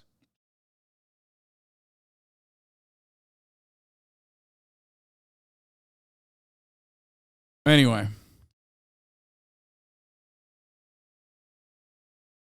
I work for a water utility. My focus is groundwater protection. PFAS is such an unspoken issue that's going to destroy some counties' water systems. Oh, yeah. Anyway, while we are on the subject, though, Ohio residents welcome Trump as he visits the site of the toxic train derailment. Welcome to the visit. What do you think about President Trump coming to the area? It was exciting to hear. Bridget Piles lives in Negley, a small town around 4 miles from East Palestine. I'm afraid of the chemicals coming here and the after effects, and, you don't know. You're not going to know until, who knows, months, years. The NTSB is expected to release its Okay, here's the thing I want to show you though. The White House. Right. Speaking of the White House, apparently regulations regarding train safety were changed during the Trump administration. I am honestly shocked that they said this.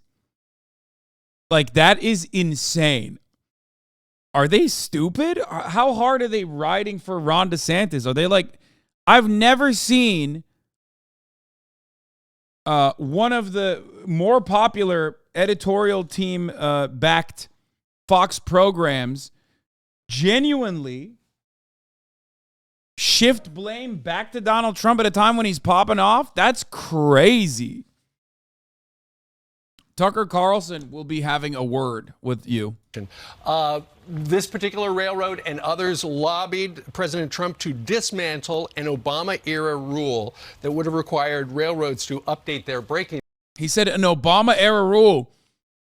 Casting Obama in a positive light against Donald Trump? What is happening? Stop. And apparently the Obama administration had pushed for it to govern transportation of hazardous materials after about 500,000 barrels of crude were dumped. But ultimately, the Trump administration undid that and said the costs exceeded the benefits. The White House. Right. What the fuck? This is like objectively true, yet still shocking to hear from fucking Fox News. You know what I mean? Because they don't usually deal in truths. I don't know. I don't know what the fuck that was about. We saw the emotional confrontation. There was another shooting that happened. A 9-year-old girl and a journalist among the three killed in Orlando in another shooting. But yeah, like I said, that's surprising. The Fox News take. That's wild. Redditors crying over Dav right now. Wait, what happened now? Are they still? I thought she apologized and said, "I'm so sorry for offending white people for saying no purpose flower."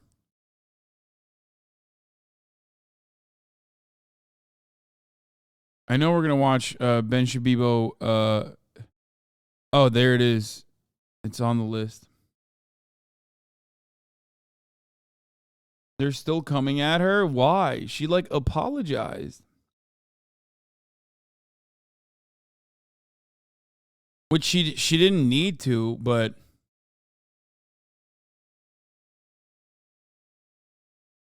they got mad at her after seeing a clip of her saying white people use too much cinnamon. Wait, really? That's crazy, man. Who cares what Reddit thinks?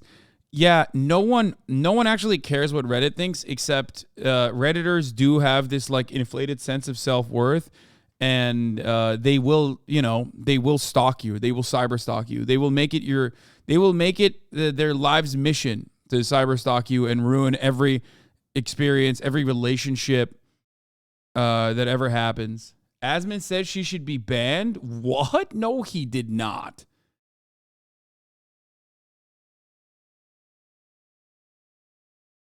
There's no way. Recently? Asmongold saw that Daphne, 39 Daph, said, white people are no purpose flower. Okay? 2 years ago at this point, and she should be banned for it now because she apologized for it?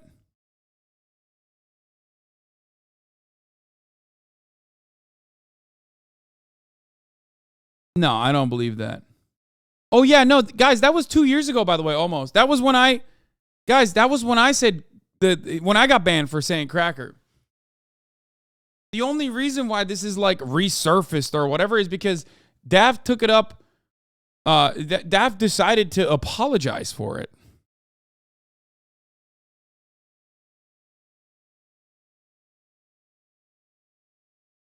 Bro, just say yeast Yeti.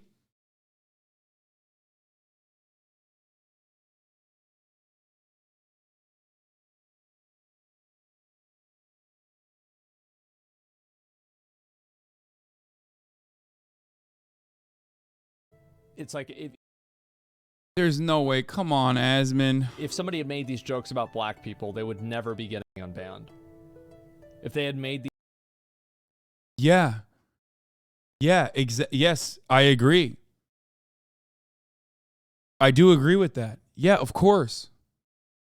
Because there is a two-tiered system. Yeah, it's not the same. That's why you can't say the N-word. But you can say cracker. 39 Daff has Hasanabi level haters? No, 39 Daff has Hasanabi's haters. Her biggest mistake wasn't that she said anything. Her biggest mistake was defending me. That sparked a lot of interest from my haters to latch on to her as well. The issue is those unhinged psychopaths, because she's a woman, also have like a secondary interest in her as well. Every female content creator has stalkers. Every single one of them. Every single fucking one of them.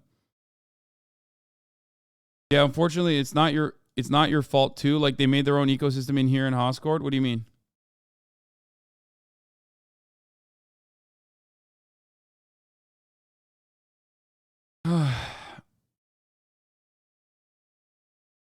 Reverse racism train isn't going to stop without direct action against it. We're going to have to fight this battle. Idiots are going to win otherwise. No, that's not true. No, most normal people outside who haven't had their fucking brains lasered permanently from being online give a fuck about this discourse, okay? That's not a real thing. People in Florida literally called themselves crackers, okay?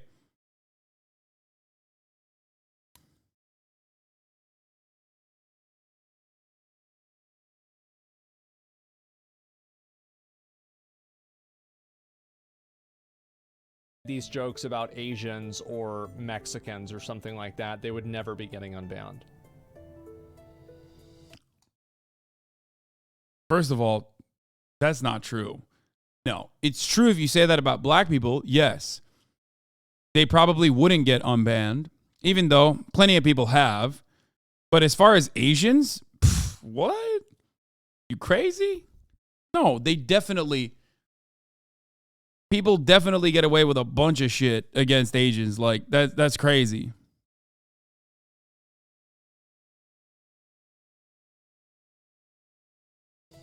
Like, I understand that, you know, jokes. She's friends with / collabs with corpo VTubers, so her haters target them and their employer too relentlessly. Yeah, I know. I know. I don't know, bro. My white libtard friends have weird views on anti-racism. Doomer Kooming, you're a fucking brain-broken Twitch viewer. Of course, your friends are also probably brain-broken, okay? Anyone that says, like, look, people have this attitude for sure about, like, white people that are, you know, under attack and need to be protected. We just call them Republicans, usually, okay? But, like, anyone who goes, wow, I can't believe you're saying cracker, or I can't believe you're saying an anti-white slur like redneck or hillbilly or honky, okay? Like, that is so crazy. Like, real people in the real world do not say that, okay? Real people do not have that take. That's an insane take. That's just a Reddit take, but not even a Reddit take. That's a LSF subreddit take. Because if you recall back when the discourse was happening, they tried to like spread it to other subreddits and they got laughed out of every single fucking subreddit where people were like, what? Fuck off. This is an extremely online thing. White fragility is very real and a lot of people have it, but white fragility to that degree is new. Or not new, but like is extremely online.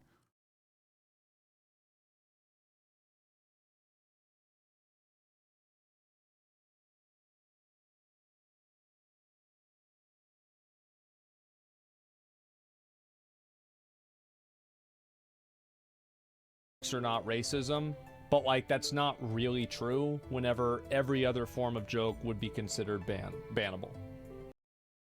Yeah. I mean, every other form of this joke would be considered bannable.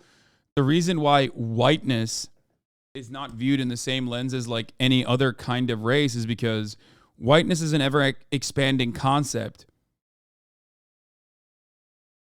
that oftentimes doesn't even revolve around the color of your skin. After all, Daff is more pale than most of the people shitting on her for not being white. You know what I mean? Whiteness is just about proximity to power. Therefore, whiteness as a categorization or as a group of people cannot really ever be systematically discriminated against, as it quite literally means having power or having better proximity to power, closer proximity to power. Anyway, the moderation fallacy is a super powerful device. We have to make people understand why race isn't symmetrical, or else they will assume that it is, and that is all sensible rather than reactionary. Just my 2 cents. And reverse racism was once a very, very present concept until not long ago. That's what colorblind racism was coined to describe.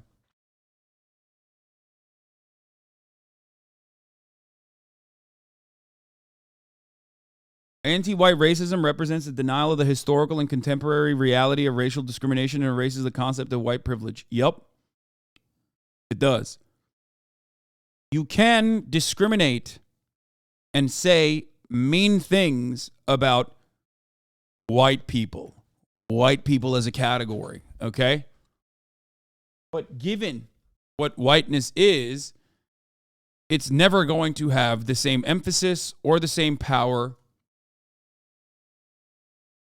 as any other marginalized group. This is the more modern version of the same argument that I used to have, unfortunately, every fucking week on debate shows. When I first started on this platform, all I had to do, all I did, non-fucking stop,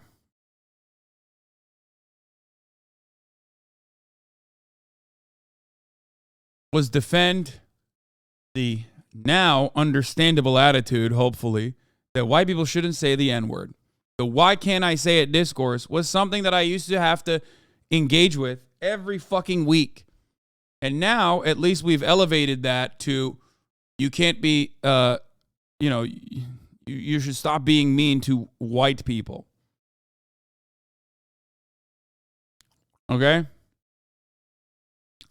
Racism without systemic or contemporary discrimination, okay, without real marginalization, without any sort of like material consequence, is just the same as like making a joke about an ethnic group like Italians, okay? Making an Italian joke, making a British joke, which many of you always do, and myself included. The reason why we go heavy on jokes like that, not because we have real hatred in our hearts about Italian people. Well, maybe some of you might. Okay? It's the same as making a joke about, it's the same as making a heterophobic joke. That's it. Plain and simple. The why no straight pride parade concept is laughable. Everybody understands it. Everybody knows it's stupid as fuck.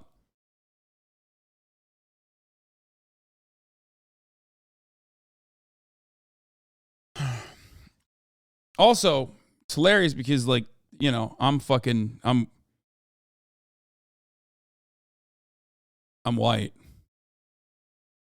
So, there is that too.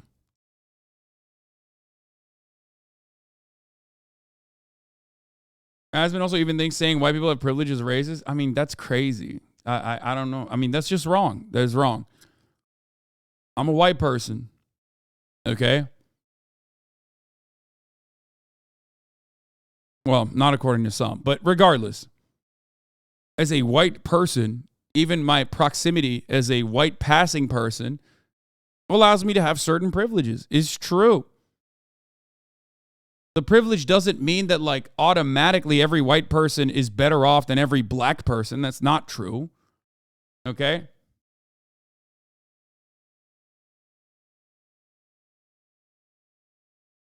Not true. Like, clearly, a white homeless person is in a worse position overall than motherfucking Oprah. Okay? Yeah, as chatters are calling Oprah time. Yes, I've talked about this so many times that you guys already know exactly what I'm going to say. Okay?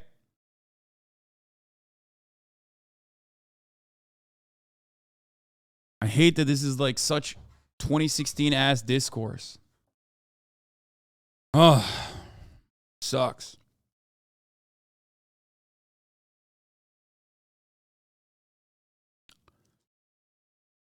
This conversation would never happen in real life. Why do people entertain this shit? No. These elements of the conversation happen all the time in the real world. White privilege, reverse racism. Those are very normal concepts. I'm talking about people manufacturing outrage over someone saying like cracker, someone saying redneck, and then considering that, or making like white people jokes and then getting very mad about white people jokes. That is an extremely online discourse. Oftentimes infiltrated by psychotic fascists too. Like half the time, people are getting duped by literal racists, like actual fucking out and about racists that get in the discourse to go, oh, I'm so mad, right? Guys, we're all mad about this, right? I mean, what about anti-white racism? It's white identitarian politics. According to Richard Spencer, at least. That's what he used to call it.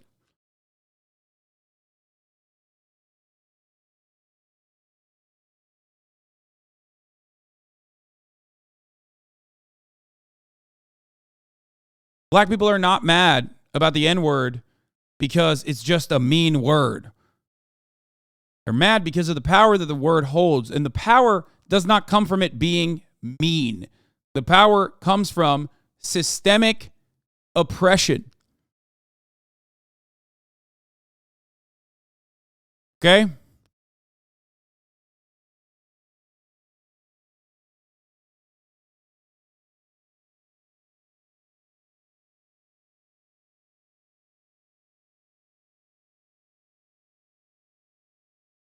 There were people pushing replacement theory and upvoted in the Asman thread. Exactly.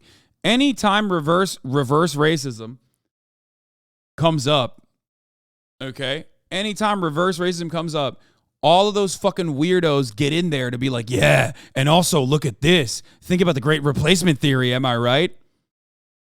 Why? Why do they do that? Because it's a great opportunity to fucking sprinkle a little bit of fucking white identitarian radicalization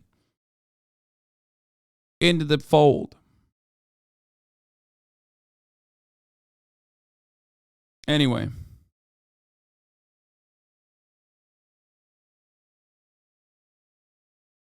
Would you say saying the N-word is the same as telling someone they are lesser than you? It comes with a lot of weight as a consequence of historic repression, segregation, slavery, the poverty cycles that even contemporary black people are subjected to. It's reminiscent of that. I'll give you a good example. A lot of the Confederate statues in this country were not actually built in the immediate aftermath of the Civil War ending. They were not built in the Reconstruction era. They were actually built during times of any kind of civil turmoil, any kind of struggle, specifically when black people were advocating for emancipation or anything like that, or equality. They were built outside of courthouses in, public areas for one specific purpose, and they were built during the Civil Rights era. The reason why they built these Confederate statues during the Civil Rights era and not during Reconstruction was to remind black people of their place in American society. It was an intimidation tactic. It was to show black people that these people who fought and died to continue enslaving you are important to us. This country was built by white people for white people. Okay? That's why they put that fucking shit outside of the courtyard. That's why they had the Confederate flag in their state flags. That's why they still named schools after Robert E. Lee. When Robert E. Lee himself, at his deathbed, said that there should be no statues for him, that the Confederate flag should not be raised, that they had lost. Okay? That's white fragility, and it goes for it is the same exact attitude as the power that the N-word holds. Okay?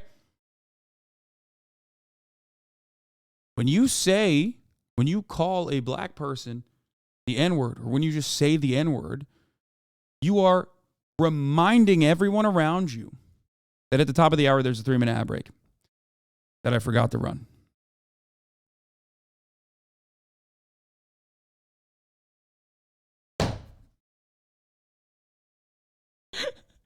I could have waited for Black History Month to be over, and I still did that segue. That's right.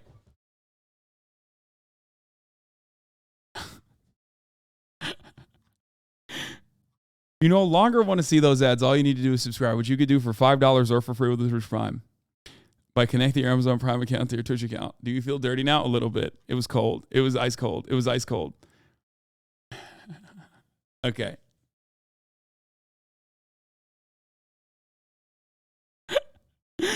Tyrone Culkin, thank you for the 5 get the subs, allowing 5 people to no longer see the ads at the top of the hour. Here's a 3-minute ad break now. Okay, we're going to run that back. I'm going to run that back. Okay.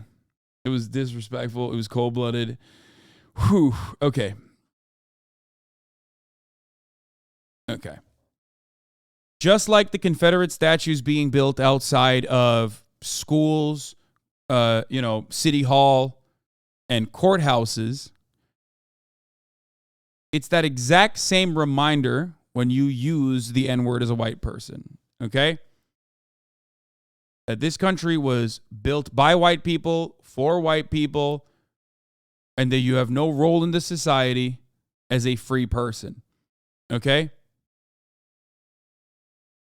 That's it. And this is also part of the reason why white people do not understand this reality. They will never understand this reality. Define built by white people. You know what I mean. Fucking built by white people. Of course it wasn't built by white people.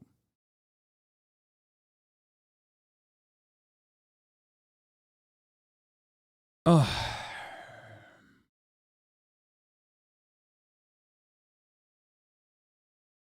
What the fuck? Top of the hour bot is flipping people off. That got an 8.68. That's crazy. You guys are fucked up. The bot is fucked up for that, for real. Not the bot, but you guys are fucked up for that. Because the subtext wasn't written to intimidate white people.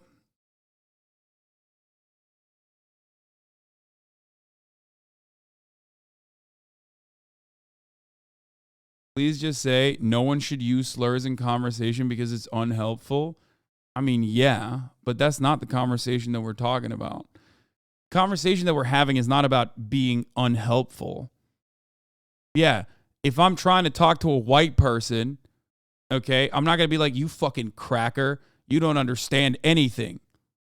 Like, that's not what I'm going to say. You know what I mean? That would be fucking ridiculous. Yes, it is unhelpful.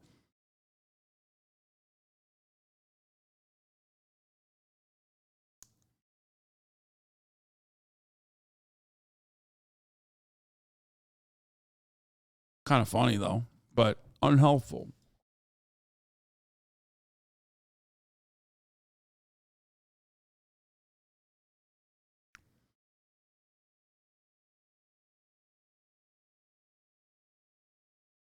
That's a conversation Normans think we're having, though, and anything else is kind of alienating because they don't have or don't care to add any more context. Yeah, well, it's going to be hard for me to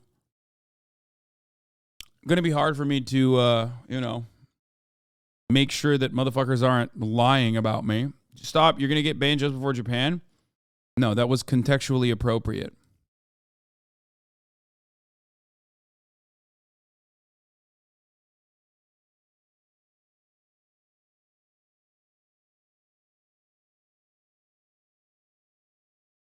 I didn't point it at anyone exactly.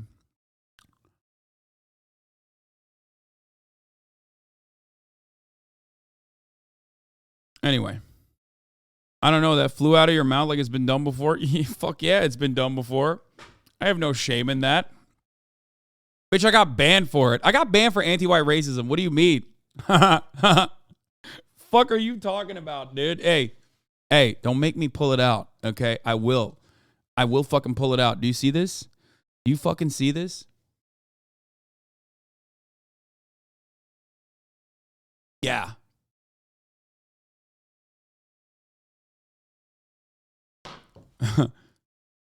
Saying, man, you feel real comfortable saying the word. Yeah, I do. Yeah, I do feel comfortable. Unhelpful is different than dangerous. C word is unhelpful while the N word is dangerous, chatter. Yep.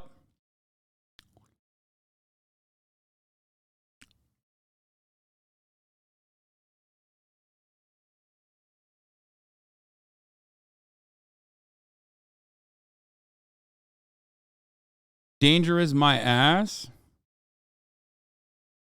Wait, what do you mean? No, the N word is dangerous in the sense that, like, it is dangerous. Why are you saying dangerous my ass? Yeah, of course the N word is. It implies danger. It implies that, like, you're around a person who does not see you as a human being and is pointing to the many parts of not just, history, American history, but also contemporary existence where black people have been mistreated, but also considered less than human. I thought you were talking about the C word. Sorry. No, I'm not talking about the C word.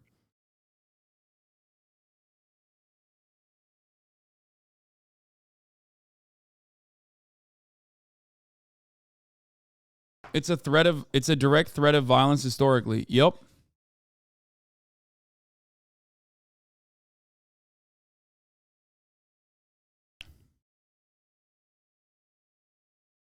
You are a very wealthy man. Okay.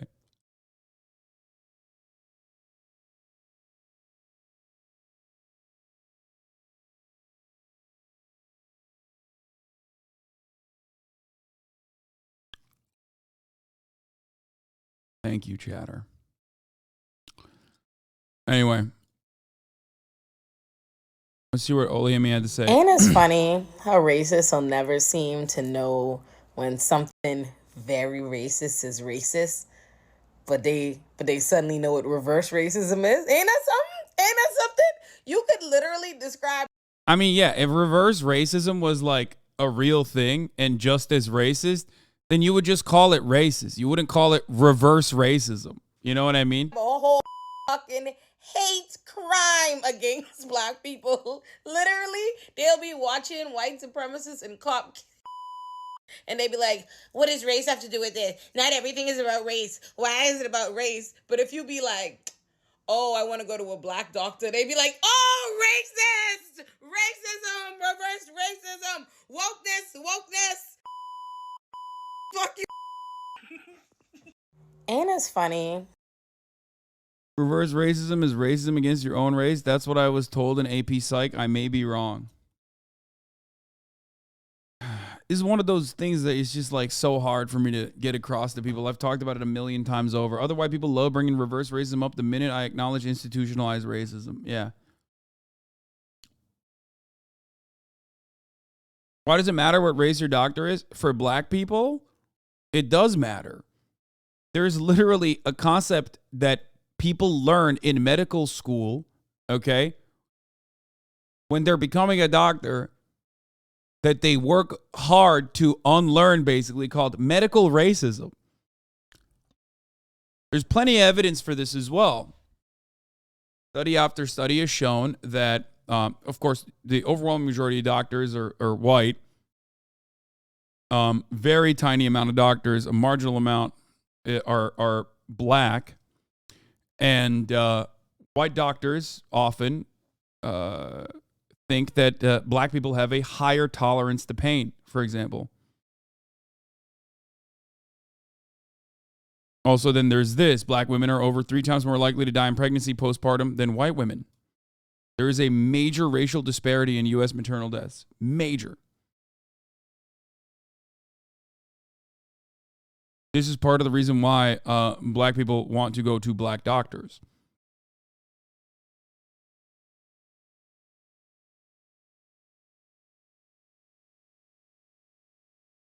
Yeah.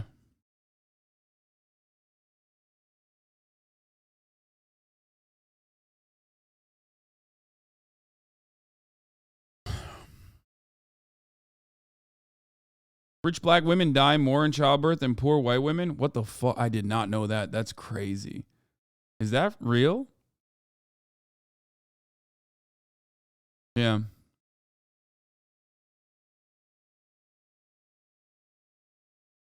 African Americans are still highly racist to Asians and Muslims, and when they get confronted about it, they brush it off as reverse racism doesn't exist.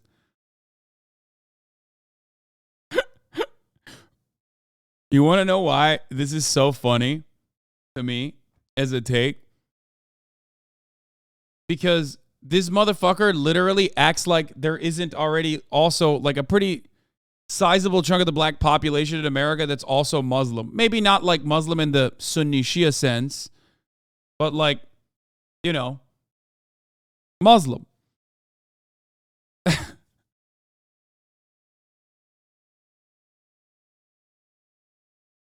Everyone and every community in the United States of America has bigoted perspectives towards others, okay? Black people included.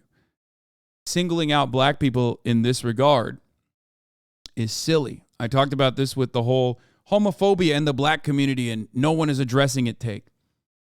This is just a more liberal way to basically reinforce the same bullshit.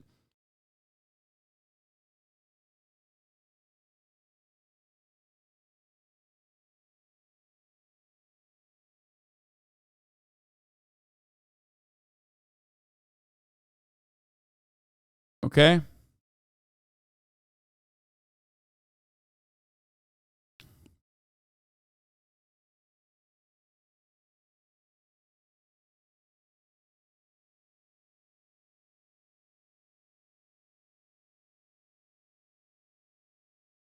A St. Louis doula program, part of a nonprofit that received funding in the $1.7 trillion federal budget bill, looks for solutions and a benefit largely associated with affluent white women.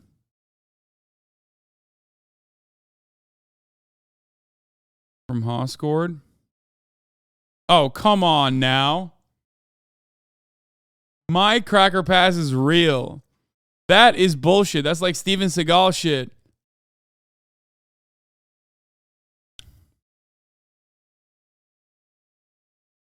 Fucking assholes.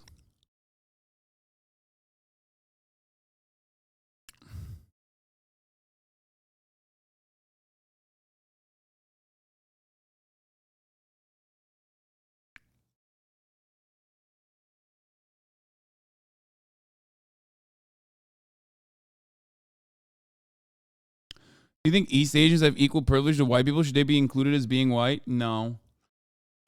It depends, but not really. Especially because like that's such a gigantic fucking that's you're talking about like a gigantic swath of people that come from insanely different financial backgrounds. People always say East Asian. It's like, okay, you're not talking about Vietnamese people. You're not talking about Cambodian people. You're talking about like a certain subsect of like first generation Chinese people that have come to this country from more privileged backgrounds. Okay. Yeah. Motherfuckers never talking about Filipino people. They're never talking about Vietnamese people. They're never talking about Laotian people, Cambodian people, Indonesian motherfuckers. None of that. You're just literally only talking about, and not even all Chinese people or all Japanese people in America. You're just only talking about a certain subsect that is like very wealthy, okay, that came here for college. And for the record, they still experience anti-Asian hate too, you know? It's so silly. There isn't like one kind of East Asian, man. That's a wild. There isn't one kind of Asian, okay? Technically, I'm fucking Asian. You know what I mean? I'm from the continent.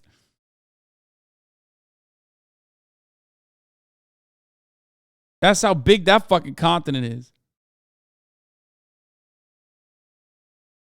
Without mentioning colonialism's tendency to spark and grow fundamentalist influence in the countries they target, most laws targeting women and gay people did not exist so prevalently as they do now in the region, but a direct import from Western colonists. Yep. Why are two Hasanabi followers fighting one another?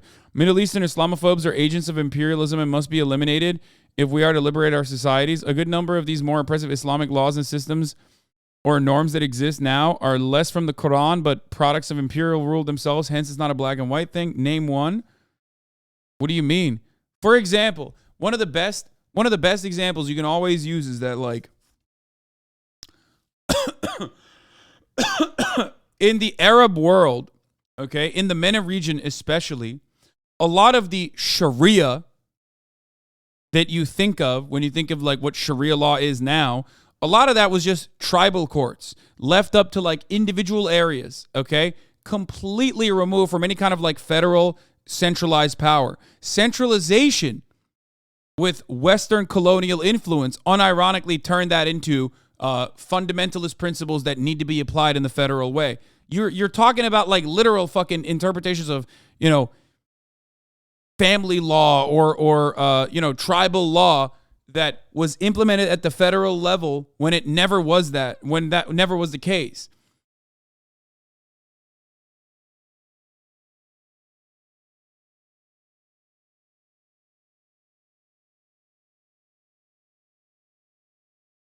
True. That's why we must not see religion as inherently evil, but as another aspect of culture. Okay, never mind. They're agreeing with one another. They're not even fighting one another.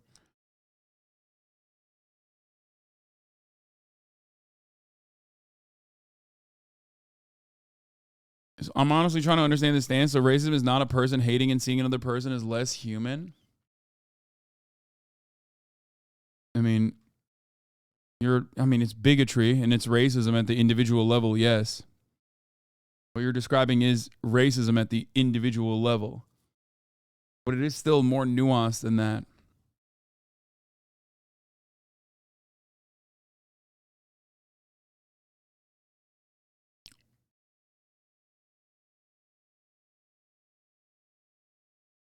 Isn't zakat a very egalitarian idea about redistribution of wealth? Yes, it is.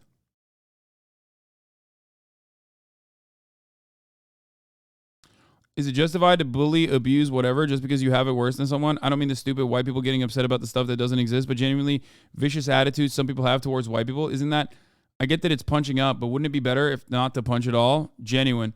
Yes. But this is the same conversation that takes place every single time we talk about this shit. You have psychotic radfems, for example, on Twitter that constantly say, I'm like a pedophile sex trafficker or whatever the fuck. Like whatever kind of unhinged schizophrenic shit you can come up with, right? Those are the same people that say all men are trash, all men are rapists, all men need to die, right? Okay, who cares? They're powerless. You have to recognize, okay? You have to recognize that those people are fucking screeching on Twitter because they have no fucking power and they recognize their powerlessness and that's why they're doing it. So ultimately, there is less emphasis and less power in those words. So whenever people say stuff like that, I just go, yeah, you're silly. Who cares? And that's what you would do if you were a normal person. That's what you should do. It's a reaction. Why focus on the reaction when you can focus on the action that caused them to lash out? There's that too.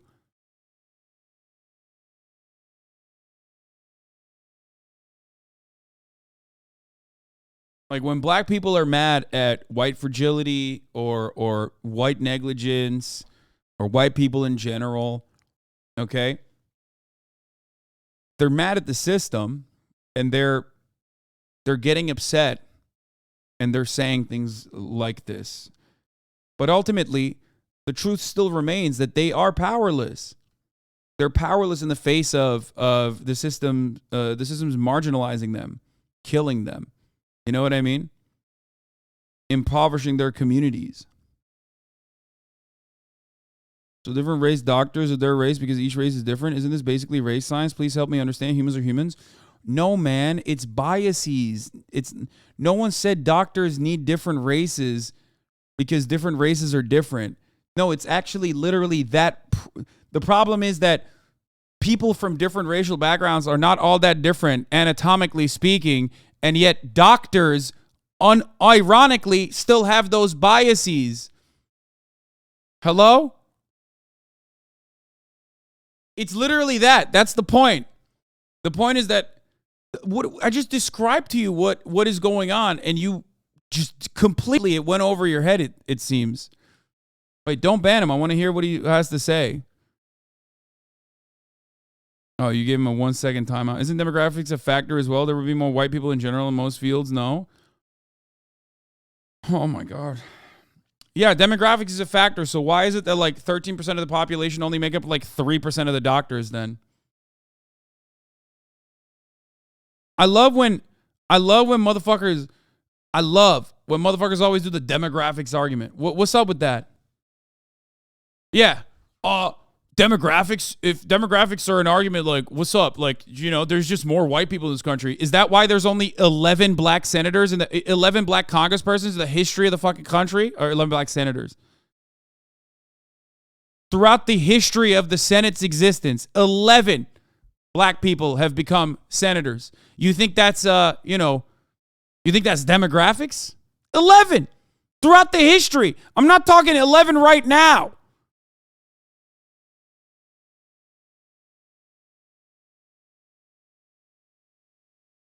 Huh.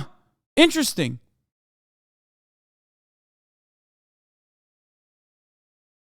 Only 5% of doctors are black. I thought it was 3, but maybe I was wrong. It's 5% of doctors. So what's up? You think there's still some racial disparity there, or what do you think?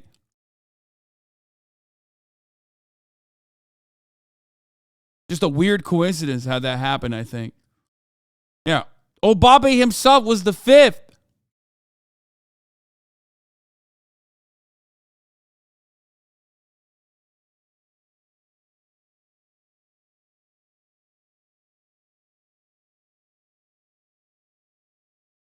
You get it? You understand? So even whenever people talk about like racial disparities, well, black people, there's less black people in the country. Okay. So why doesn't that add up on the math side? No, I agree. I understand. Going back on that clip, no, I agree, just misunderstood.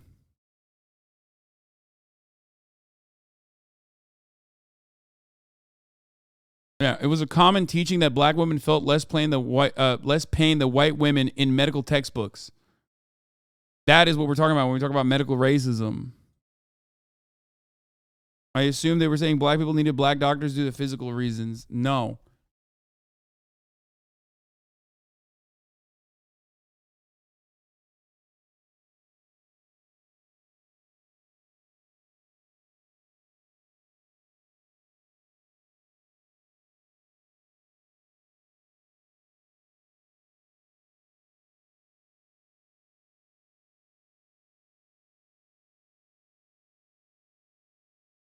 Anyway.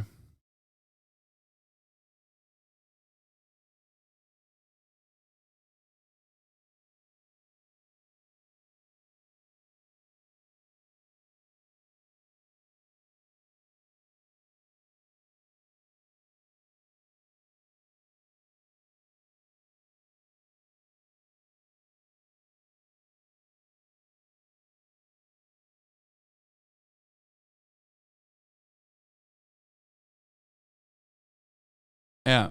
Even, by the way, think about it this way.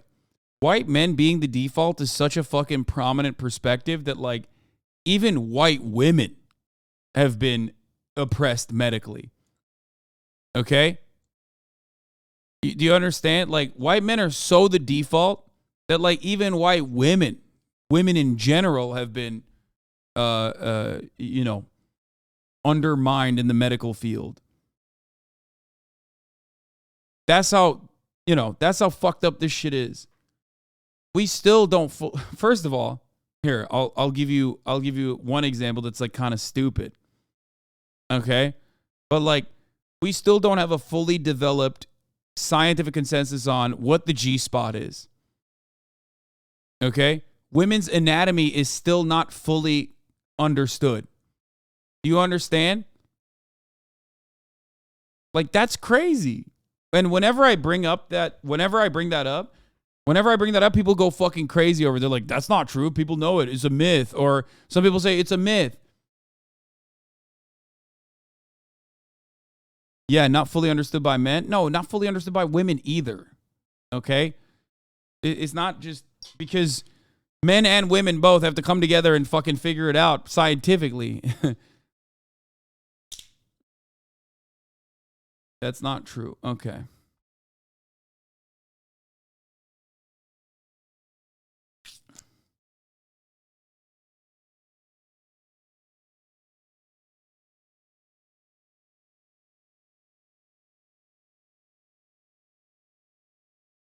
This is the back of the clit, I thought. That's the most common perspective. Yes, that's the one I also believe, but still no scientific consensus on this in the field of medicine.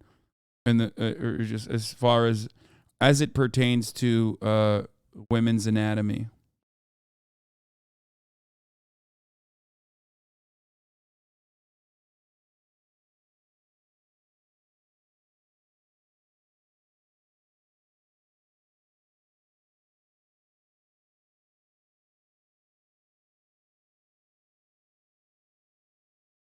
Wasn't like fuck, what was it? I think the first ever recorded dilation of the cervix, am I saying that right? Was like literally last year.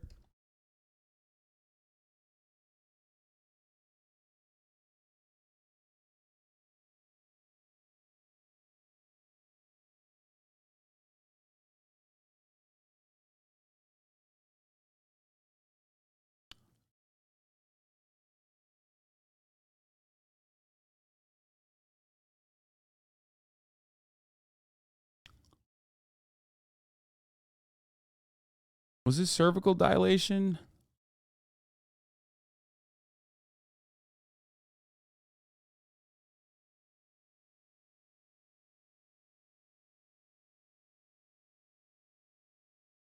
I am Googling it, yes.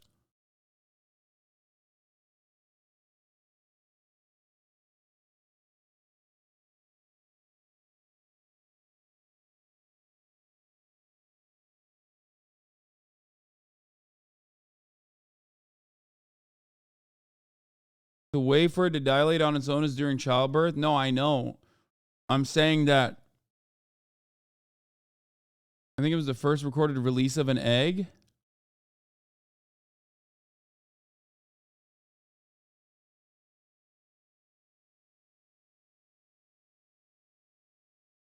Of course I'm going to Google it. I don't want to give you the wrong fucking information, chatter. Do you want me to just like spit off the top of my dome? There's like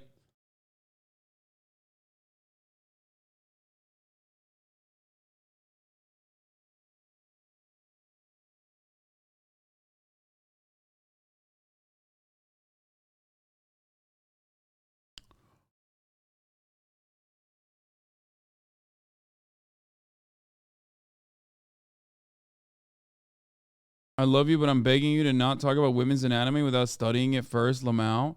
I mean, I talk about a lot of issues that I don't have fucking full knowledge over because I don't give a fuck about the actual anatomy in and of itself. I'm talking about medical racism and medical discrimination and why it exists. I don't need to know every single part of the fucking female anatomy to be able to be able to talk about the other side of it. I'm talking about the socioeconomic and political factors here. That's ridiculous.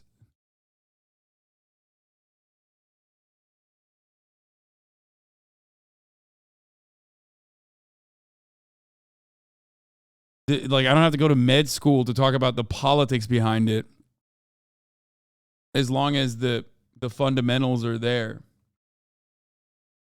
Scientists just captured the flash of a light that sparks when a sperm meets the egg. No, that's not what I'm talking about. I can't find it right now.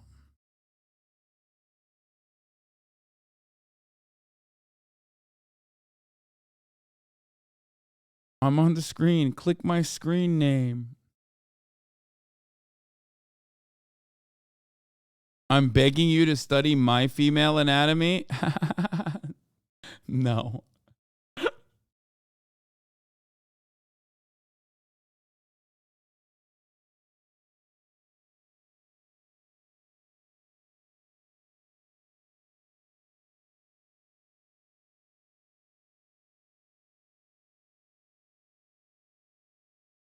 Okay, people are not fine. People are not going to be helpful. I recognize that people are not going to be helpful in this.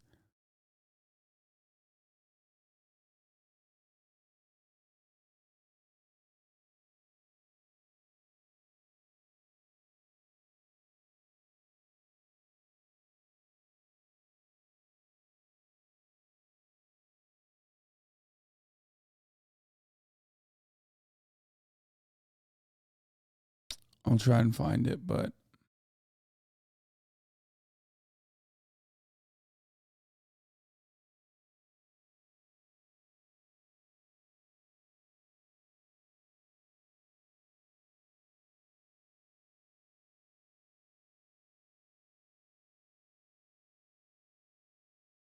medical news today overturning. I mean, this is about the clitoris. However, the number of nerve fibers within the human clitoris has never been officially quantified. The most often cited claim is that the clitoris has 8,000 nerve endings, but this figure originates from a bovine study mentioned in a book titled The Clitoris, which appeared in 1976. All you have to say is women are based. Social determinants of health. What? Look at my logs. Social determinants of health.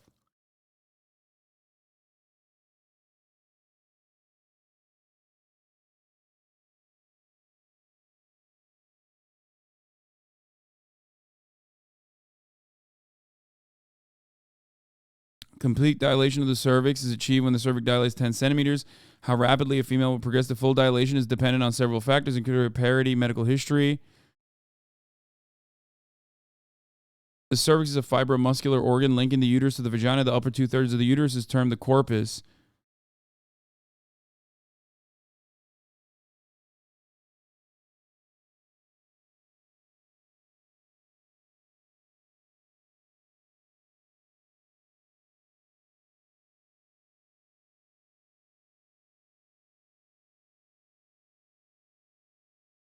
Gross, dude. I mean, that's how you were fucking brought into this planet, dude.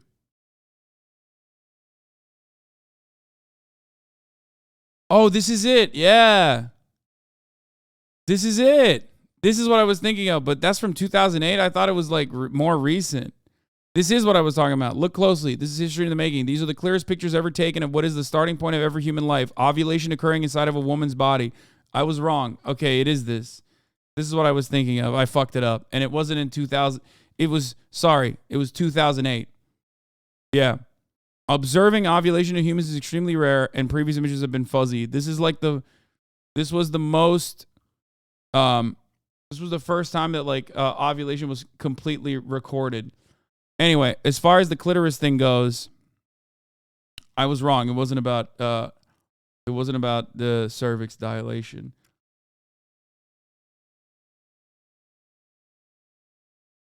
Why does it kind of look like a boba? Okay, stop. Oh my God. Okay, anyway. But yeah, to rectify this outdated piece of essential information, a study led by Oregon Health and Science University examined these tissue samples in the dorsal nerve of clitoris in an effort to quantify the number. The dorsal nerve, which contains the two symmetrical tube-like structures, is the main nerve responsible for clitoral sensation. The researchers presented the results of this first known count of human clitoral tissue at a scientific conference hosted by Sexual Medicine Society of North America in 2022. What the fuck?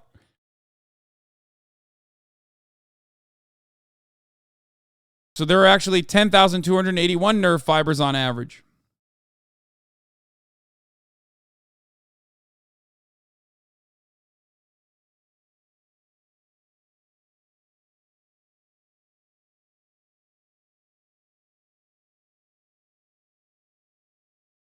Can't wait to donate my clit to science.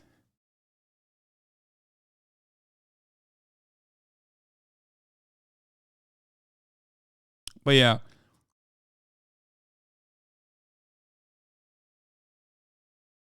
There you go.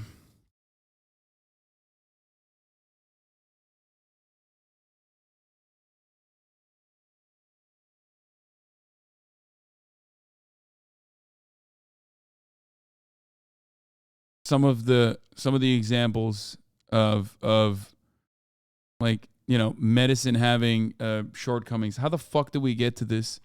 Oh my God. Oh, we were talking about the C word and privilege. Yeah. When society is designed around you and you have more doctors that look like you, more doctors that have similar experiences to you, you end up getting more knowledge about issues that pertain to your existence and less medical knowledge about issues that pertain to the existence of black people or even women in general. Okay? That's one form of invisible privilege that you never even consider or don't even know about. The reason why I talked about all of this, though, is because there are people who still don't get it and think that there is no such thing.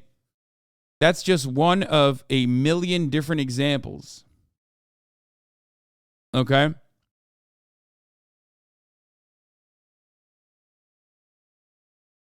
Yeah. A discussion that we have regularly is how cheap Propecia is. You know what I mean? How cheap the generic version of Propecia is. Why? Because it treats male pattern baldness. Lack of access to healthcare, advocacy, and education pertaining to healthcare, especially when it comes to pregnancy. Yeah.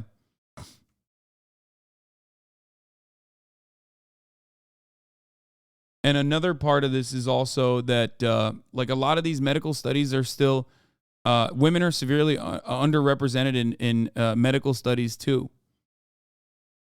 So just remember all of that. Most standard painkillers got all their approvals from trials on men, and it's still not clear if the doses are correct for women.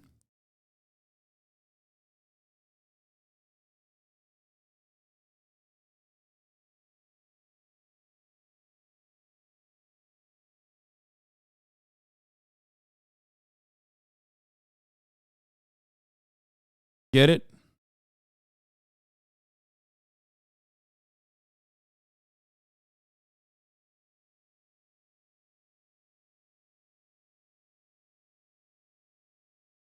Okay, let's talk about an issue that impacts everybody. The FDA is working to make it mandatory to diversify study populations for research. Disgusting. I'm against it. The FDA has gone woke. We knew it already. Dr. Fauci ouchie already showed us how fucking woke they were. They're doing mind control. They want to have more black women in studies. How dare they? Fuck that. That's only 6% of the population. It shouldn't even account for 6% of the studies, of the people being studied.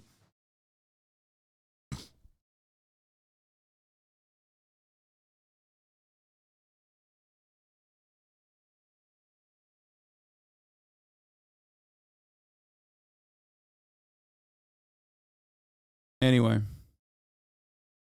Ay, ay, ay. 9-year-old girl, journalist among 3 killed in Orlando In Central shootings. Florida this morning, a terrible story where a teenager is accused of killing a 9-year-old girl and a local TV news reporter. The Orange County Sheriff says it happened near the scene of another murder allegedly committed by this same suspect. His name is Keith Melvin Moses. A photojournalist and the girl's mother were also shot in this incident. Manuel Bojorquez is in Orlando with more on the reporter who died while just doing this job. Manuel, good morning. This is very tough to hear. It is, Gail, heartbreaking on so many levels. Other reporters who were at that scene described seeing the gunman simply walk up to the news crew and open fire. Some of them even tried to render aid to their fallen journalists. I apologize. A local TV journalist was overcome with emotion covering the murder of one of their own Wednesday night outside Orlando. Spectrum News 13 says 24-year-old Dylan Lyons was killed. The Spectrum 13 reporter was engaged to be married. I want to acknowledge what a horrible day this has been for our community and our media partners. The deadly rampage began near a crime scene where a woman was found shot in her car earlier in the day in the Pine Hills neighborhood. Police say, for unknown reasons, the suspect returned to the scene. Deputies located 2 men who had been shot in or near a vehicle. They are a News 13 reporter and photographer who were on the scene to cover the homicide from this morning. The gunman then alleged. How do you feel about prioritizing? How do you feel about fighting for women's rights before prioritizing the fight for any progressive legislation for minority groups? What? Are you okay? Should the fight be all at once? What? I use this as an example because women make up 50% of the population, and there's still white women out there. It's the same as BLM advocating against police brutality when victims of police violence are white, because marginalized communities understand that a police force that can be brutal towards white men even will certainly not think twice about being brutal to black men. I don't know what's happening. I feel like this community's gotten like increasingly more unhinged since the Hogwarts discourse, where people literally now get off on trying to pop off with like the weirdest angle they possibly can. I don't really know what is going on. Like I've noticed that it's been like more rampant amongst like especially long-term community members. I don't even know if that guy was trying to be mean in particular. I don't know where he was coming from, but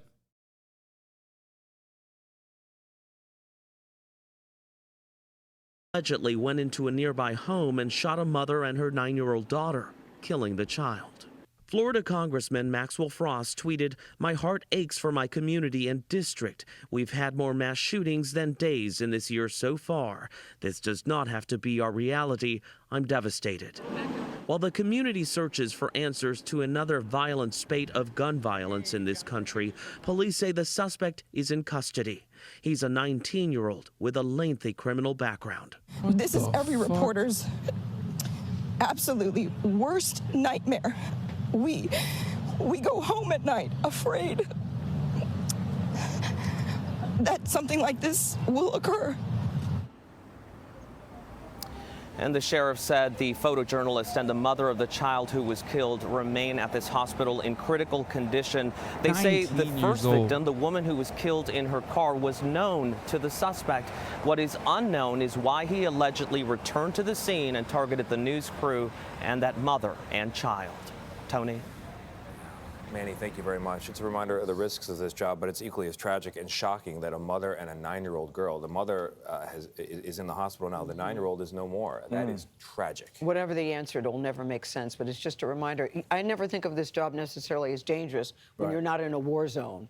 That guy, 24 years old, let's start with that, engaged to be married, he thinks he's covering another story, and at the end of the day, his life is forever changed. He's no longer with us. Makes no sense. Yeah, and that little girl with the rest of her life to look forward to.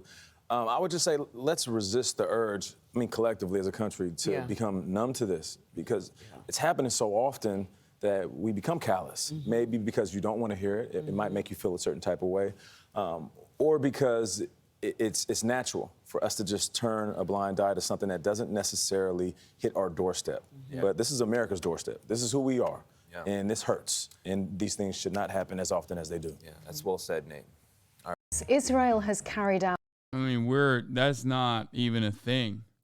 Okay, we're gonna shift over to some. Well, I want to watch this unhinged motherfucker. They found the race. Race mixing was a guy. Hello, Robert Wilson, well-known white supremacist. And how, by the way, why is it the ones that look like a fucking like pale lizard end up thinking of themselves as a master race? What the? This neo-Nazi and anti-Semite, it's part of a group called the Goyim Defense League, which is a group of Nazis that go around harassing minorities for no reason and adding trauma to their life and trying to basically antagonize them to do something horrible so they could film it for entertainment on their respective social media channels.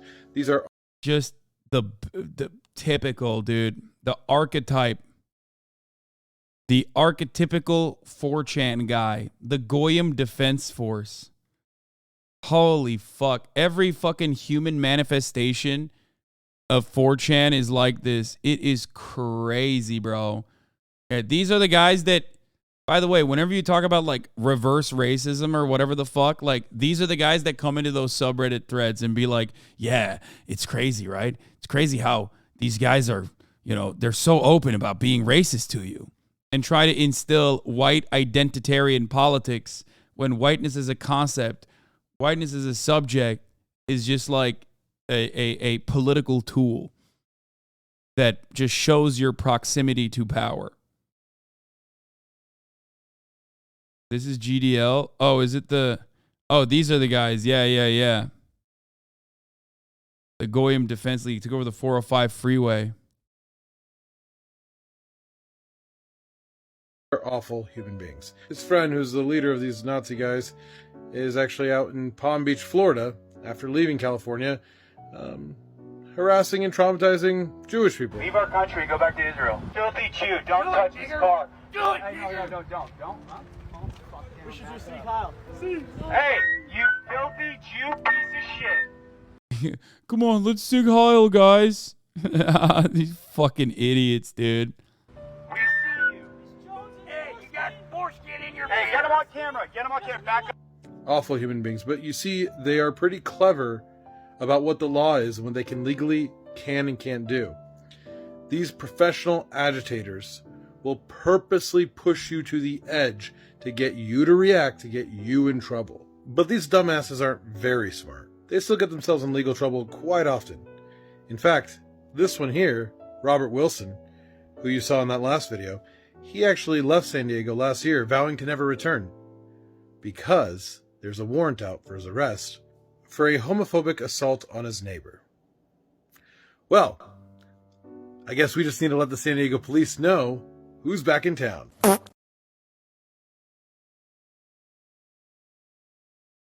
Yep. Great. They always look like that. You guys know dude. race mixing was a...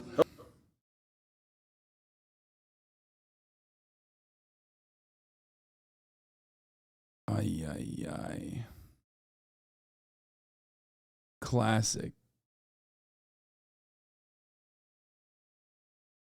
Yeah, they're you know, they're trolls. They love to be edgelords, but like they're Nazis. They're like real out and about fucking Nazis.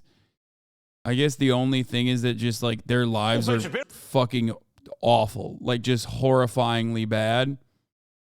If that gives you any kind of, like, if that gives you a semblance of happiness, I guess like that's where it's coming from. All right, let's do Ben Shabibo on Heroes here, Piers live Morgan. and uncensored. Well, that's quite an intro we've given you there. Yeah, no, I appreciate you that. You better live up to it. I mean, I look at that old tape and suddenly I hit puberty, right? I mean, like, that's...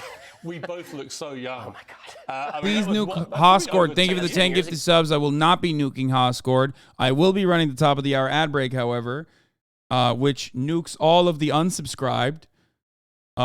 If you don't want to be nuked, and by nuke I mean see a 3-minute ad break, all you need to do is subscribe for $5 or for free with a Twitch Prime.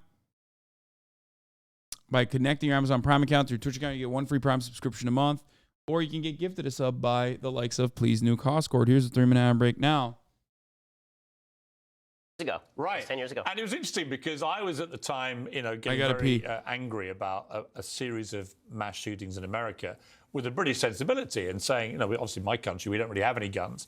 And I was, you know, hectoring and lecturing, I guess, Americans about their gun laws. And it went down as badly as that phrase would suggest, particularly with you. But what was interesting was when you came on, I thought, who's this snotty little kid who's going to start trying to take me on? And then it rapidly became clear to me you were a hell of a lot smarter than you appeared. So we've moved on from then. Anyway, we've had our kiss and make-up interview after that. But I think what was really interesting to me, 2016, so 7 years ago now, you tweeted a tweet. This is your pinned tweet to this date. Simply said, facts don't care about your feelings. And if any phrase, I think, perfectly epitomizes this woke era that we have somehow stumbled into, it's that. because the woke brigade put feelings before facts.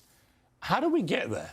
Well, I mean, culturally speaking, I think that what happened is that the value of subjective authenticity became the core to pretty much everybody. So the idea of individualism was taken to its logical extreme, which was, I'm so important and everything I feel is so important that I can ignore the rest of reality. And in fact, reality is an imposition on me. Institutions, rules, roles, the rules of the road, all that sort of stuff, it's an imposition on who I truly am. And in order for me to be actually free, I have to speak my truth. Now, you know, as I've said and you've said, there's no such thing as my truth, right? There's your opinion and then there's the truth. But as soon as you start speaking in terms of my truth, as soon as you start saying, well, there's how I feel about the world and how I feel about the world is the core of me, what that also does is it means that other people are aggressing on you when they disagree with you. Because obviously a shared reality means that we can disagree about things out here, but, you know, we sort of as human beings are intact. But the moment that you start to identify your truth with the truth, then anybody attacking your truth is attacking you as a human being. And I think that that's where we've gone, is this movement away from, we're having a political debate, but again, we can go out and have a drink afterward because we are not the political debate. The political debate's a different thing.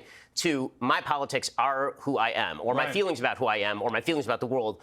That's the thing that matters more than anything else. And what's extraordinary, I mean, I remember this, we're going to come to them later, sadly, but Meghan and Harry, when they went on Oprah Winfrey. The issue is that, like, Ben's quote-unquote truth unironically revolves around, like, harming marginalized communities further by, one, denying systematic oppression and its existence, and two, asking for more of it from the government. So, like, it's not about, like, you know, the truth. I mean, if you want to talk about the truth that Ben denies regularly, it's systemic racism. It's the truth that systemic racism exists. Ben denies it all the fucking time. He does. He tries to reduce it down to individual actions. Oh, there's no such thing as systemic racism. It's only just individuals that are racist. That's not the case.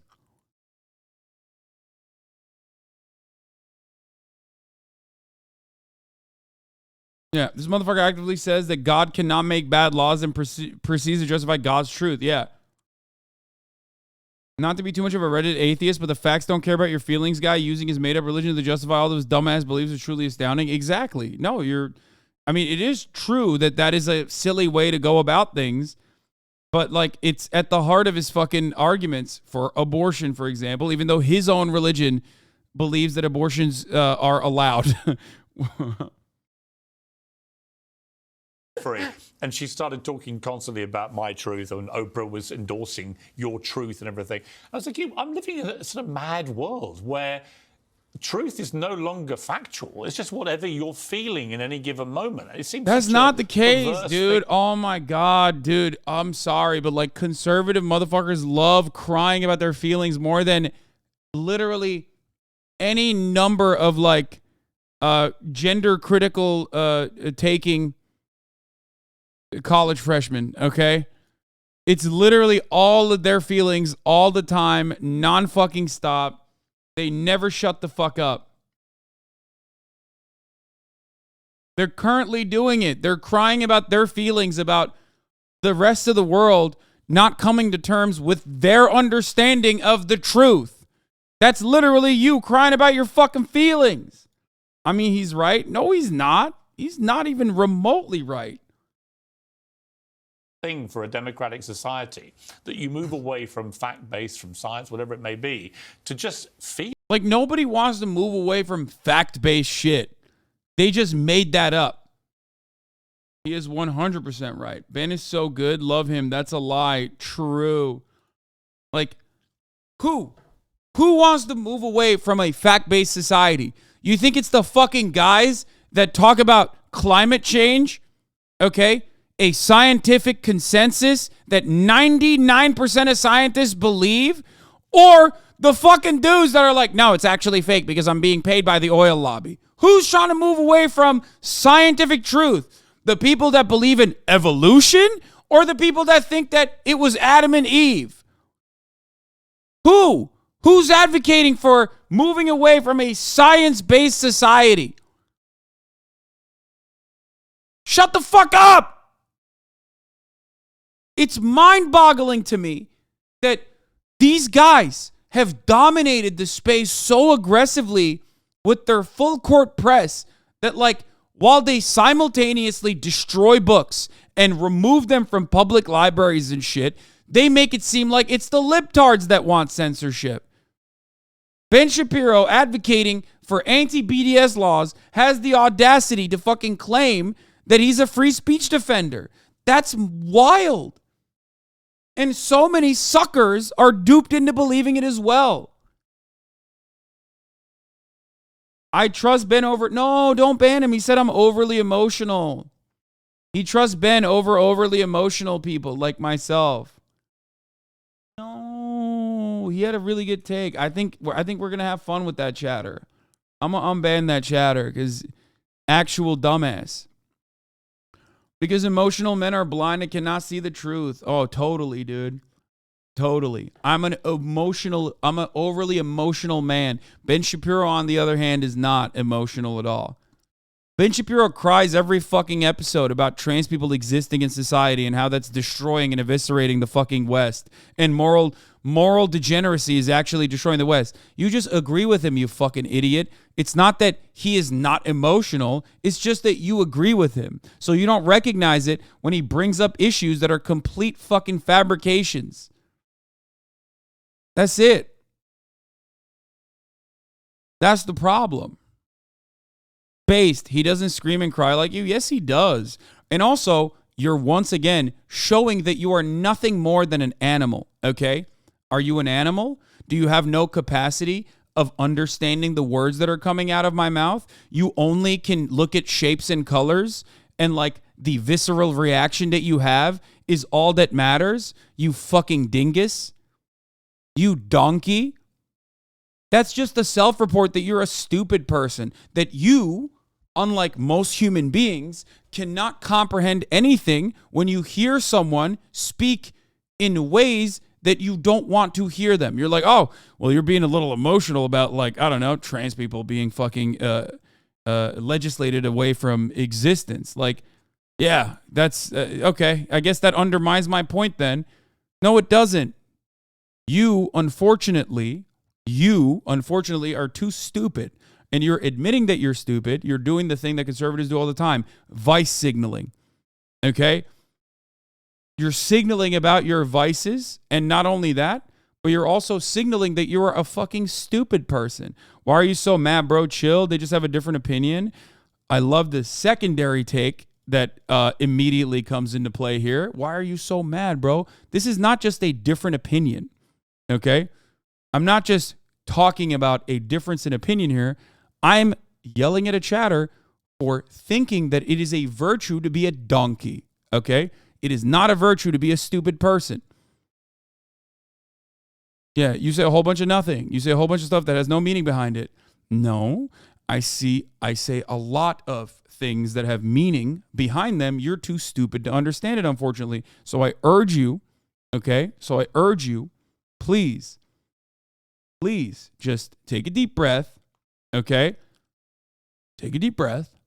You're with us. You are blind and cannot see. Okay, just stop writing shit in the chat and just take a deep breath and listen to the words. And maybe then, instead of spitting out reactions like a fucking chatbot, you might be able to comprehend some of the things, at least some of the things, not all of them, but at least some of the things that I'm bringing up.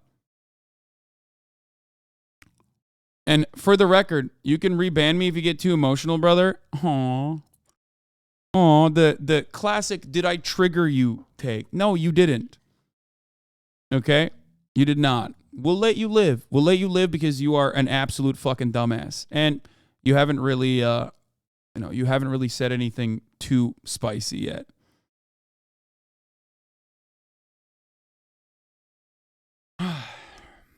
This is an unfortunate problem with a lot of people who fancy themselves to be edgelords.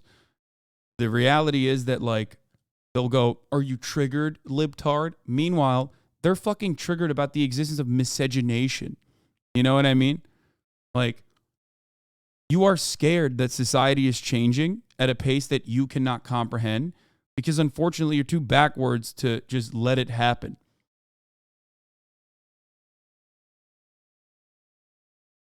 Okay?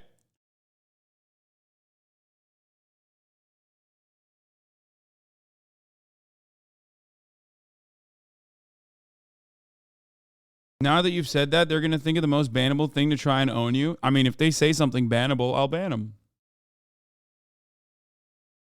Feelings dominating a culture, and if you defy those feelings, you are instantly branded the enemy and you must be destroyed. Well, there's no conversation to be had, right? I can't have a conversation about your feelings. You're feeling your feelings. There's no way for me to dissuade you from You can't deny my feelings. Correct. I can't deny. I can deny the facts that you bring to the table, but the problem is once that becomes irrelevant, then we're just at an impasse. There's no more conversation to be had. How big a problem is it that at the same time, simultaneously, I think, you've had the rise of very populist leaders like Donald Trump, Boris Johnson in the UK, and others who play pretty fast and loose with the truth. That you have people who say, well, hang on, you talk about the sanctity of truth, but you've got these political leaders, US presidents, British prime ministers, where they don't seem to care about the truth. They just bumble through with whatever suits them from day to day. How dangerous is that to the whole shebang? I mean, I think that is dangerous, but it's dangerous in a different way. And it's also dangerous in a more consistent and, I would say, historically precedented way. I mean, the fact is that politicians have always fibbed to us. I mean, there's nothing new about politicians saying things that are not true, from LBJ to George W. Bush to Donald Trump and Barack Obama. I mean, like literally every politician. And Joe Biden. I mean, yeah, to President Biden. Yeah. Right? You see this all the time. So the idea of a politician not telling the truth or shading the truth in particular ways, that's not what's new. I think what's new is where people are presented with data and their immediate response isn't, let me bring you some data that rebuts that data, but I don't even have to look at your data because your motivation is bad. That's not true. Ben Shapiro is once again arguing against a complete fabrication. He's arguing against something that's made up, which is ironic because, like, his side has Donald Trump, who, like, doesn't even try to fucking massage the numbers. Ben is, like, a product of a bygone era of old school neocon conservatism that at least tries to, like, justify the American Enterprise Institute type conservatism, the Heritage Foundation type conservatism that tries to, like, find data or massage numbers enough or cherry pick enough to make it seem like there's actual data on his side. But, like, that's not the case. That era of conservative politician died out regardless. And no, as far as, like, science having a fucking bias or a slant, yeah, it's on the side of you know, it's certainly closer to liberals and the things that they talk about. So, you know, I myself am not a liberal, but even I recognize that. Ben Shapiro loves your piker. Thank you for the 5 get the subs. This philosophy. How dangerous is it, though, that we've also become incredibly tribal? I think more than I can ever remember in modern history, actually. You know, when I read your Twitter feed, I think you're always prepared to call out your own side if you genuinely feel there's been some egregious wrongdoing that they've done or a terrible mistake or whatever. But the number of people prepared to do that now, on social media in particular, is minuscule. Most people park themselves into their tribe, whatever that tribe may be, and there is no moving them. There's no deviation. Even yeah, I mean, it's two guys that agree with one another talking about how, like, the other side is just like they're unmoving, they're unshakable. It's just like, bitch, what about you? You're doing it right now. if the facts change. And again, it plays into, well, if your feelings are the facts, then if you feel that fact is wrong, well, that's enough. Right. But the tribalism that I think has cropped up is rooted in a philosophy called emotivism, which is the idea that everybody's actual viewpoints are not driven by their view of the facts. It's driven by their internal emotions. What that allows me to do on the converse is attribute malicious intent to people that I'm arguing with. And it means that I get to ignore all of their facts. The reason that I'm disagreeing with you is because I'm good and you're a bad person. And dude, I'm sorry, but like, I can't, this is so 2016 era, like I said. Like, this is pre-Trump, okay? It's pre-Trump. Who the fuck is even claiming that they have facts on their side at this point?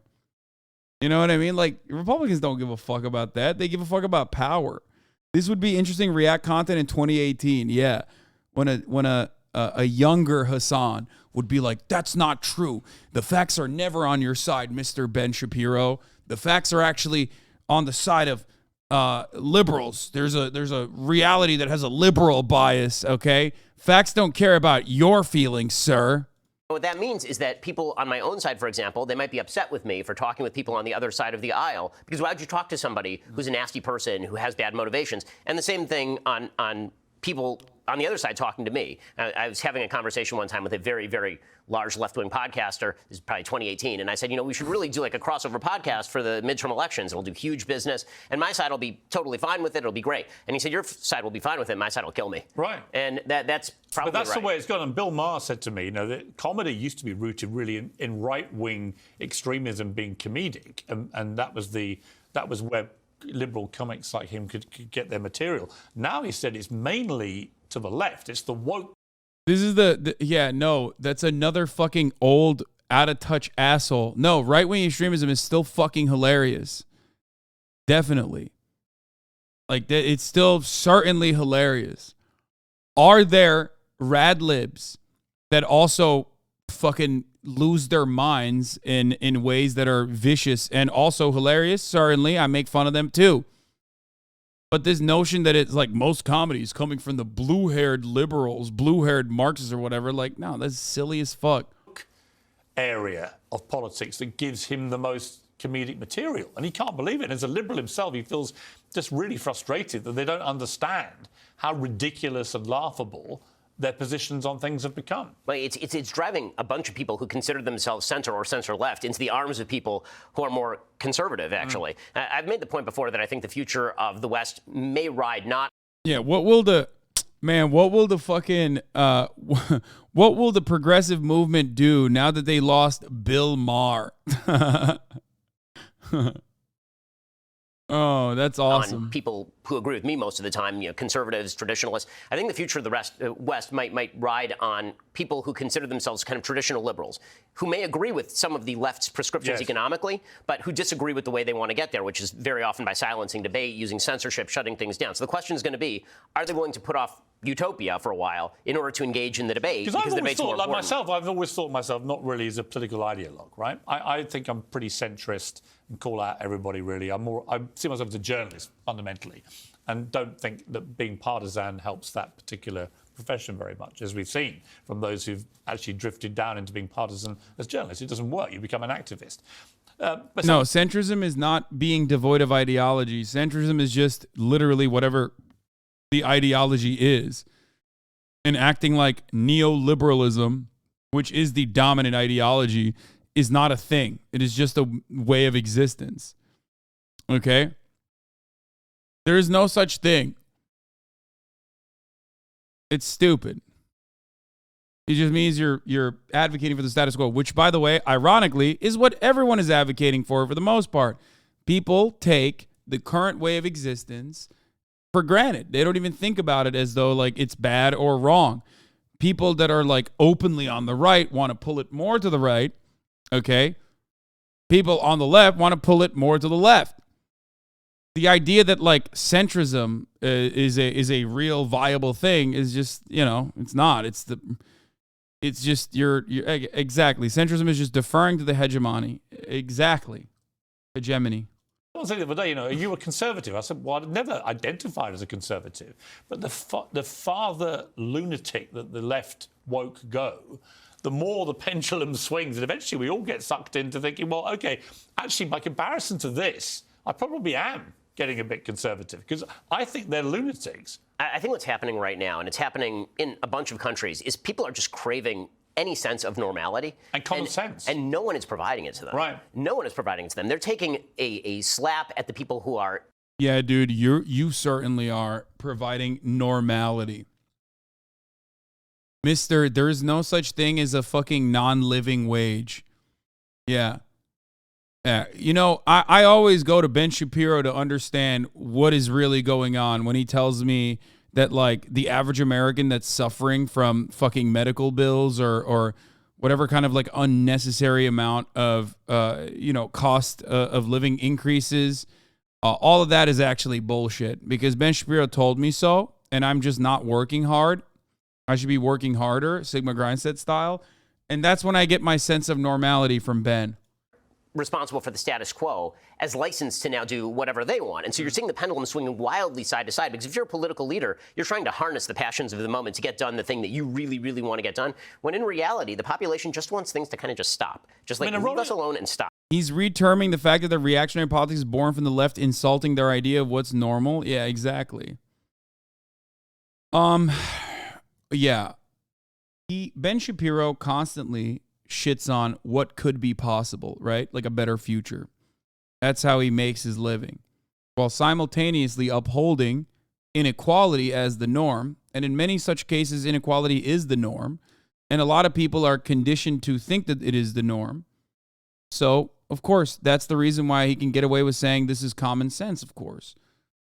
Well, you know, not. Right, I totally agree. And I think that's the majority of people, right? I mean... By the way, the best argument against that is the appeal to nature fallacy. Mr. Logic and Facts, just like every other fucking debate lord, regularly utilizes logical fallacies. The idea that there is like human nature and that we need to appeal to it, we need to abide by it, is, in my opinion, unnatural. The entire existence of humanity is by destroying nature. Like, there is no fucking skyscrapers in human nature. You know, we built those things. Okay. There's no such thing. There's no part of our lives is normal in comparison to the rest of nature. Not natural. It's not normal. Today, Rolling Stone published an opinion piece on why cancel culture is good for democracy. And I read this piece and it was so completely deluded because and then they find like some fucking random person that wrote something and then talk about it as though that's like definitely as though that is definitely just what every liberal thinks. No one likes cancel culture. It's not a thing. And the right weaponizes cancel culture regularly. Okay? The right loves using cancel culture. Lamau, facts, literally a Rolling Stone op-ed. Yeah. Every now and then someone writes an article about cancel culture or whatever, and then they go, oh, that's it. That's how everyone is. Technically, everybody loves cancel culture. Okay? And everybody hates cancel culture when it's done to them or to their side. But don't act like this is not a thing that the right utilizes, and the right utilizes it more efficiently and more effectively too.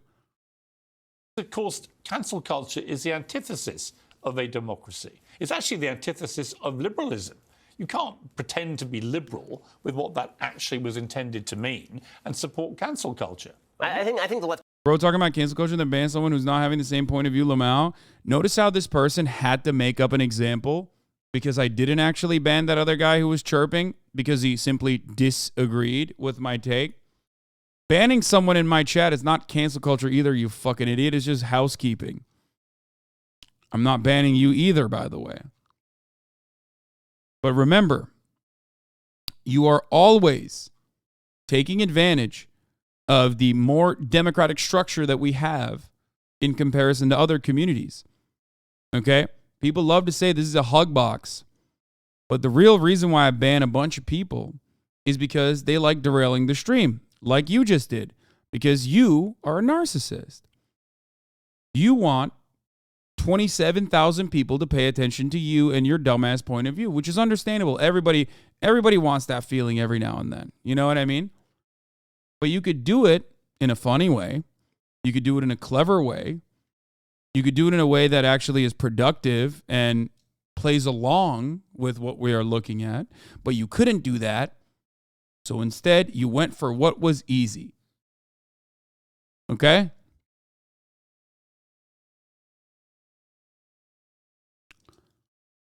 Bro, what is he saying?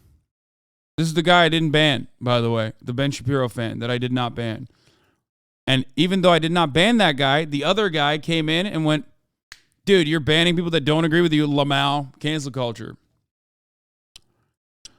Anyway. left uses cancel culture in a very different way than most of us use cancel culture. When we talk about cancel culture, typically what we mean is you say something that they don't like on the air, and they decide to secondarily boycott your advertisers, or they go to your bosses and call for you to be fired. And that's what we mean by cancel culture. What they mean is, well, we're allowed to disapprove of you. Well, sure, you're allowed to disapprove. Turn the channel. Right? You don't have to subscribe to Daily Wire. You don't have to watch your show. Right? But what they do with that instead is they attempt to get you kicked off the air, not by dint of lack of ratings or something, but just because they're so angry that they're going to go yell at people and bother them until you get kicked off the air. That's what cancel culture really is. I interviewed Congressman George Santos this week, who, even by the standards of fibbing politicians, I mean, it was quite startling. I'll just play the clip where he admits to being a terrible liar. What? Oh, George Santos. Okay, that's awkward. This guy's a serving on those subjects. He's one of the most powerful politicians in the country by default. It's almost the apotheosis of what politics is reach, which that's. Okay, I don't care about them talking about George Santos. Jewish. You have know to be not true and try to follow the best audience. It's something that it's truth to you now that everything comes out of your mouth or that you write is fact. I mean, it's the most important thing to me because I have to sleep at night. I mean, it's something that I try to think about as much as humanly possible is never lie to your audience. Never say to your audience a thing that you know to be not true, and try to follow the best data possible. And that does mean that you're very often having to be more nuanced than sort of the politics of the situation may allow. Because the easiest position in politics is always to take the hardest right or the hardest left position, the sort of most pure, most easily understood position, or to just play the easiest game of all, which is, again, my opponent is a bad guy. My opponent is a person who hates your guts. When we had our dust up at CNN about gun control. Yeah, Ben, on the other hand, he has a lot of nuance, dude. That's why he advocated to. That's why he claimed that the fucking civil rights movement was fraudulent. You know, that's why he thinks the government should not interfere in private businesses stopping black people from entering their premises, which is a very real nuanced take from Ben Shapiro. You know, that's not the furthest right-wing take he could take. Technically, he could advocate to like just straight up kill black people on sight. He doesn't do that. So I guess he's doing a nuanced position on it. For example, I'm not going to go over all that again, but had I been very different with you, if I'd been very respectful and said, look, I'm a British guy, these aren't my laws, I'm just as horrified as you are by these massacres, and didn't talk about gun control, which I think has always been a terribly inflammatory phrase for many Americans. They don't want to be controlled. And they certainly don't want to hear a British accent telling them about how they should be more controlled. But if I'd phrased it as about gun safety, if that had always been the debate in America, how do you make it safer in a country that has 400 million firearms in circulation? Would that have been a more constructive debate, do you think? I think it would have been a more informative debate. And the reason being, I think that clarity is very much opposed sometimes by passion. And we all get passionate about these issues. I'm not going to pretend I'm not passionate on my show, or I'm completely dispassionate in all circumstances. I'm obviously not. But, I think that would have allowed for the kind of discussion where we could have looked at data from various areas of the world. Where have regulations been effective? Where have they not been effective? What are, as I said on the show, actually, at the time, I believe, what are the risks and rewards of particular policies? That's where the good discussion area, I think, gets done. Yeah, except you never have that. Like, everything Ben is talking about how the left is or whatever, is exactly what he does. And the only time he brings up evidence is when he's cherry-picking shit to disingenuously frame an argument.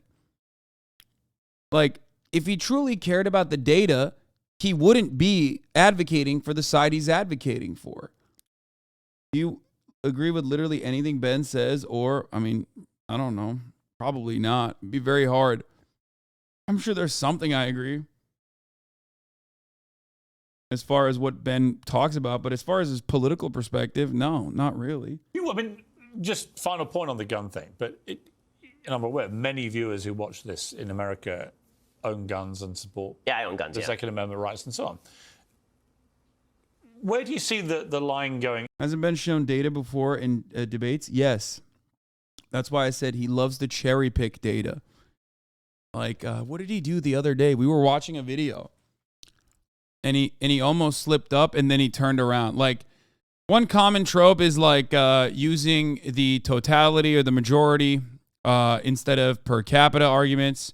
because per capita arguments usually betray, whenever you talk about like American statistics, people love to use totality rather than per capita, because America is a very large country and is a very wealthy country. So, of course, by a lot of metrics, we spend more money than other nations, right?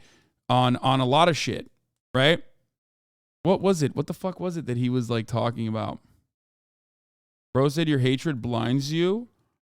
Because your hatred blinds you. I don't really hate Ben Shapiro. I think he's a fucking loser, really. Oh yeah. Yeah. He said, yeah. The rate of black arrests. Yeah, I remember. No, I think he said the rate of, or did he say a higher rate of white people are killed by cops? And then corrected himself and went, I mean a higher number. Because, you know, he almost accidentally fucking revealed the truth when we talk about the argument about like black people being over policed.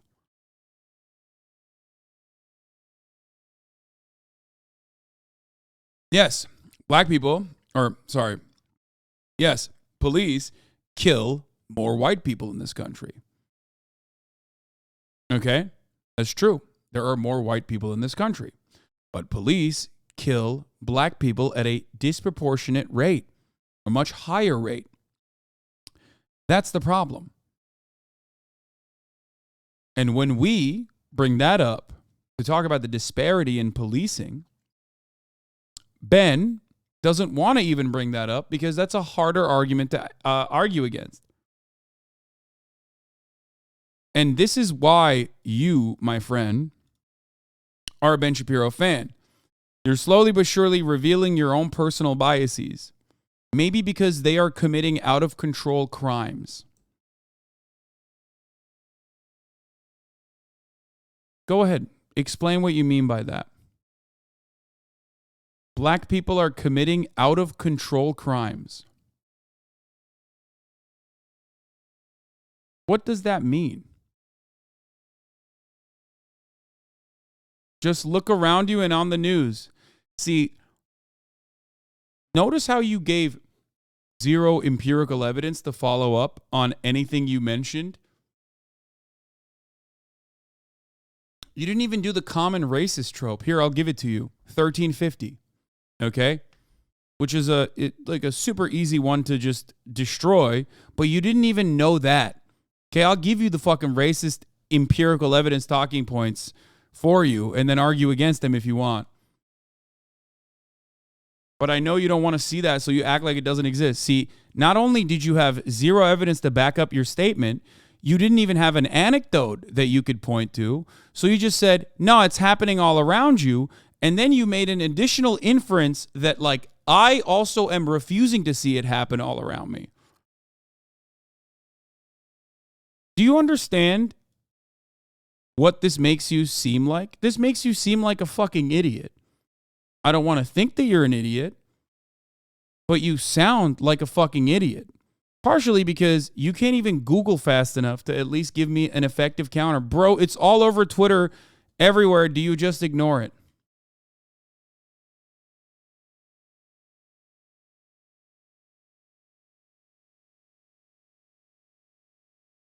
Things that you see on social media are not evidence. Okay? If you think that this is a non-emotional argument that you're making, I don't know what to tell you. Where is the facts over feelings? All actors, I guess, then. No. That's not what I'm saying.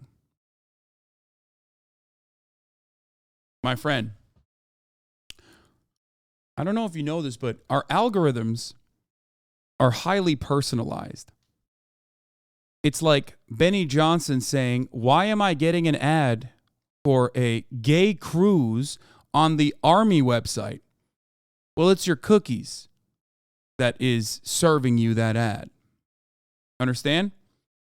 The only thing you tell me is when you see a lot of black crime that's out of control that you see on your Twitter feed is that that's what you like looking at, and that's what the algorithm has decided you like looking at, so they keep showing you that over and over again. Now, if you're a dumbass, you see that and you go, wow, black crime sure seems out of control. But what you should be doing instead is going, maybe the social media algorithm is just breaking my brain, and I should seek to educate myself on whether or not this is the case. Okay? That's not actors.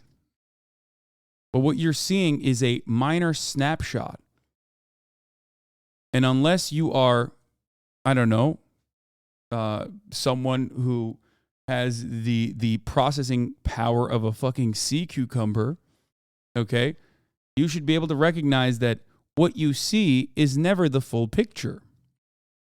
If you think that your own highly personalized, algorithm-backed social media feed is indicative of what's going on around the entire planet, we have some real issues.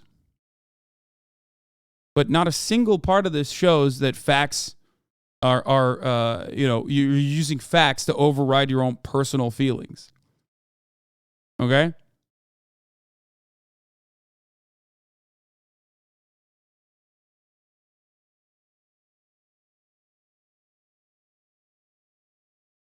I don't think he ran away.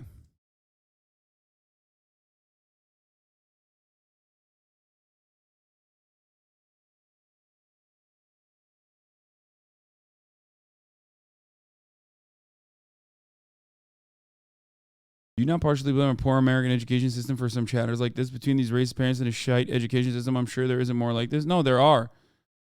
I hope he went away to Google to come back with some good counters here. As you have all these massacres and as gun ownership increases, there's more guns in circulation. What do you do about that? I mean, as a country as big and powerful as America, what more can be done to just make it safer? I mean, again, the measures that I've always suggested are measures that tend more toward the gun owner than toward the weapon itself, meaning that we obviously need better screening procedures for people who have a history of severe mental illness. We have red flag laws on the books, but they're not enacted. I mean, people don't actually practically follow the red flag laws, which is why I'm kind of skeptical of the idea that if we pass some more text from the legislature, that's magically going to translate into better action. What we need is more alacrity from the cops. I mean, how many of these mass shootings have we seen where there are 1,000 red flags and the cops go to the house and then they're told... Bro, here, the argument that you're supposed to be making in this regard, if you want to talk about like black people that are doing more crime or whatever, is the common trope, the 1350 trope. According to FBI arrest records, 13% of the population, black people, are responsible for 50% of the arrests. Now, of course, the reason for why that is over-policing to begin with. So if you want to make a better argument to be a better racist in the future, you can at least come to me and say, try arguing against FBI crime statistics, libtard, okay?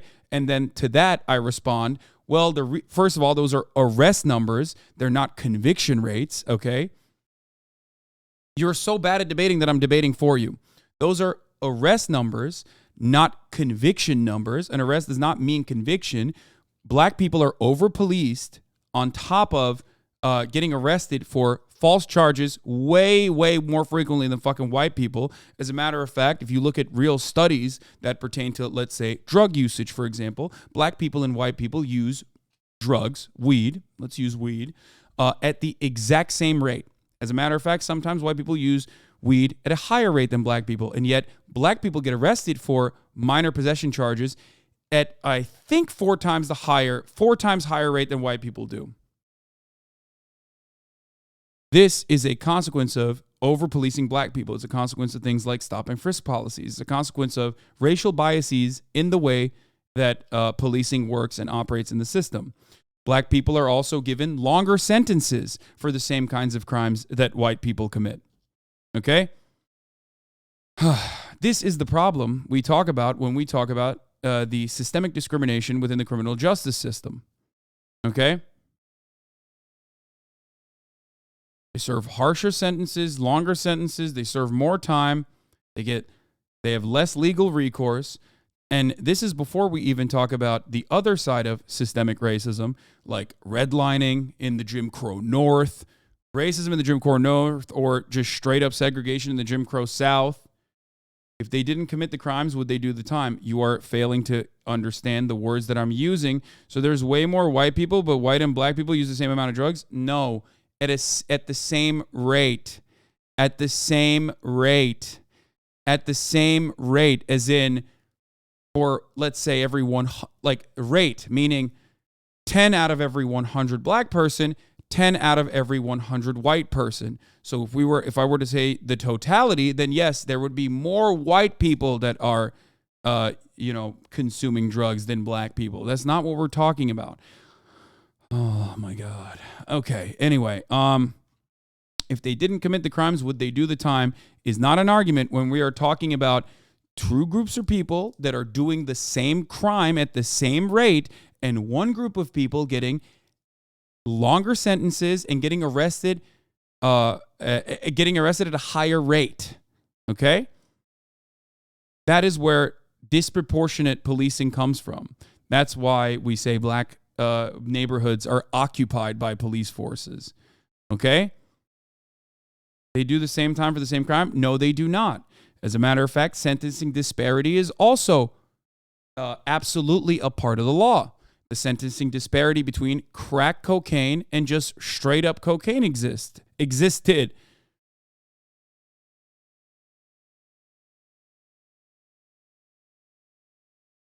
So even that's not true. That's not even true. You're not understanding what I'm saying to you. Okay? I hope this is an educational moment for you. Okay? That you just understood what I hope you understand what I'm saying. Okay?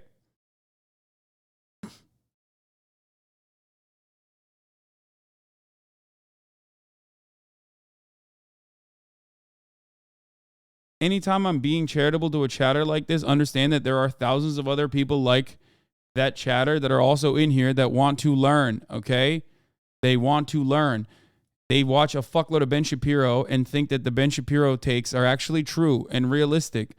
So, of course, I'm going to address some of the things that they're saying and try to break it down and maybe even give them better arguments to make if they want to be racist, and then destroy those arguments anyway.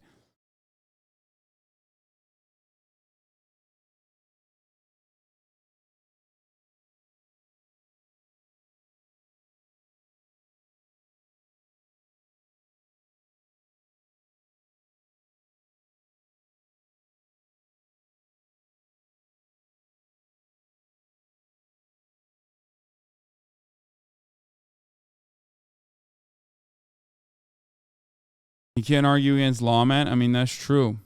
Can you give me an example of a black person being sentenced longer than a white person for the same crime? You are once again looking at individual examples. Individual anecdotes is not an adequate substitute for data, okay? Of course I can give you an example of a black person's sentence being longer than a white person for the same crime, but that wouldn't mean anything because the way to disprove that, again, would be to give you an example of a white person doing a longer sentence than a black person for the same crime. But that wouldn't actually prove the point, would it? Okay? You have to look at empirical evidence. You have to look at statistics to get a full scope of the picture. Okay?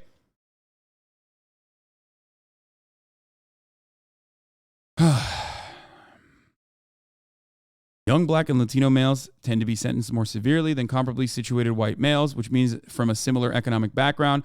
Unemployed black males tend to be sentenced more severely than comparably situated white males. This is analyzing crime and sentencing data to give you this outlook, to give you to give you this as evidence, okay?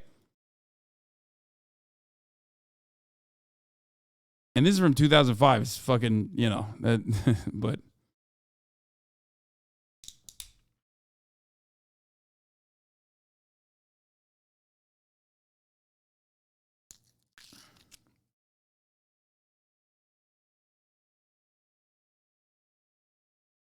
doesn't that mean that black and Latino males are committing more crimes? That's why they're being sentenced more? No, chatter. Okay. I'm close to fucking losing my patience.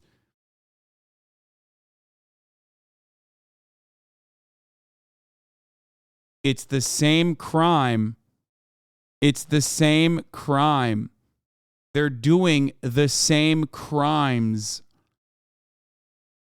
They're not doing more. It's the same crimes that they're committing. You have to be trolling, right? Do you not understand this?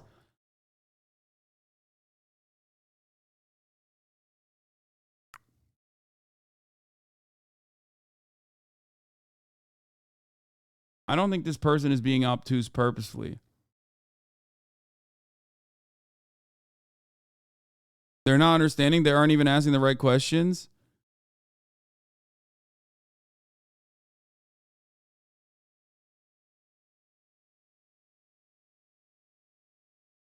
If you have faith in the justice system, you are breaking up its fabric of reality right now.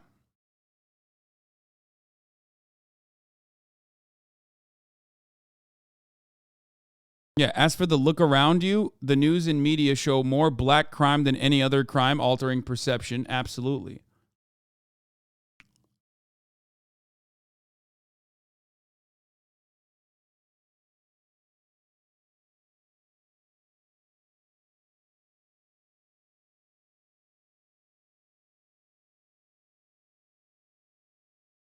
What does it mean then? It means what I've told you it means. It means that white people and black people, when factoring in their socioeconomic conditions, as in like where they are in life, okay, when factoring in the crime that they have committed, are doing the same crime but not doing the same time. Because the criminal justice system somehow, for some reason, okay, keeps giving longer sentences to black people. That somehow, some reason, is systemic racism. I'm telling you what the reason is. You're denying the existence of that reason. I'm giving you the evidence, and then you, I think, are failing to comprehend it.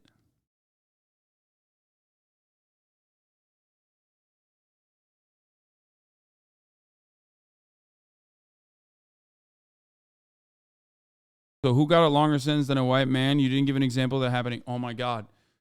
This is an example of that happening thousands of times. This, okay, a study is kind of like not one example, but like thousands of that example put together. Do you understand? Do you know what a study is? Do you know what that is? It's like a bunch of anecdotes that they put together and compiled so that they could get a better understanding of how systems work, because we are unfortunately very biased, okay? And anecdotes can be clouded by bias. There's many different biases, like recency bias, or maybe you see something a lot in your fucking immediate, Twitter feed, and you think that that is the case. So we look for an adequate sample size, and that's how we conduct a study.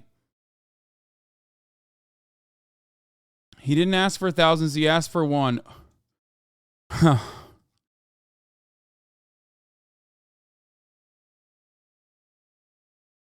Okay, they're just trolling at this point. Check their last message.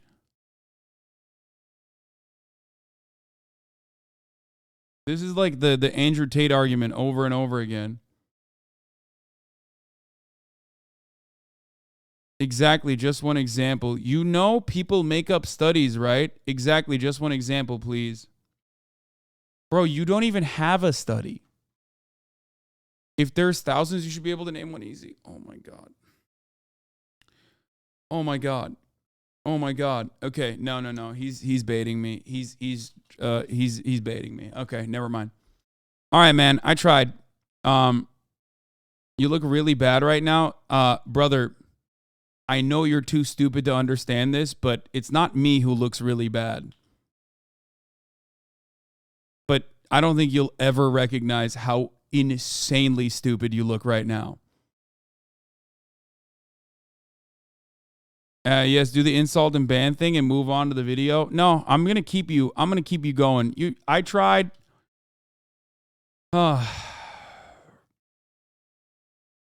I'm giving you a study and you said, give me one example.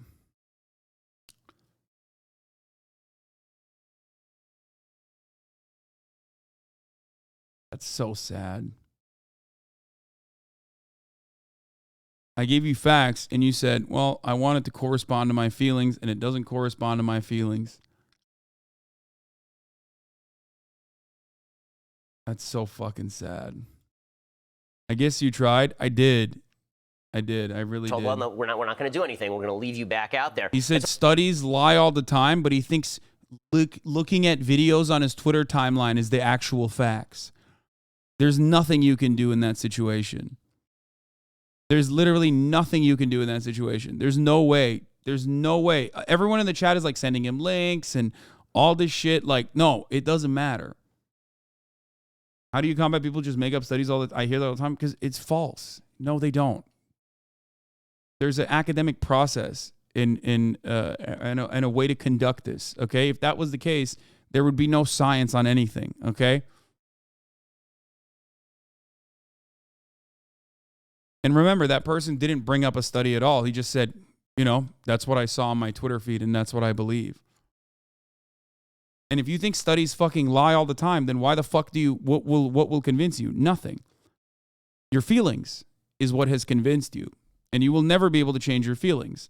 So, which goes back to my, you know, it goes back to my first thing that I said, which is Ben Shapiro does not care about facts. He cares about feelings. You agree with Ben, and you think he's feeding you facts, so you get comfortable listening to him. It's almost in every circumstance. So we actually do need law enforcement to have more ability and will to carry out, for example, when they know somebody is severely mentally disturbed or somebody is shooting a gun at their mother, which we've had a case like that. That would be a time where you actually remove the person's guns and keep track of them, make sure they can't actually get guns. Right? I mean, see, if I had my way again, when I was doing that debating, I would have had this kind of conversation. I can look back at those and realize I was letting my own emotions override. We all have these. I mean, yeah, but it's interesting, isn't it? I do think an important part of how we get to a better place as society now, away from this tribalism, away from all this stuff, is you've got to be prepared to have this kind of conversation, which doesn't end up with me just looking at you and shouting, well, you're a complete idiot because you don't agree with me, right? It's more complicated. It's more nuanced. Life is more nuanced than that. I like to think so. And I think that, again, those conversations can be really, really productive. I try to make a habit. I have my regular daily show, but I also have a show called The Sunday Special that you've been on, in which I bring on a bunch of people who disagree, from Bill Maher to Anna Kasparian. Yeah. And we actually try to talk through these issues. And last time I came, and I found it a very surprisingly pleasant experience. Yeah, exactly. Let's take a short break. I want to come back and ask you the most deadly question in the world right now. What is a woman? Welcome back to Piers Morgan. Oh, here we go. Yeah, he's like, let's talk about transphobia. Uncensored, live from New York. Ben Shapiro is live and uncensored. So come on then, what is a woman?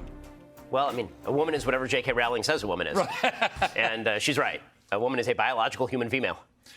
How on earth have we got to a place where stating that simple fact has now become a stick to beat people with? When, from what I can ascertain, 99% of the entire planet agrees with that fact. Yep. Again, it goes back to that idea that your subjective feeling about yourself must be reflected by the rest of the world, cheered and celebrated by the rest of the world, because that's actually what the ask is, right? The ask isn't even, I wish to be treated well in society, and you can think whatever you want of me, but you should treat me decently. That's not the actual ask. The actual ask is, I wish for you to participate in a delusion whereby I am a biological human female, or exactly the same in many important respects as a biological human female. Trans women are women, which, again, if you refuse to define what... You've warned about this, and I've warned about it, and we've taken it to...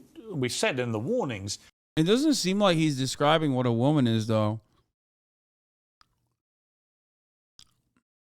It's so funny. They never do. They're like, a woman is a woman. A biological female. Okay, what is a biological female? And whenever you ask them that question, they're like, okay, well, chromosomes. And then you're like, okay, is Ann Coulter a woman then? Yeah, she is a woman. Okay, high likelihood that I think, isn't she intersex? I think she is. I don't want to fucking... Or didn't she have a chromosome thing? Am I crazy?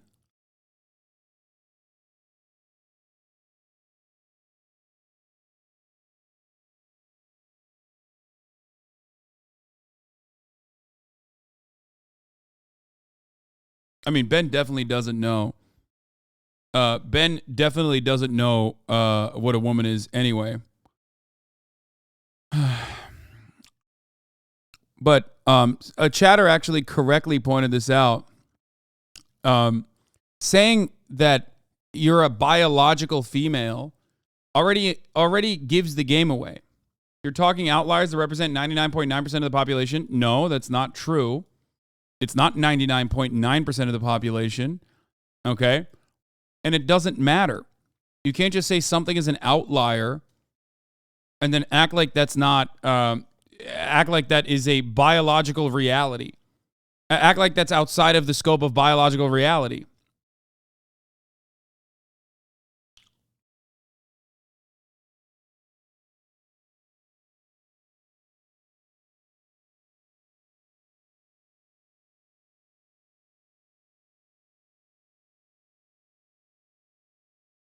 They can't parse gender and sex, so Ben's argument is dumb just from the assumption. Yeah, I mean, if gender was not socially learned, okay? If gender was not socially learned, and it wasn't like super if gender wasn't social,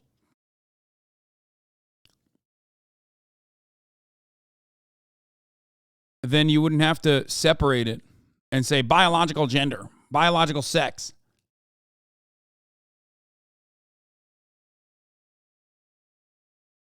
Jewish people represent a small portion of society, but you wouldn't say they're not significant. Exactly.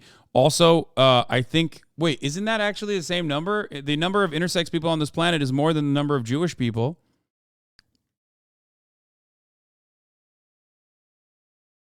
The number of intersex people on this planet are more than the number of the number of redheads. If we're going to talk about like biological, okay?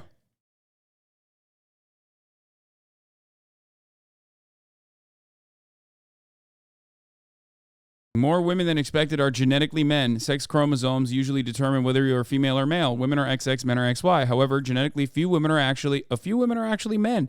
They grow up as women with a woman's body and mostly only discover well into puberty that they are different. Danish researchers map the first time how many women are genetically men. The proportion was higher than expected.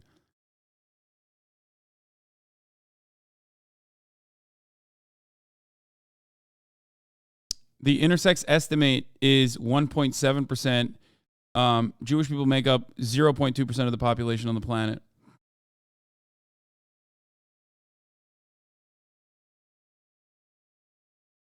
Also, as far as gender goes, that's an expression. You want to know why? Don't make me play the game again where I'm going to pull up fucking Buck and numerous other trans people to be like, is this a man? Is this a woman? And then you go, oh, that's a man. Oh, guess what? That's a trans man. That kind of thing. Okay?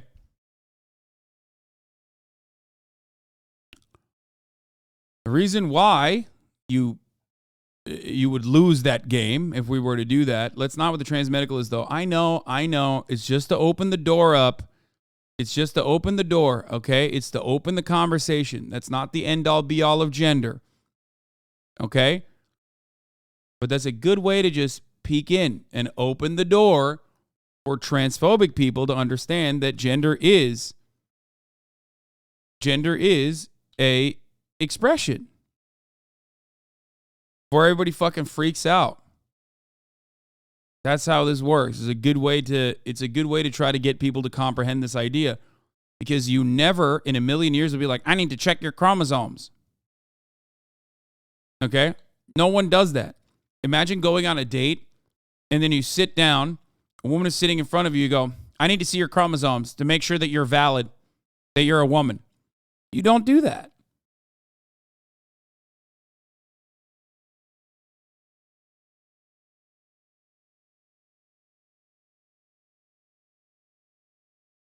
Anyway. If you take this to a logical conclusion, it's going to get abused. And we had a stark example of this in Scotland several weeks ago with this rapist, Adam Graham, who at his trial, having raped 2 women with his penis, and let's be graphic about it. Her penis. Well, this is the point. Yes. He then turned up as Isla I hate that, like, the only time where they're like, where they will like listen to the fucking expression or listen to the gender pronouns that someone wants to be called by is when they're talking about one specific example of a fucking rapist. Is so vile, dude. It is so fucking vile. And it totally gives the game away. Okay? Even if this person was truly a trans person, which I don't think they are, okay? I don't know what the fuck's going on here. I'm not familiar with this case because I don't follow every fucking I don't follow every goddamn last issue of Trans Criminals magazine, okay? They're committing a crime. Men, assigned male at birth men, cis men, are responsible for the bulk, the overwhelming majority of pedophilia. Okay? That does not mean all men are automatically, all cis men are automatically pedophiles. Hassan hates trans.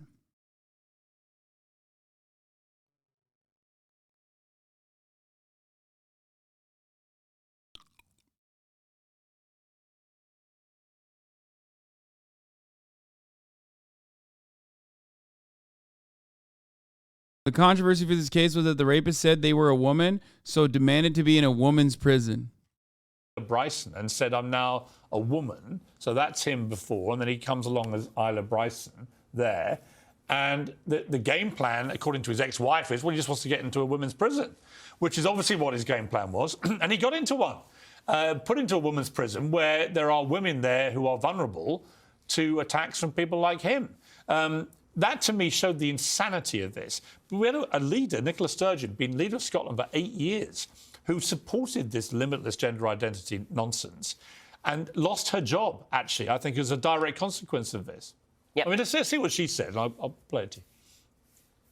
The question is, are all trans women women? You haven't answered that question. Well, that's not the point that we're dealing with here. That's the question I'm asking. Trans women are women, but in the prison context, there is no automatic right for a trans woman. So there are contexts where a trans woman is not a woman? No, there is circumstances in which a trans woman will be housed in the male prison estate.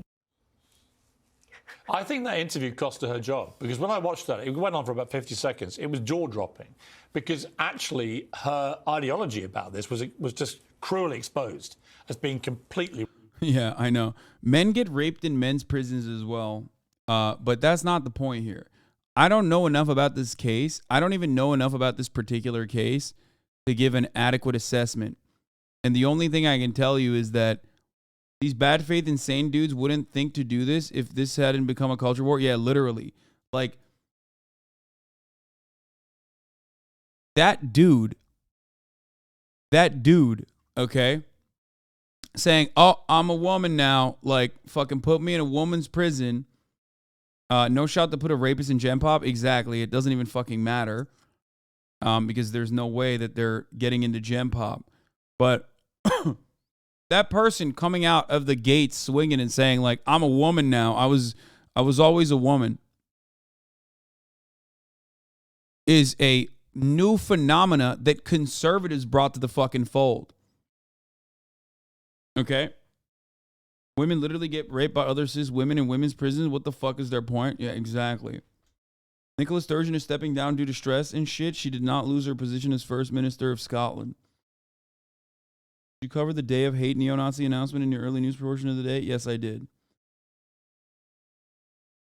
They don't care about the trans woman being worshipped in men's prison. You think they decided to put him there on purpose to create this controversy? No, Scotland is actually way more understanding and way more fucking woke when it comes to trans issues than the rest of the islands or the rest of the UK.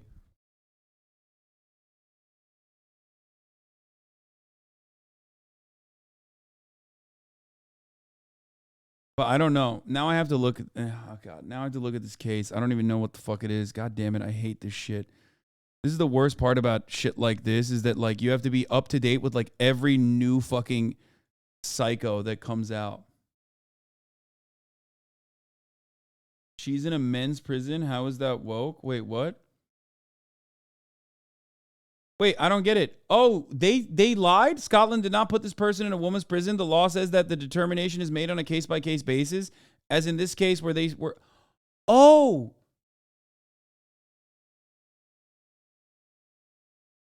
Oh my God. Oh, they just fucking straight up lied? Well, I would not have expected them to just fucking lie, dude. What the fuck? Newly convicted or remanded transgender prison inmates will initially be placed in jails according to their sex of birth. Scottish Prison Service has confirmed. The policy was confirmed in an urgent review, which found a double rape is being placed in a women's jail did not put female prisoners at risk of harm. However, the SBS said it received conflicting details on Isla Bryson. It also called for an urgent review of admission rules for some inmates. The investigation was ordered by Justice Secretary Keith Brown in the wake of public outcry. Bryson, who will be sentenced later this month for raping 2 women while she was known as a man, Adam Graham, was then moved to a male wing at HMP Edinburgh. In an interview with BBC Scotland, Mr. Brown initially said the rule applied only to transgender people convicted of violence against women. But after an intervention from a member of his staff, the Justice Secretary clarified all transgender prisoners will go into an assessment prison service facility which matches their sex of birth. Oh, so just, why does it lie? Guys, a YouTube clickbait title is a little bit different than fucking Piers Morgan straight up lying about a fucking important fact that literally completely changes the argument that he made.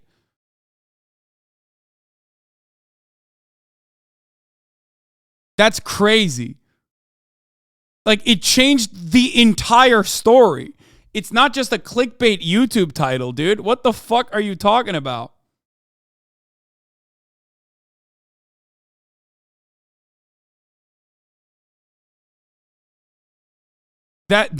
This just,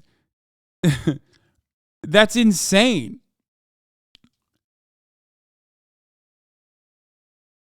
That is actually fucking insane. I would not have expected Piers Morgan on his own show to lie to this degree.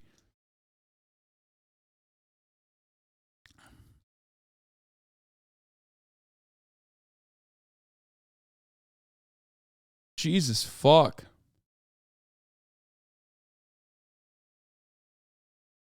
What is this? Zizek talked about this too? Zizek, what the actual fuck? At least he's going mask off about hating, not understanding queer and trans people, so we don't have to guess anymore. Oh, what? Zizek wrote about it? At many gender clinics across the West, doctors feel compelled to adopt an unquestioning affirmative approach. With little regard to the underlying mental health crises troubling children, the pressure is, in fact, twofold. For one thing, clinicians are cowed by the trans lobby. The trans lobby. Which interprets skepticism regarding puberty blockers as a conservative attempt to make it more difficult for trans individuals to actualize their sexual identities, compounded by a financial compulsion. More than half of Tavistock's income, for example, came from the treatment of youngsters' sexual troubles. In short, what we have here is the worst combination of politically correct badgering with a brutal calculation of financial interest. The use of puberty blockers is yet another case of woke capitalism. Basically, you declare what you feel you are, and you are registered as what you want to be. As predictable problem emerged when Isla Bryson, a biological male convicted of rape, was remanded to a woman's prison in Stirling. But that's not even what happened. That's crazy that Slavoj Žižek is... I mean, it's not crazy. Slavoj Žižek has always been... Yeah, he's Balkan posting.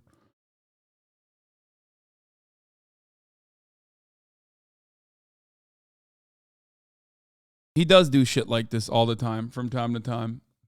In my opinion, that doesn't undermine the rest of his work, but this is definitely a common Žižek take.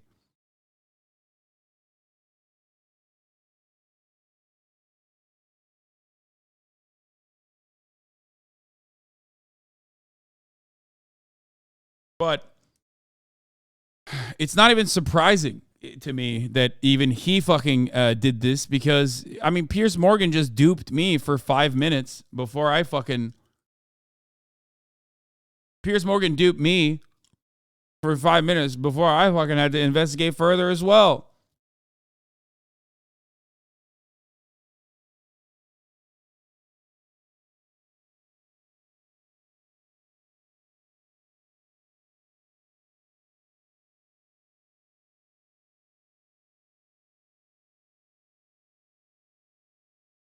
Yeah. Been leader of Scotland. So yeah, so now we established that he lied about that. Rewrites were so completely ridiculous.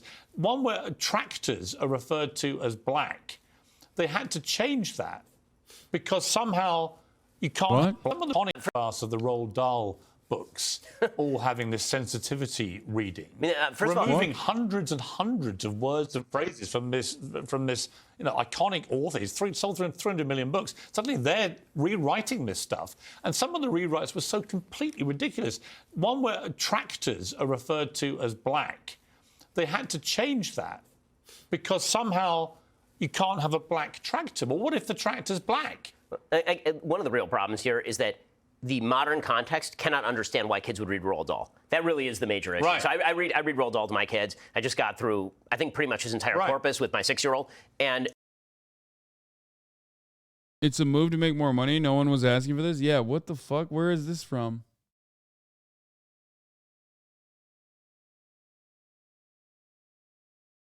What I don't even know what this is. What is this about? Dude, I can't keep up to date with all the like fucking weird shit that liberals do. Changes to the new editions of Roald Dahl books have readers up in arms. Okay, new editions of the legendary works by British author Roald Dahl are being edited to remove words that can be deemed offensive to some readers. What? Dude, this is always some shit that the publisher does. No one even asks for it. This is the same fucking shit with what's his face? Jesus Christ, it's just marketing, man. You guys are I hate having this fucking conversation so many times over. It like doesn't do anything. They did this with Dr. Seuss too. No one asked for it. They just did it on their own. And then you do that and people get mad and then it drives more fucking book sales. And the irony, of course, is that like everyone is playing a role in the marketing campaign.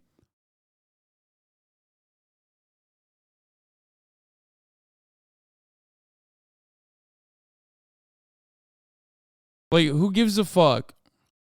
Who? The character Augustus Gloop in Charlie and the Chocolate Factory is no longer called fat. Instead, he's described as enormous. No one asked for this. No one. Not a single person on the level was like, we need to do this, okay?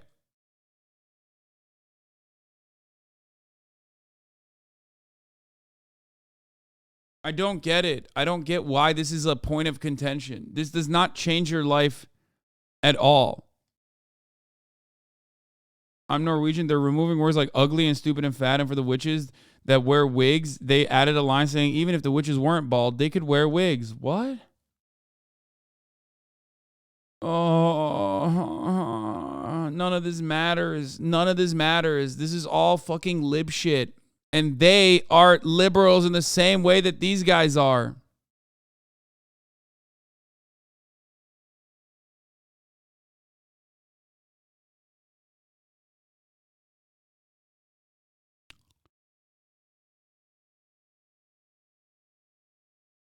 What?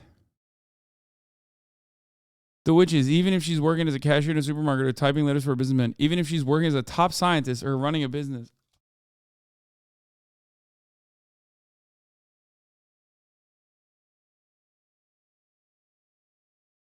I can't do this. It's just like people are so fucking bored, dude. They just like manufacture bullshit over and over again. Like, who cares? Don't do this. Don't fucking do this, okay? There you go. Don't do this. God, liberalism is a fucking... It's a fucking lie. No plans for doll text changes from U.S. European publishers. Wait, they're not even doing this? They just made it up?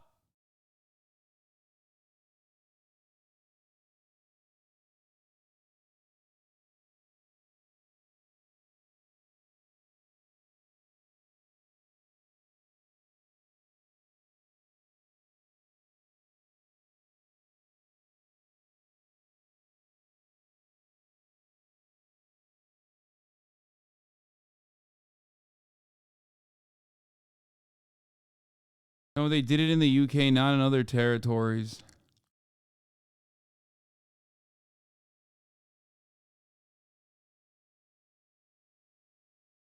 I've seen too much. I don't need to see anymore. I'm taking my glasses off. I don't need to read anymore. I've read too much. I've seen too much. I don't want to know.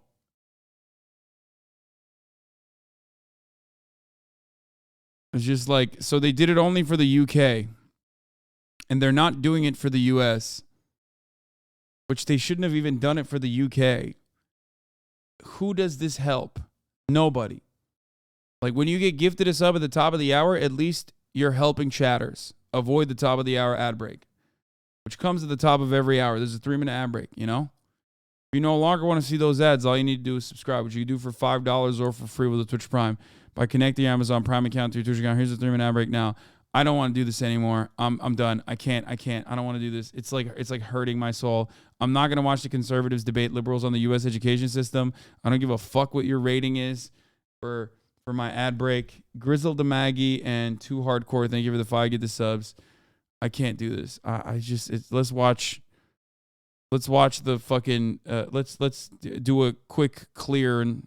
Let's clear our fucking minds a little bit. Crazy customer drives. Hello everyone, this is your daily dose of internet. This fast food place just closed down for the night, but this woman wouldn't take no for an answer. I'm gonna go pee, I'll be back. Here's the manager on duty. She asked the manager how to make the food so she can make it herself. She eventually left the restaurant without any food.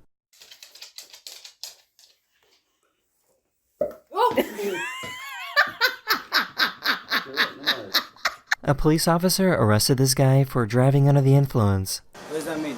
It means you were higher than twice the legal limit. Twice the legal minute? Hey. One of my subscribers recorded this video of the rubber falling off the wheel of someone's car. The driver was fine and simply pulled over. If you don't pay your car payments, the repo man will find you and come take it away at any time.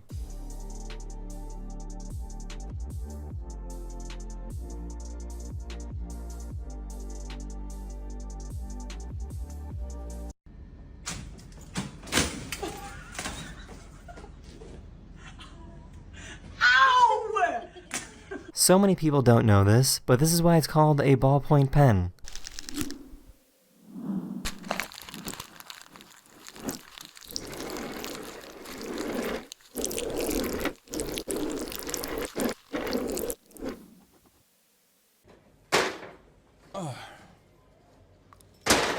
This child thought his dad was at the door. Hi, butt cheek. Oh, sorry. Oh, it's a delivery driver. Oh! Oh, well, that's your parcel gone then, if you're going to be rude to the delivery driver. Lily, is it morning or night?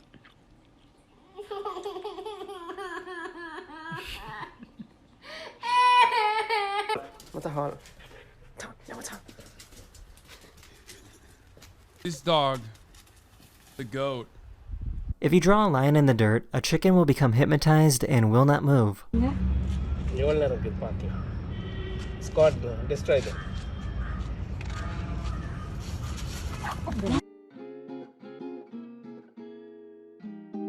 That's why we eat them. This kid couldn't understand why she was at her mother's grave. How can we talk to her if she's dead? Silly boy. You can go get back in the car. No. Kind of sad.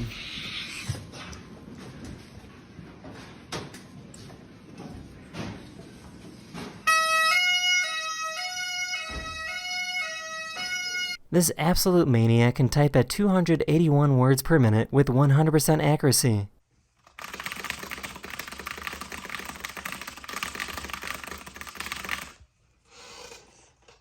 So apparently geckos can bark like dogs.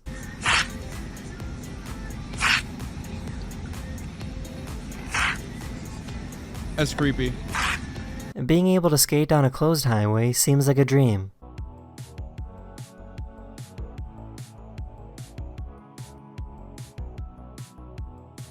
This company is installing these screens that allow people in one country to interact with people in a far distant country 24/7. The goal is to make people realize that we aren't that different from one another.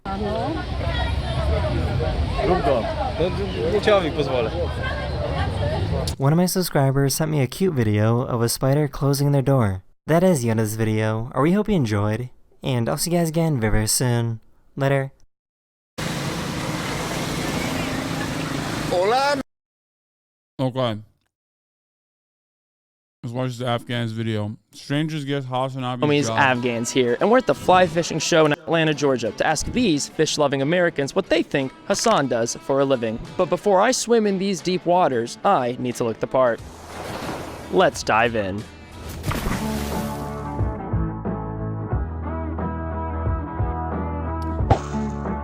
I'm here with, what's your name? Nick Brooks. Brian Hester. I'm Gustavo Yebaum. And what are you doing here today at the Fly Fishing Convention? So I am Scoutmaster for Troop 1906. We're sponsored by the Men of Alpha Phi Alpha Fraternity Incorporated. I'm a painter. Did you know you were an artist? I actually studied art education, so I've been a high school visual arts teacher for the last 28 years. Basically, being able to paint professionally is my side hustle. Paycheck wasn't cutting it. If you're an educator, you have a side hustle. This is my friend. What do you think he does for a job? I have no idea. He could be a doctor, though. He definitely is not a doctor. I think he's a DJ. Dude, I'm just being nice. He's got that mustache. He could go anywhere. His name's Hank Pecker. He's kind of like a politics guy. He's popular on like the conservative voice. Okay, yeah, I'm not as... Oh no, why'd you put the Confederate flag? Oh, hell no. God damn it, man. What the fuck? Oh, come on now. Me neither. We fight all the time. The mustache speaks volumes. Oh, yeah. Good for him, rock it, you know? Express yourself. What are you thinking of the whole aesthetic? I like it. You did well. Thank you. You did well. I like it. Does it look like I have a degree? Yes. Nice. Oh, white people here. I thought I was gonna be alone here today, I'm not gonna lie. He specifically asked me to show you this photo. What do you think he does for a job? A fashion model. Fashion model. He's not wearing anything. Can't be fashion model with no clothes. As an educator, do you often hear new internet terms? I do. Oh, I've heard of drip, like drippy. Things are drippy. The kids were asking me, they were like, Mr. Hester, you always wear black. Why do you always wear black? I'm like, watching you all work, a small part of me has died inside, so I felt like I was going to a funeral. I would say he's in some kind of digital design work. He looks very intelligent. Speaking of drip, it's my baby on board. Baby on board went to baby up in this bitch, and then I went to fly angler up in this bitch. Buy him. Dude, I'm the brains. What's your best catch? Probably saltwater fishing, and it's probably what's called a triple tail. My best catch? My wife. Is it hard to get them to focus? Oh yeah, they're boys, man. They're all over the place, man. Right now they're sitting here just taking a break, eating some crackers and Coke or something. Are the crackers like the go-to food? It's not the same. Who are you arguing against? Who asked? That's not what I said. You dumb crap. Oh!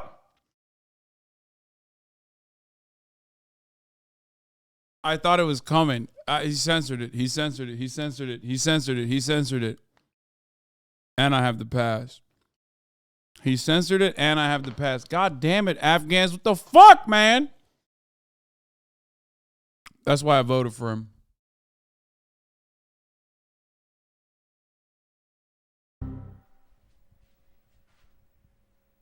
Those darn crap. Whoa, you could have gotten banned for that. But you know what you can't get banned for? Voting Afghans for the Hidden Gem Award. Something you already did. You didn't have to do all this, bro. I'm going to go with Afghans, who is great, and he's very funny. As a first-generation Afghan American, I know what it's like for me and my family to struggle to make the American dream happen. I also know what it's like to have zero clout. And that's why I'm urging you, yes, you, to go to thestreamerawards.com, scroll all the way down to the Hidden Gem section, and make sure you tick that box that says Afghans. Don't worry, I'll wait.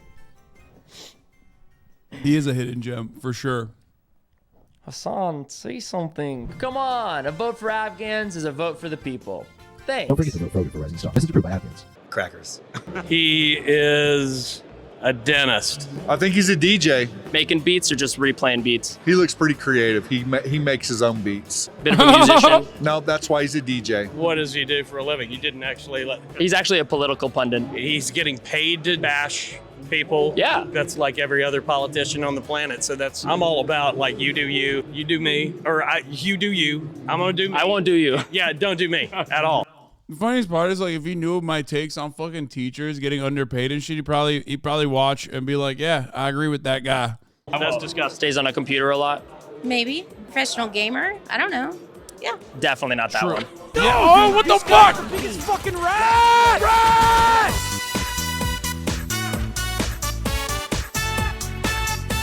Dude, this was a banger. Criminally underrated, by the way. Hey, homies, Afghan.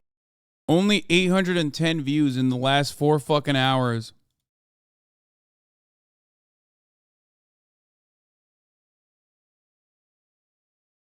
Anyway, go show him some love. The real Hasanabi fans are at the fly fishing conventions. Yeah, these guys, it must have been hard for Afghans to... Hold on.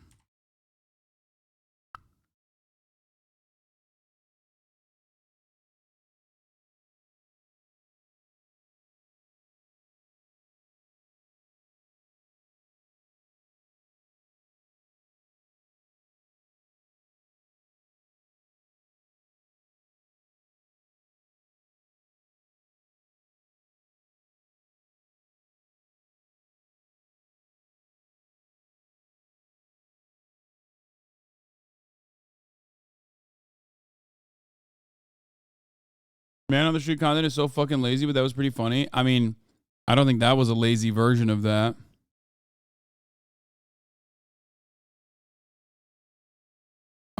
This was really good. I mean, he's very funny. He got me a t-shirt that I haven't really worn on stream, I don't think. Where it's 9/11, but instead of the Twin Towers is like 2 boxes of crackers.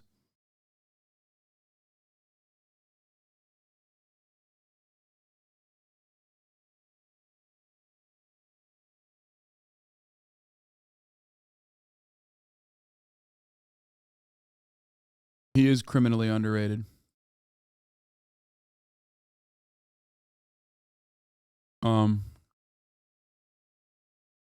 Damn, he is under 5K views on a lot of his videos. True rising star. Oh yeah, absolutely.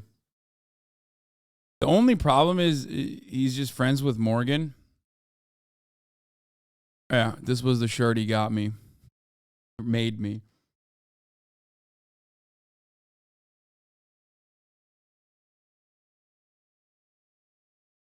He's also friends with Elwig. Yeah, that's a big issue for me. That's two strikes, man. Literally 2 fucking strikes. Thanks for reminding me. He also supports LGBTQ. Ah, it's over. Never mind. He's done.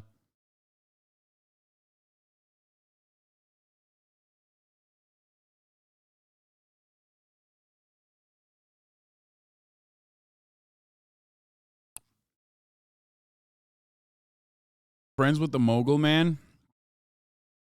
Fucked up.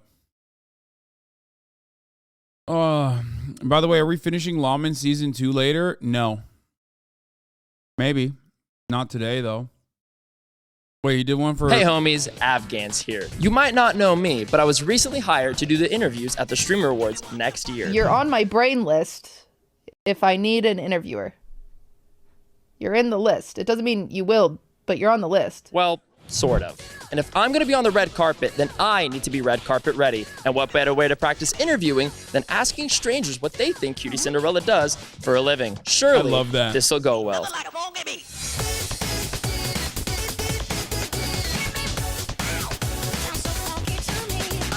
We're going to play Soviet game in a little bit. I'm here with, what's your name? Uzi. Wesley. Isaiah with a capital I. I'm doing this thing where I want to show you a picture of somebody that I know. I want you to guess what you think they do for work. Is that cool with you? Okay, yeah. Awesome, sick. What do you think this person does for work? I feel like they do a food blog. They go around to different, eating establishments, and they just do a blog. I feel like really like blogger vibe. How do you feel about society?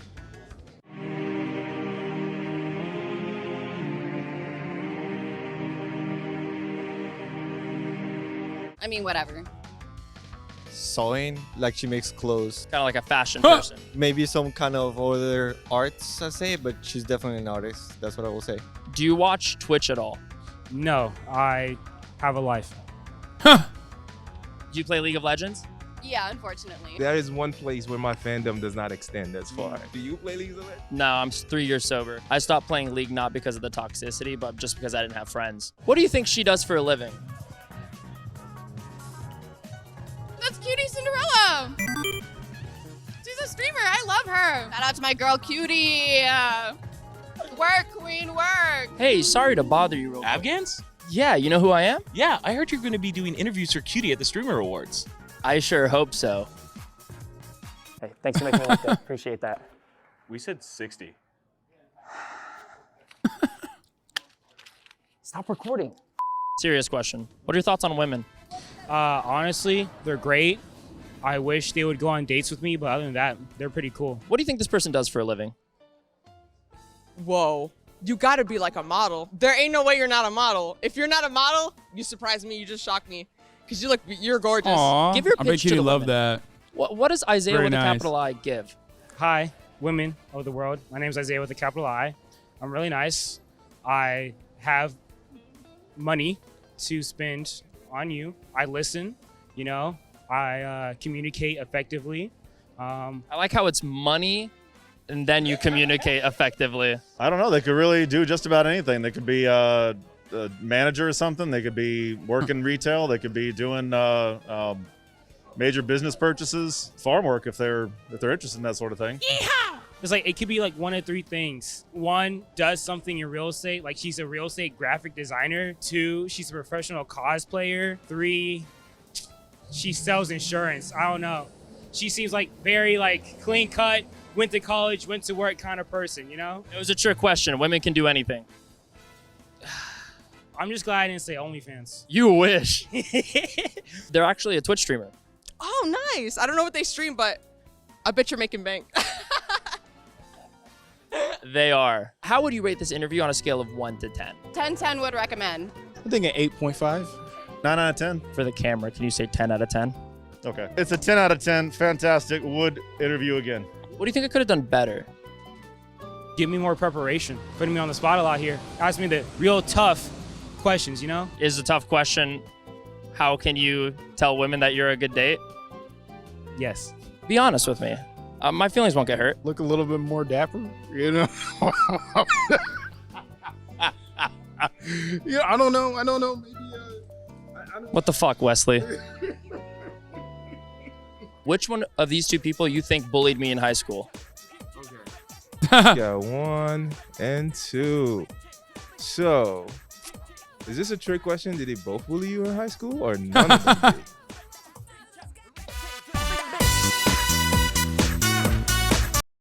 Wait, he's done this before? Hey, homies. Oh no, this is the other one. It's just a different. This is a different Thumbo. Yeah, I mean, Afghans is funny as fuck. He's great. Yeah, Hey, go, homies, go show him Afghan. some support.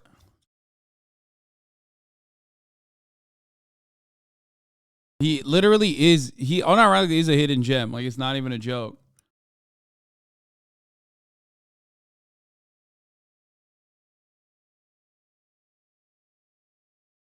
He's like a young Kasim G with his man on the street bits. I mean, there are plenty of examples, not just young Kasim G. But it's time for the example of the USSR. I don't even have a clever segue, man. I'm fucking gaming, okay? I'm freaking gaming, friends. That's right. We're back on our USSR bullshit, dude. I'm back on my bullshit. We're playing the fucking USSR game.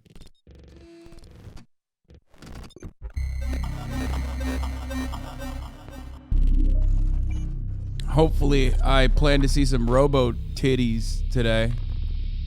Eventually, I think. Gonna happen. Switch it over to game capture real quick.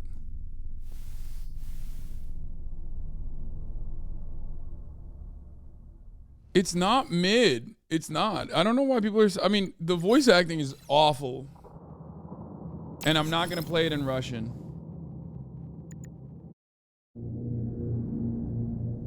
It's definitely not mid. But the voice acting is fucking actually bad.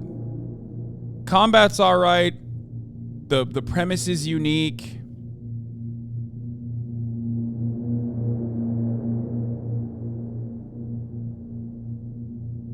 It's great.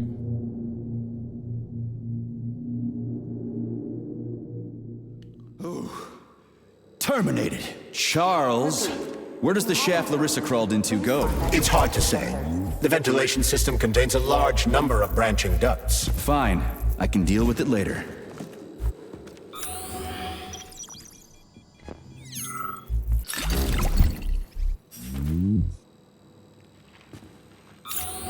L.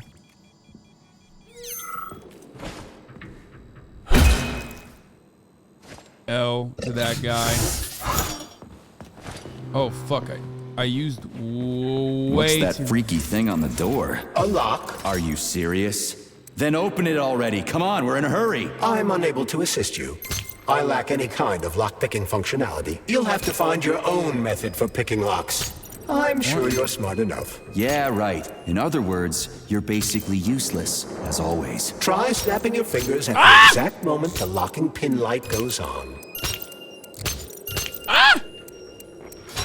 Oh, does it blow up?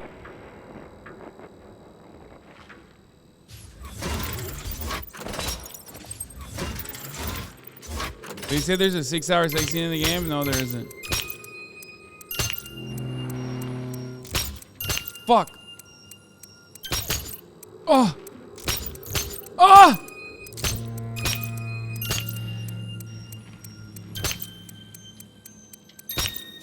That was way harder. My reaction time is so bad. Bro, why do you even play games? It worked. Because your mom likes me playing games. Fucking got him, stupid. What? Uh-oh. I can't tell if that's, like, a scary person that's gonna kill me. Or just music.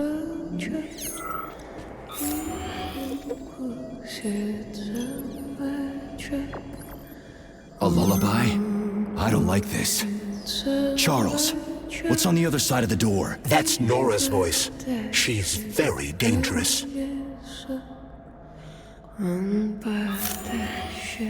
I don't like this, bro.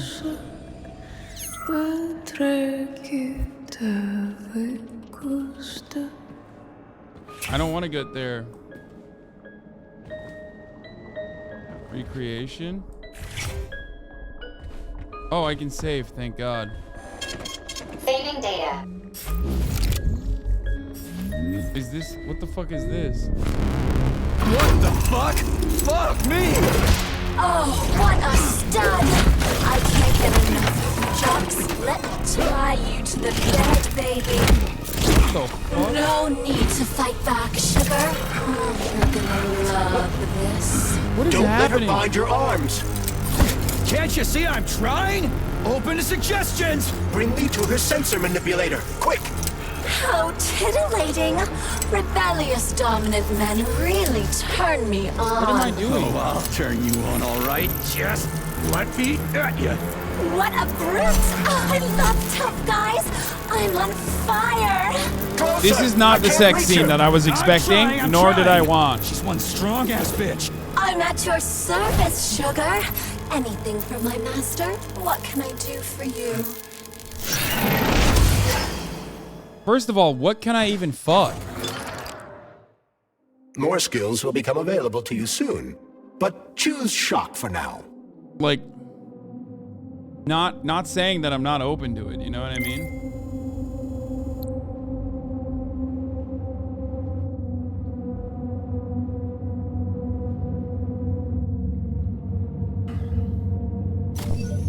Oh, how can I resist? Now let me show you what I can do. Ooh, Professionally, I mean. I've seen it. Literally. Crispy critters. I'm here to help you upgrade your red-hot pocket rockets. And believe me, handsome, you can upgrade whatever tickles your fancy. Weapons are useful. Open the corresponding window, Major. Get rid of that glove, handsome. You don't need him anymore now that you've got me.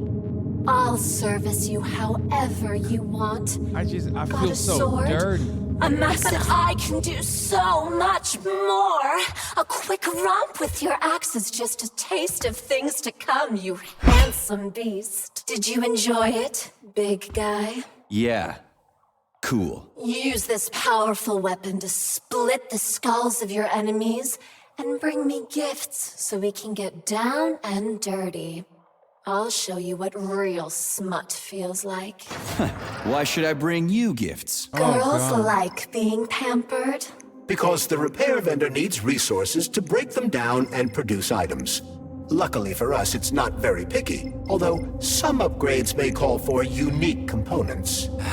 I take Wait, it the I can facility get is this full of all stuff kinds already. of junk. It is indeed, Comrade Major. I'll keep an eye out then. I can't wait for your strong hands to grope my interface with lustful abandon. That's it. We're done here. Let's go.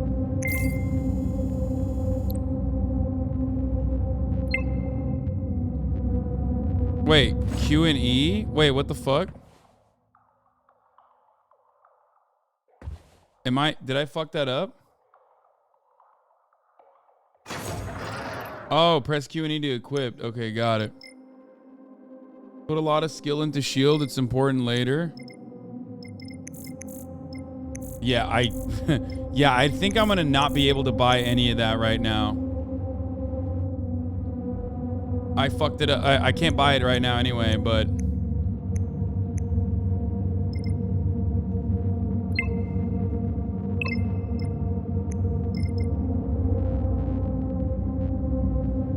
Wait, why didn't it oh, shock is just... Frostbite. Freeze your enemies to slow them down for a little. Remember, a frozen enemy takes a portion of damage from your attacks, but thaws out more quickly when each... Oh, wait, you give him armor? What the fuck?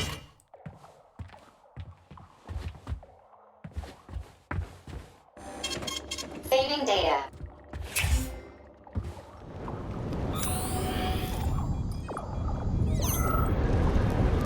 What? What is moving?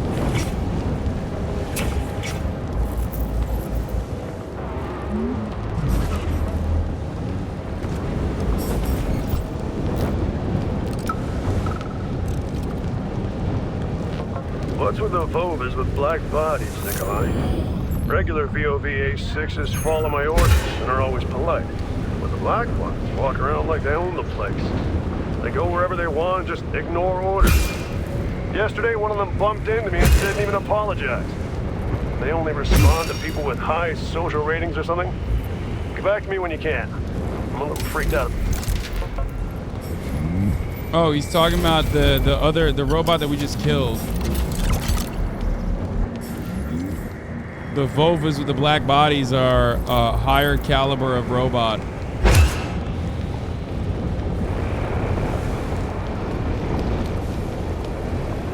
What the fuck is a social rating, dude? Great, the goddamn elevators are out. What am I supposed to do? Jump down? They've no power.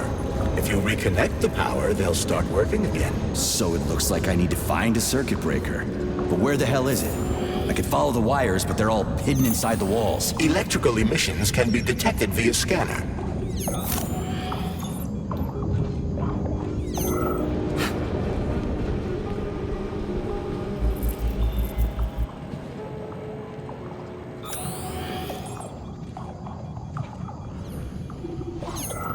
What the fuck is that thing behind there? Press B for electric and E for your frost move. Yeah, I'm gonna do that when I get to an enemy.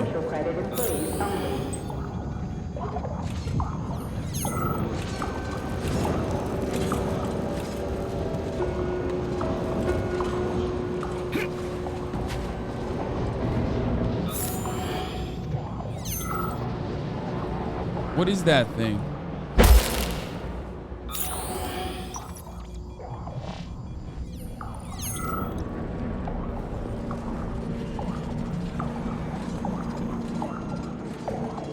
But take care. There's a dandelion security camera up ahead. If it detects us, this place will be swarming with robots. Take it easy. I can always distract it by throwing something, then knock it out with an EMP.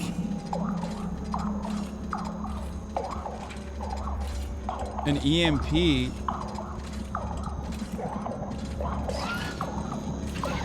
Can it see me from this side? No.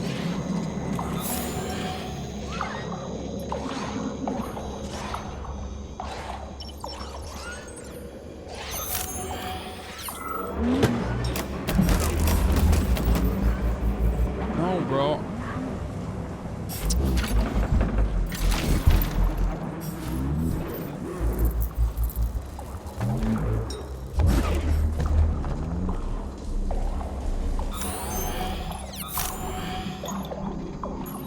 Game saved. Uh-oh. Someone's gonna come out of these bathrooms, isn't it? Comrades, follow your shift schedule carefully. An extra minute spent at lunch is a minute stolen from the people.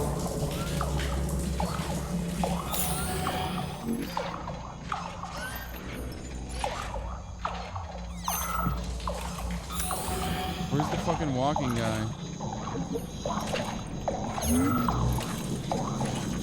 Comrade Major, you said you Okay. knew how to avoid the camera. I expected more subtlety from a professional such as yourself. Sometimes you just need to go in guns blazing.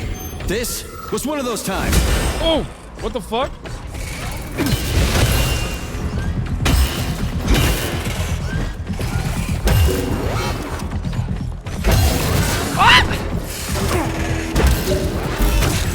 Wait, what the fuck? No, wait. Oh, there it is. Wait. God damn it, I'm dying. I died. Okay.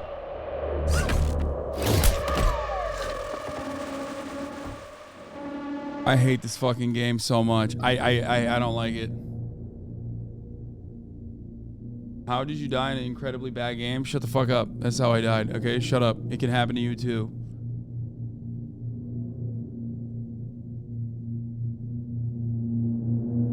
There's something about the combat that's not very intuitive. What?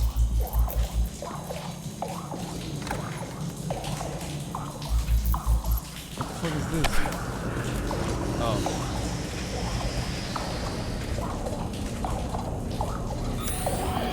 It is very clunky. I mean, I'm bad for sure. Like, don't misunderstand me. I'm definitely not good.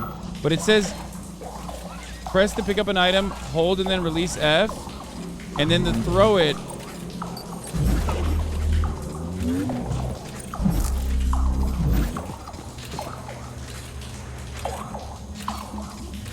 Okay, got it. It's like weird. Even throwing an item is weird.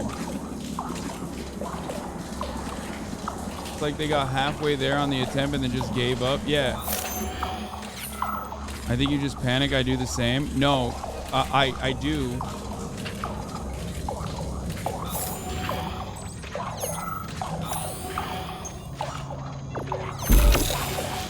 Did that work? No, it didn't. It doesn't work through walls.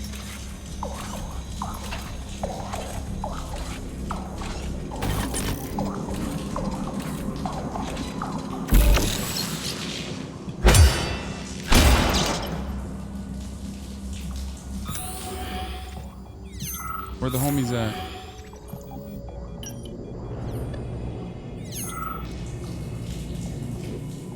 Attention, convicted person number 7045578. You know what game has great combat? Hogwarts. And number 075. I will eventually test out Hogwarts to see what the fuss is about. Don't worry. All equipment to your supervisor and proceed to social control. Repeat. I just don't have time right now for it. And I want to play this game instead.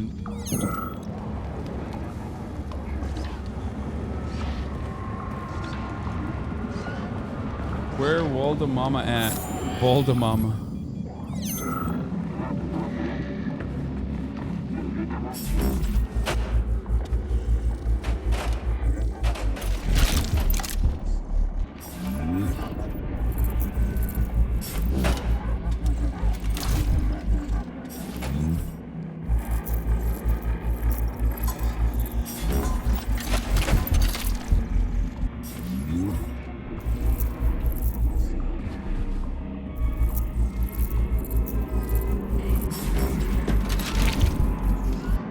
Oh, there they are.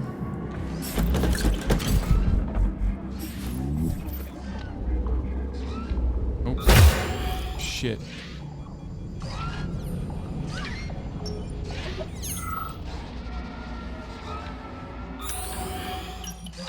Where'd they go?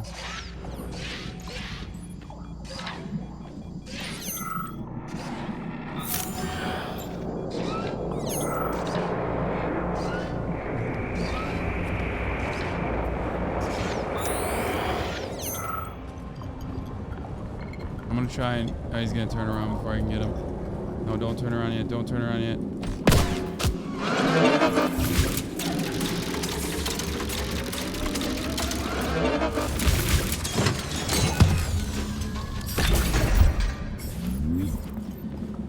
Nice. There's another one on this floor somewhere, too.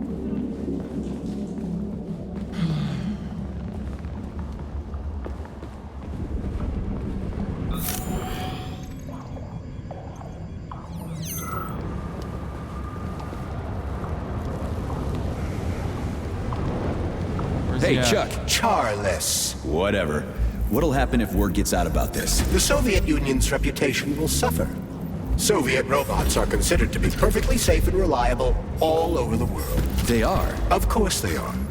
That's why Petrov's treason struck at the very heart of the motherland. He quite literally stabbed his own country in the back. He wants the entire world to stop using our robots. That son of a bitch. Oh, God. They say Monday begins on Saturday, but I'd like you to really take the weekend off. As you know, national polymerization is happening throughout the Soviet Union on Monday the 13th, and our executive leaders want us to put together a team of volunteers for the upcoming celebrations. Anybody who works on the 11th or the 12th will get a reprimand, not a bonus. Have a great weekend.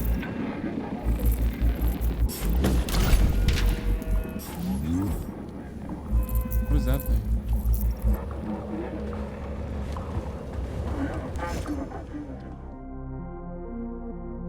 No working. I guess it's true. This really is a communist game. No smoking. I would like to bring to your attention the fact that all of our programs for cultivating harmless new varieties of tobacco are to be put on hold. Officially, this is the country's way of dealing with the problem of smoking. Unofficially, after Stalin's death, the decision was made at the highest levels to completely disassociate the government from smoking and tobacco use. Alcohol is more dangerous than tobacco, but it's still... An unfortunate accident has occurred in the germination workshop. The plant grabbed a graduate student named A. Nailova, who was training there at the time. The young woman was rescued, but her condition is consumed extremely critical. Her entire body is covered in burns. She's in a state of anaphylactic shock. She remains unconscious. The victim has been sent to complex infirmary and must be transported to the hospital at Vavilov complex. All witnesses to the incident have signed non-disclosure agreements.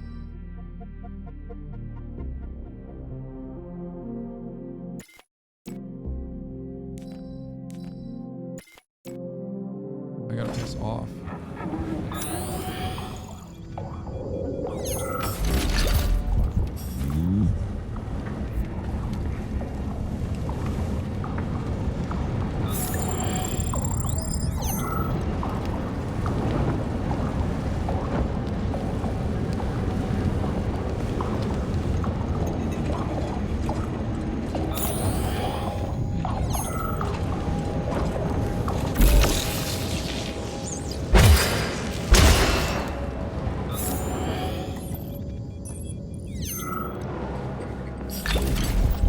Where's the other robot? There was two. It's like fucking bugging me out. Wait, why can't I open this door?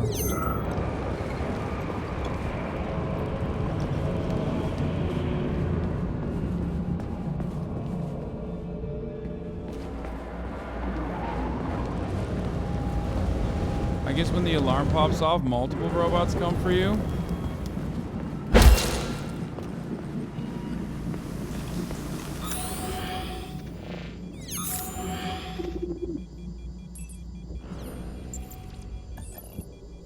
Attention. New applications can now be submitted for non-working weekend days. Am I going the wrong way? Social credit employees only. How much time and effort is it gonna take to fix this damn place? I agree. It's a troubling sight. Regardless, robots will be able to repair the damage quite quickly. I seriously doubt the folks here are gonna want anything to do with robots after this. Ugh. Supply room's locked. Well, that's just fucking great. I can't just snap my fingers here. I need a key. And let me guess, you can't open this lock, can you, Charles? Unfortunately not. But I can set a waypoint you can use to find the key. It should be in a nearby workspace. You're finally starting to come in handy. Wait. Now, oh, I went upstairs first. I did the wrong thing. Wait, why couldn't I just find the key when I went up there then?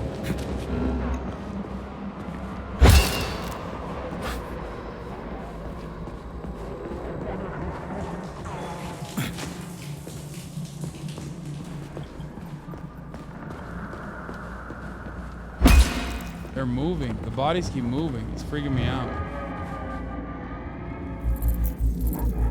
What? Oh, tell me it's not. Tell me I'm not soft locked because I came in here before.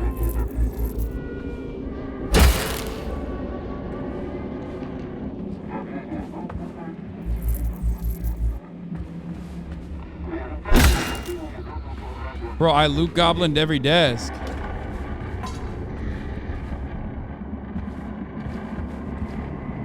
Aha! Oh, you found the key. We can access the circuit breaker now. Yep. But I'm just gonna have a look around first. I need some parts to upgrade my weapon. I won't get far with this pile of shit. I wouldn't dream of stopping you. Smart move, Charles. Smart move.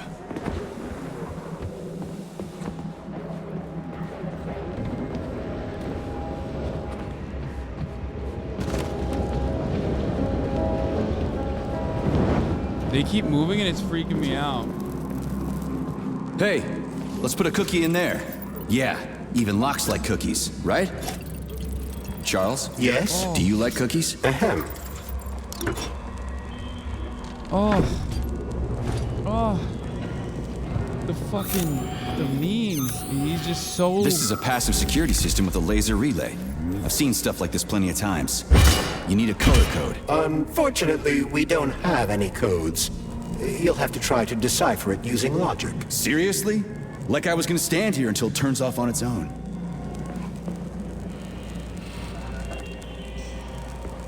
Senior roboticist Alexander Yefremov, please report to dispatch.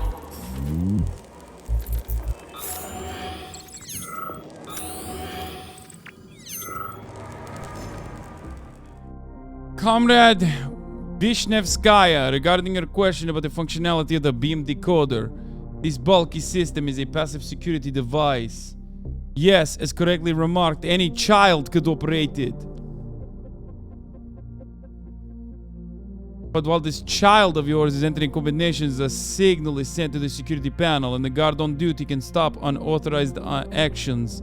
Whereas in an emergency, it can be operated by an untrained employee.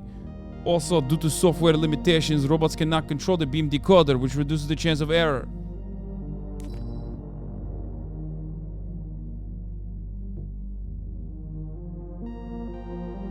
I'm sure a woman's touch will do wonders in the office.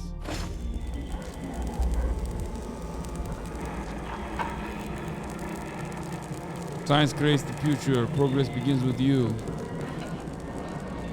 What? What's the logic behind this? What am I supposed to do here? Like, this is so stupid. And I'm gonna get assaulted by a Robussy right now, for sure. Oh, passive security relay. Unlock the passive security relay's functionality by putting the magnetic fluxes in the correct order. Wait, what?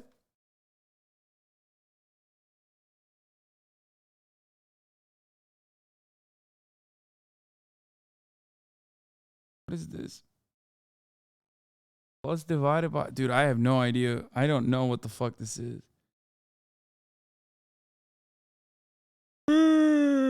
It's like plus divided by plus equals plus Plus divided by minus equals minus. Minus divided by minus equals plus.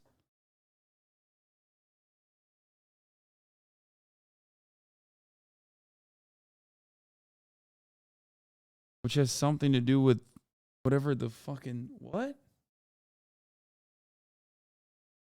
Electrical charges not...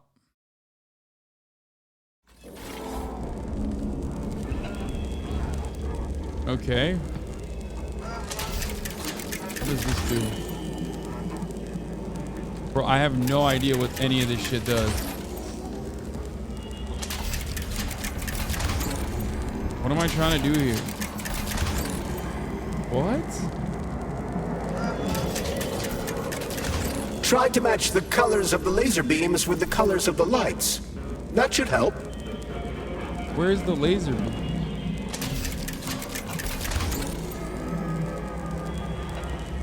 Oh.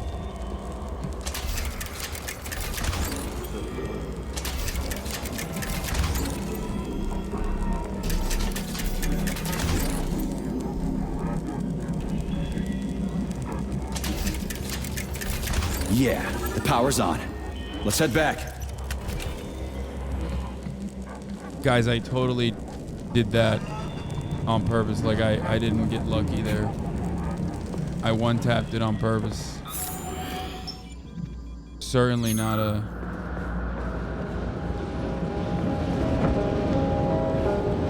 Well, which one? I suggest the one on the right. In other words, you don't actually know. In that case, I'm taking the one on the left. No, I'm taking the one on the right. Fuck it. I've marked another waypoint for ease of navigation. How dense do you think I am? I know where I need to go to complete my mission. I was only trying to make things easier.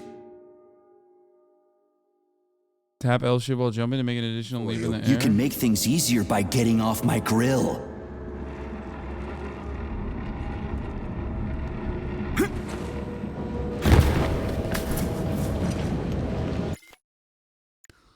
Dude, I jumped.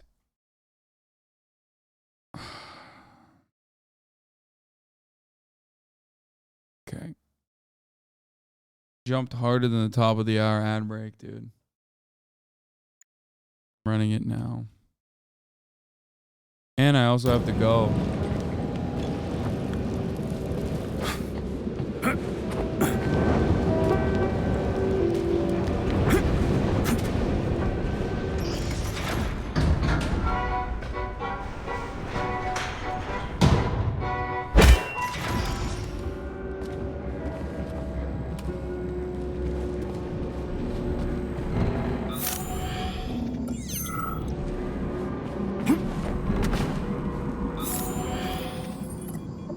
Big ass room with nobody in it? No shot. If you recall, the door is electromagnetically locked. Are you freaking deaf or something? Alright. Me, please continue. Okay, why is he mad at the fucking guy?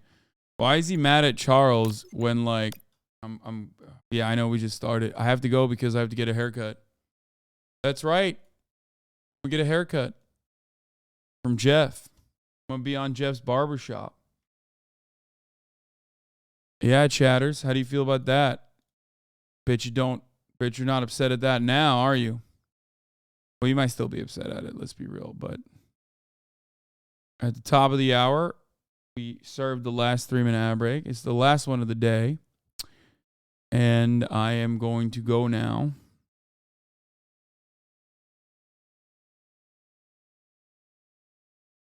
So tired.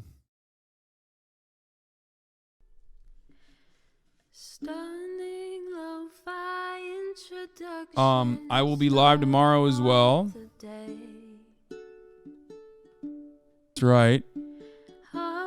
And I'll see you tomorrow. Same time, same place. First and last time I vote on the streamies if you don't win. Get a full beard shave too to see how young you can look. I don't want to fucking go full beard shave. I don't want to go with a full beard shave to Japan. You know what I mean? I don't want to look whack in Japan. I want to look cool in Japan. Anyway. Black History Month. Okay, waves while you're at it. Yeah, no thanks. I'm not going to do that. All right. Bye, everybody. See you tomorrow. Her sun is streaming. There he is again. Her sun is streaming. Her sun is streaming. Review in the P.O. box. Uncle Uger's face. Sudden discord agitprop. Great names take embrace. Tiny Bernie Sanders, LGBTQ Air Force. The whole left at your fingertips, on at your door. H3 crowded debate, the Young Turks online show. 3 full fucking years of this, plenty more to go. 90-day fiance talks of champagne bourgeoisie. A Trump rally live reaction, a mass riot at DC. There